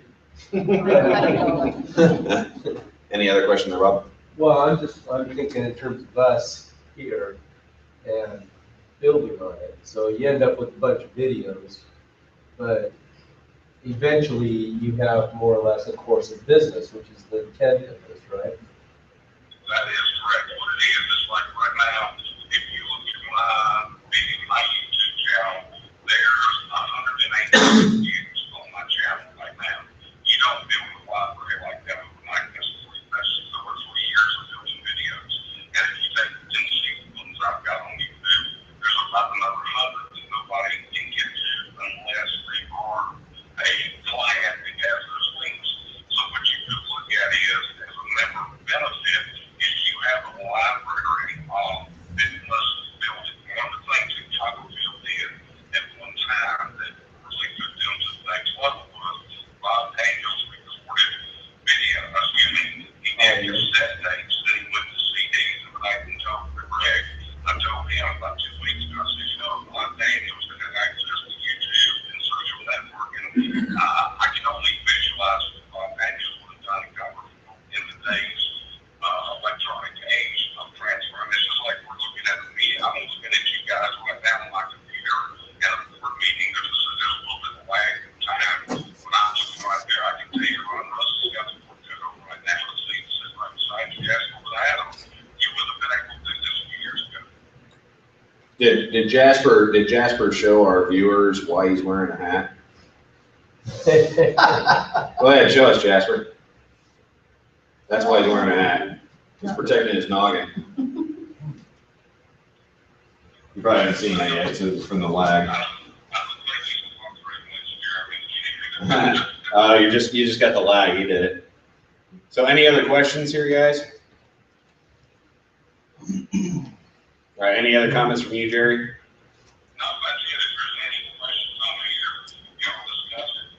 I think it's a win for y'all. It's a win for us scouts to get some advertising. But we got to put a webinar together. To put an hour webinar together. But that takes about 3 to 4 hours of my time. And to do things to get them all set up, get the people together, script it out. Like I said, we're open to the subject matters. You give us the subject matter, we've probably got an expert that can address the subject in a very relative manner. Okay. Anything else? What do you expect out of this? We expect a member benefit out of it. How much? What? It's right, it's Is that all, or? It's $550 a month is what he's looking for, in a half-page advertising. He's looking at having his name basically on the information, and then to be listed as the official supplier of education to the National Children's Field membership. And that's it, highlight. Which we have nothing right now, so we got to start somewhere, guys. I mean, okay. Hey, thanks, Jerry. Thank you. Okay.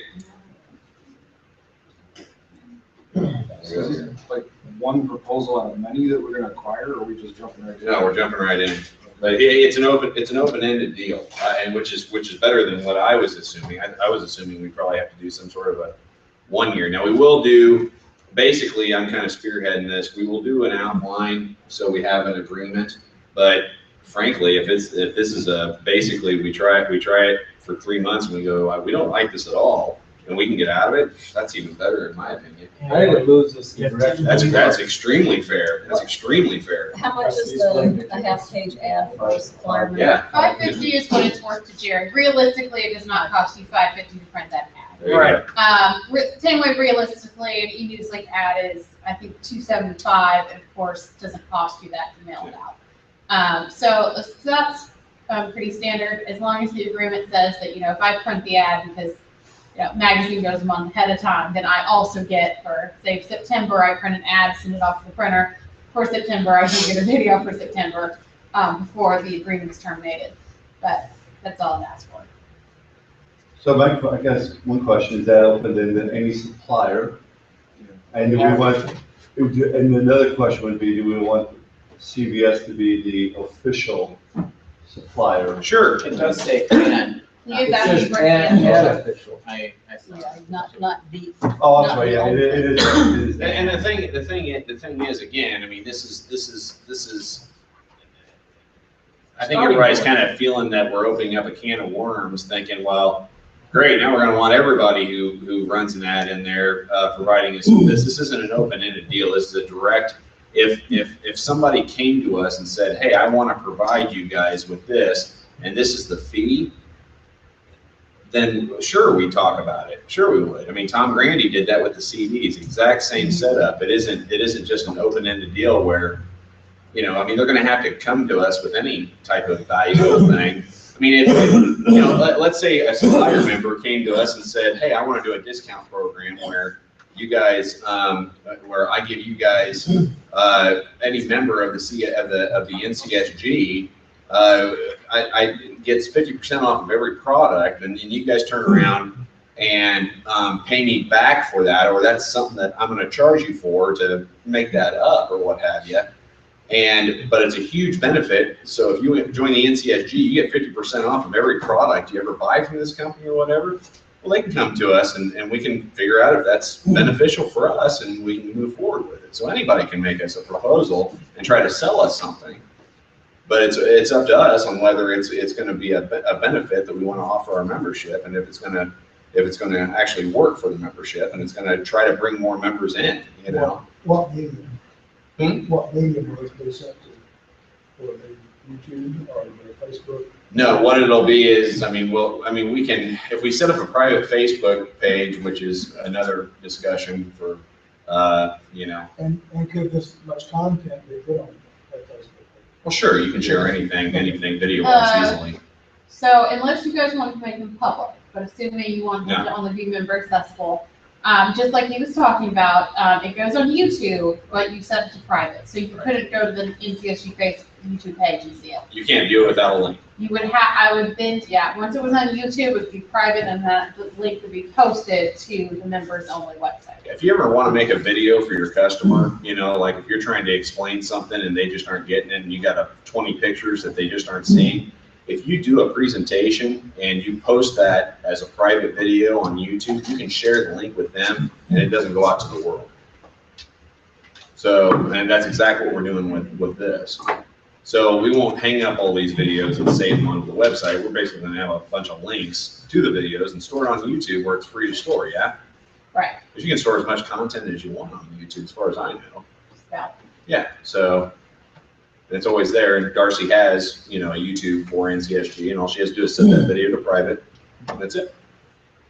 Again, it's the first approach of this, and I think it's a great idea. I mean, I'm anything to help us, you know, get our business skills up, things like that. I'm just, I guess the other question I have is, you know, we're talking about trying to get credits, CU credits. So how would that be set up then? I mean, if I'm going to go on to watch it. I don't see it being set up through us. That's a whole nother conversation. I want to just get the ball rolling and then worry about the CEU thing later. Jerry had thrown that out. The only way I personally see that working is doing something through the back door where CSIA would basically have that if on some sort of a portal deal where you'd have to like check in, and they take the video and do it into the MindFlash setup where 3/4 of the way through the video, someone says a secret code word as you're watching it, and then you have to watch the rest of the video to get the other secret code word, and then you can prove that you watched the video by filling it out. That's how they do it through HPBA. So you probably have to, well, the way we do education is you call and register, and then Claire, who's the program director, sees that on the other end that you completed the class. So we would have to have an online hosting platform the same way CSIA does. Yeah, but I wouldn't want to limit. Business CEUs, What's that? Free business CEUs. Well, would be a Sure, benefit. sure. I don't want to get into the weeds too much, but couldn't we hope, if you're going to apply for CSIA CEUs essentially, couldn't we host it on their MindFlash? I mean, it's going to be branded NCSG. all over them. There you go, there's another way of doing it. We'd have to probably get an agreement with CSIA to use their page or their account. Would it still be And it'd accessible probably only to be- members though? Or would it Right, go because we to want to CSIA? be, but when we register them for the class, we can make sure they were members. We just have to probably, CSI would probably want, I think, was it $5 a head or whatever they charge for every time they register a person in the class, we probably have to agree to pay CSIA for that hosting. So if they wanted CEUs, they could go that route. Or If they they could didn't do care, they could just get download Yeah. it and watch. I do agree that in the future, if we could do that and offer them exclusive CEUs, that would be a huge benefit. See, and that's a huge benefit, and not only that, but also, you know, and this is something for CSIA that I keep on, just like the checking people in at convention, they got to make it a little easier to get to obtain CEUs. I mean, on certain platforms, I understand that, yeah, you want to, you know, okay, send in, you know, make sure you touch the screen so we get your fingerprint to prove that you're watching this or whatever. But dude, I mean, if the guy wants to get up and go get a bowl of popcorn and come back, make some CEUs easy to obtain, you know, and you got to kind of trust that people are going to be on it, because you give anybody something, they're going to try to find a way around it. Buy the cheapest ones, play them on 3 computers at once. There you go. Yeah, write down the secret code word and move on, you know. I mean, you know, I was trying to click through a review on the HPBA thing when I went to re-up my NFI. It was absolutely boring. Sorry, NFI, I love your classes, but it was. And I was like, dude, go faster, go faster, go faster, because it's just basic stuff. It's like, oh, snooze-a-rama. But you can't, you know, it pushes you through, so, you know, it kind of forces you into it. But yeah, I mean, but geez, worrying so much about, make sure that that person didn't, you know, mess us around out of one CEU. Thing is that what we've been talking about for a few years, we've needed somebody to pull it together, or several people to pull it together, and it's just complicated, hard, time-consuming. And this moves us in that direction. Just yesterday, we talked about that being one major component of a member benefit. It's something that we can offer. It goes right in line with what our vision is for the members of NCSG. And we have somebody who's known and who does a great job, who's offering to do it at really little to no cost to us. And I don't see a downside to it. I think it's the right thing at the right time and the right place. Plus he's offering a 10% discount. Yeah, and that was the other thing too. He's offering 10% discount to the members for his coaching fees. That's great. So we want to take a vote on The it? coaching fees aren't cheap. Do you need a motion that we accept this? I'll be glad to make that motion. There we go. Let's do it anyways. Why not? So we made the motion to. Vaughn and him. Yeah, we made the motion to go ahead and move forward with CVC coaching? with CVC Coaching's proposal idea program.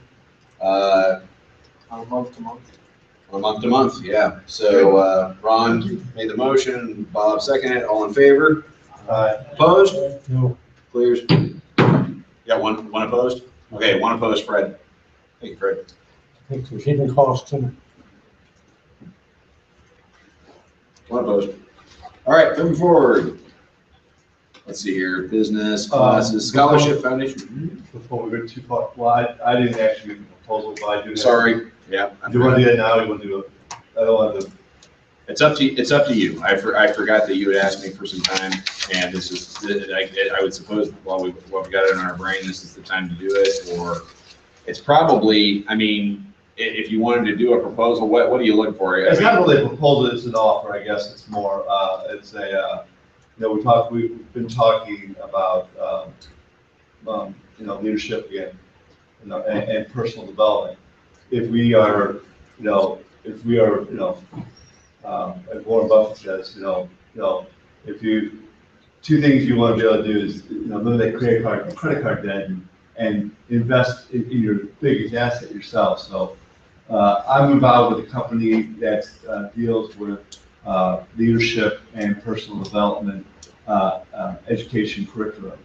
So basically it offers leadership CDs, books that you, can be purchased in small snippets. So like you had like a corporate training a one-year corporate training program where, again, you can eliminate, you can stop at any time, there's no cost, but you can get a book, 4 CDs, and get leadership training coming in. I'm offering that to the board, I guess to the membership. It's set up that you can have, what I talked to Francis about was how to set it up, how to bring it on board, and have that available to the membership. That hey, I want to do some corporate training. I want to be able to do. I want to get some sales information. I want more personal development type information. So I don't actually have a program set up. I'd like to say, hey, I'm just offering it out there that I can send this information out to the board. With actual friends that I don't maybe having if anybody's interested, maybe set them up on a program, try to get some kind of feedback on how it would work. But having I want just having that sales or business class, having that available. It's just, and most of the CDs and stuff are all like 20, 30 minutes, like how to win friends and influence people is like part of the curriculum. You get that, plus you get 4 CDs, you get questions so that you can, you can use it as a training for your employees. And you also got answers, again, it's a way of accountability for the curriculum. So is this something you're offering as a resource to the membership? They can just yeah, it'd be more like a resource. Mail it to them, or they call up and it's online somehow. It'd be more like a call up and Gil pays $500 for it or whatever it is. Well, it'd be like an individual, like a subscription is like $50 a month. Okay, so an individual could subscribe to it if they wanted to. Right. So, I mean, it'd basically be like you'd be a supplier offering that product to the membership. Correct. Now, again, I'm trying to think more how it can be a benefit to the being a member by having be able to get that information. Well, can the public call up and order it from you? Yeah, it is available to the whole public too, but again, this is a source. Offer a discount to members. That would be a benefit. Just an idea. Yeah, or that, or like if you did it, part of that money could go back to the scholarship fund, or something like that. You're talking about way of funding. I haven't really sat down to figure out how we could do that percentage back or a discount to a member. But again, we could donate it to a percentage back to, like, if we're trying to support the scholarship fund or, whatever we could do. Something like that could be set up. I'm just bringing it up. I'm looking for feedback, really, guys. So that's exactly what I was about to say. He's basically, I think he's looking for feedback to see if this is something he should draw up a proposal or do something on. That's basically could be construed as some sort of a offer. It wouldn't really be a benefit. It'd be more of an offer. I appreciate your product and I appreciate your interest in wanting us to grow and get better. But I don't see it any different than any other products that are out there that I can buy anywhere else. And I don't see any other benefit to us directly at this point. Just to give you feedback. And it just sounds like you want us to do some marketing for you. And that's kind of what I'm seeing. So if you were saying that out of those sales, profits go to the scholarship fund or something else, then that's worthy of a proposal to look at. So you're wanting us to endorse it? Is that what? It's not really even an endorsement. It's operating. If you want, you want some corporate training, something you can train your guide with, or again, we're all very technical. We're all very good at the technical side, but on the business side, we're all looking to gain more knowledge. So again, if that's something that can help you, if that's something you want help at in your company, it's something that you can say, I would like to, be on this corporate training path. I want business classes. So it's basically leadership. It's all leadership and personal development. I would just think that But Ron said you'd want to be a member supplier and advertise it and sell it. I think you found a good market, and I think it sounds like you've got a good product. You seem to like it, and I trust your judgment there. Yeah, we'd love to have you become a supplier, member, and get a booth. I mean, you can apply to do it like all the others, do a seminar, Yeah. product. But, and that's what we're working on right now, so. Right. As a supplier member, you could be Swift Advantage, with discount members, so, you know, Swift Advantage list, like the other discounts would be featured in sweeping once a year. Or the member benefit list has lots of companies that give discounts, on various products like computer services and whatnot, another option. Is that in your conflict of interest? Not yet. So that's fine, that's why I guess we can just talk individually and just see if there's any more feedback is. Yeah, I forgot about that. That's okay. We'll do it here in a few because we're almost done. ESHFO travel and specifics.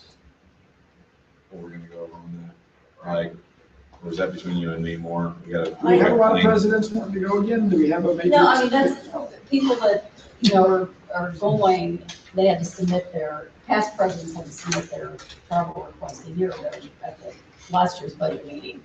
And that's in there. I think you were just looking for clarification on the trip. And I still haven't received an invitation, so Okay.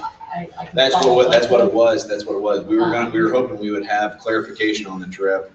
And we threw it in there to remind us that we would hopefully have it.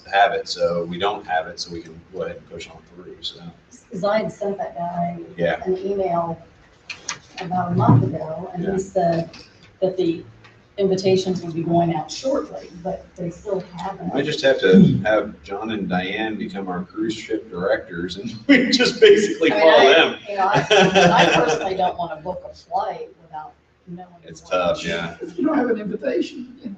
I mean, Yeah.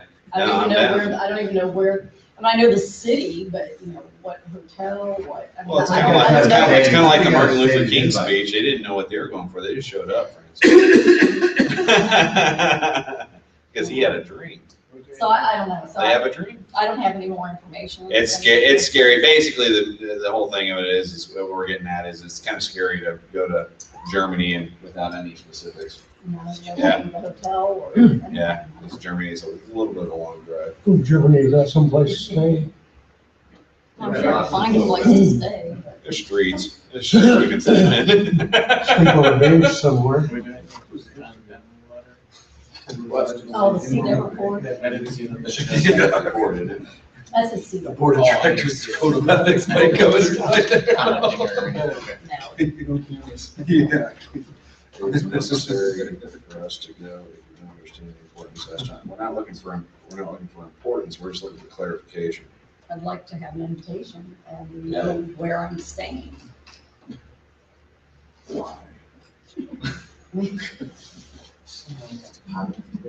There's plenty of suits over there, you don't have a place to stay. Yeah. Make sure you have some details of trip.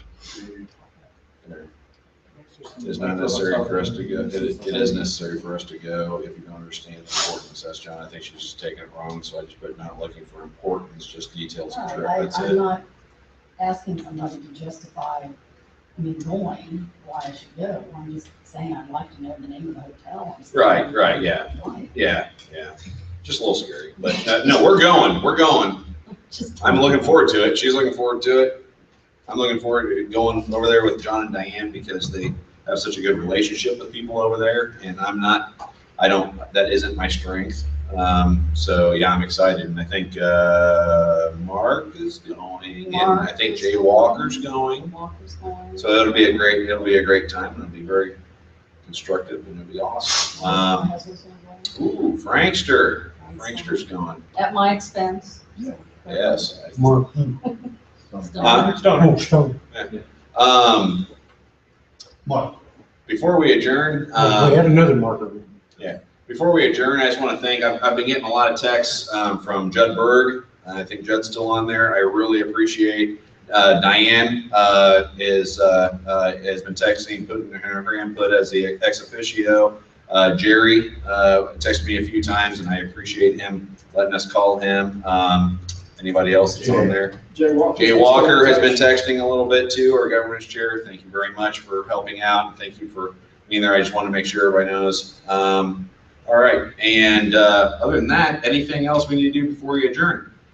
Oh, next meeting date, August 3rd and 4th, 2015. Go ahead and set those dates in the calendar, and before you leave your hotel, I would go ahead and book the day, book the stay. They don't charge it until you actually get there. So, and they've got a very lax policy on, like, as long as you cancel before what, Dennis, 11 o'clock the day of the stay or something. I don't really think we got that worked out yet. Okay. She was sweet, but I think that's. She was sweet. 24 hours. So, anyways. Having Francis look into other hotels and just see what kind of rates are out without. So we have a whole list of preferred hotels. Right, well, I mean, are we doing anything to get a room rate, or anything when we bring 12 of us here? I mean, if we get a room block of 10 rooms? We get a preferred rate. Right, okay, but I think it's $99. we get a discount rate at Staybridge based on what they're doing, but it sounds like the rate at the Holiday Inn's the same thing. The one that I've seen is $69. What, you're saying one for 69? I'm at La Quinta. I think ours is. It was supposed to be on Staybridge. 104. Oh, Holiday Inn? Holiday Inn discount.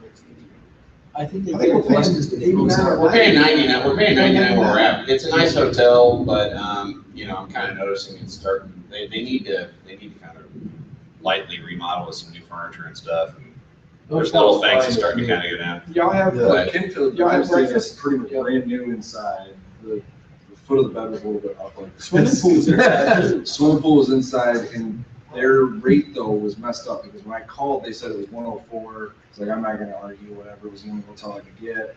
But then when I checked in, I said, you know, can you check that? And they started going through, and they got it down to 69.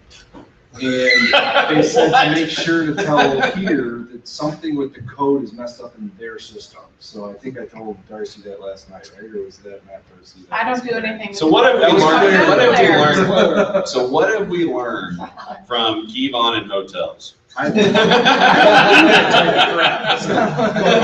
that's kind of like even Best Western is $69. All I'm getting from this is Kevon will not be making a reservation.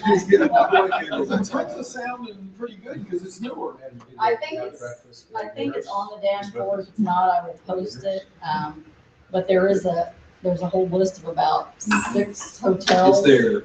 Okay, and it's our, there are preferred hotels, and it indicates on there what you get. It's kind of nice when we all stay in one place. That is my Yes. point on it, is I would like, if we do look outside, let's try to pick one that we all kind of agree upon for the next meeting. For the next meeting, let's keep the Staybridge. I've already made my reservations and everything for it, but go ahead and do it before you leave. That way it's already on there and you don't have to worry about it. We don't have to remind you about it. And then you get here and you've actually got an actual place to stay. So, I ain't going to play reservation. yeah. So, any questions about any of that? Usually earlier. Hmm? Prices are usually cheaper earlier. Yeah, absolutely. Anybody got any questions or anything? About anything? One other question has to do with the evaluation. There's been practice in the past that the staff evaluates the eating. Okay. Why did we get away with it? Nothing was sent to the staff. I'm gonna clarify, I don't have anything to do with this process. It wasn't like. Yeah, this. no, I told no, people Francis not doesn't to. do I her don't- own evaluation, I don't have anything to so do with it, basically, so- if your question falls on anybody, it falls on me, Fred. I understand. And frankly, I wasn't aware of it. I And think frankly, Kurt sent it out last time. well, and frankly, the platform on it came from Hope, and I got the email, and the form was, in my mind, you know, I guess I wasn't looking for input from the staff. If the board wants input from the staff, I can go ahead and have it made and we can get it. we can do it next time. My biggest part of the input for Francis's evaluation, which we do once a year, and me and Mark, the president of the CSIA, is going to do it. I, of course, look for input from you guys, and I'll compile it up, and names won't be shared, just comments and facts and the good, the bad, and the uglies. You know, nothing's perfect. Well, sure. So basically, what I was mainly looking for is input from the board, and if you haven't got it filled out, let's go ahead and get it in. If the board feels that next time around we need to send one out to staff as well, more than happy, because this isn't all boiled down to me. It's what the board evaluates. Francis. It's Francis's staff. And Francis's our. Right. But it gives us some good input. It gives us some good input. It gives us some good input as to how things are going and how the staff feels. So do you think that the board then should get in between Francis and her staff and go, well, this staff member said this, and no. You shouldn't share any of it, Bob. You don't share any of it. All you do is go back to Francis with corrective criticism if it's good and praise for what she's doing great. And you don't pick. He's not going to tell. Ron said, you know. No, I got that. It wasn't shared. You don't give me a hug every time. I totally get that, and you know. I mean, I think it's just more information. I think more information is good. For me to be a little more open, I'm not naturally a warm fuzzy person. I'm just not, and so I picked that up, and I've tried to be a little more. So basically, I think this conversation is more of an internal conversation for the board to probably have outside of this room. Let's have it, or after we're done here and we adjourn, we can send. I mean, Francis doesn't evaluate herself, so we can evaluate her however we feel fit, as long as it's within normal evaluation range. You know, and if we feel that we need to evaluate not only this, we need to evaluate 5 other people down the street to see what kind of neighbor she is too, then that's fine. I mean, the government used to evaluate my in-laws' neighbors, you know, for my father-in-law. So however we feel fit, then that's up to us. And we probably need to discuss it, because when I got this president position, I wasn't just given something and said, you need to make sure you do this and that and this and that. So, you know. Well, and I think each president does things differently. I mean, I just went through the evaluations last year. That was my first one as the Mark, and I don't know what you guys did before. I don't either. I don't know either. I mean, I wasn't even polled in years past, guys. I mean, I don't even know if they did evaluations with Ashley or Mark McSweeney or anything. I don't know. I do the staff evaluation. So Well, sure you do. Yeah, that isn't up to us. That's up to you. So, and however you do it. Yes, we are. So. Where would I get Francis' evaluation filled out? You got it? Did I give you a copy? I got extra copies. Okay. Okay, yeah, well, I definitely need one of those. Okay, so we'll get that out. Why don't we work on that next? And let's talk about that. Let's go ahead and adjourn so we can get everybody off the internet. Motion to adjourn. Greg, Ron, all in favor? Aye. Thanks, guys. Thanks for everybody attending. We will hang this up on YouTube. Enjoy. It'll get 1 million views and go viral. Only to get a code. Okay, so let's so next thing's next. Let's go ahead and get Francis's evaluations.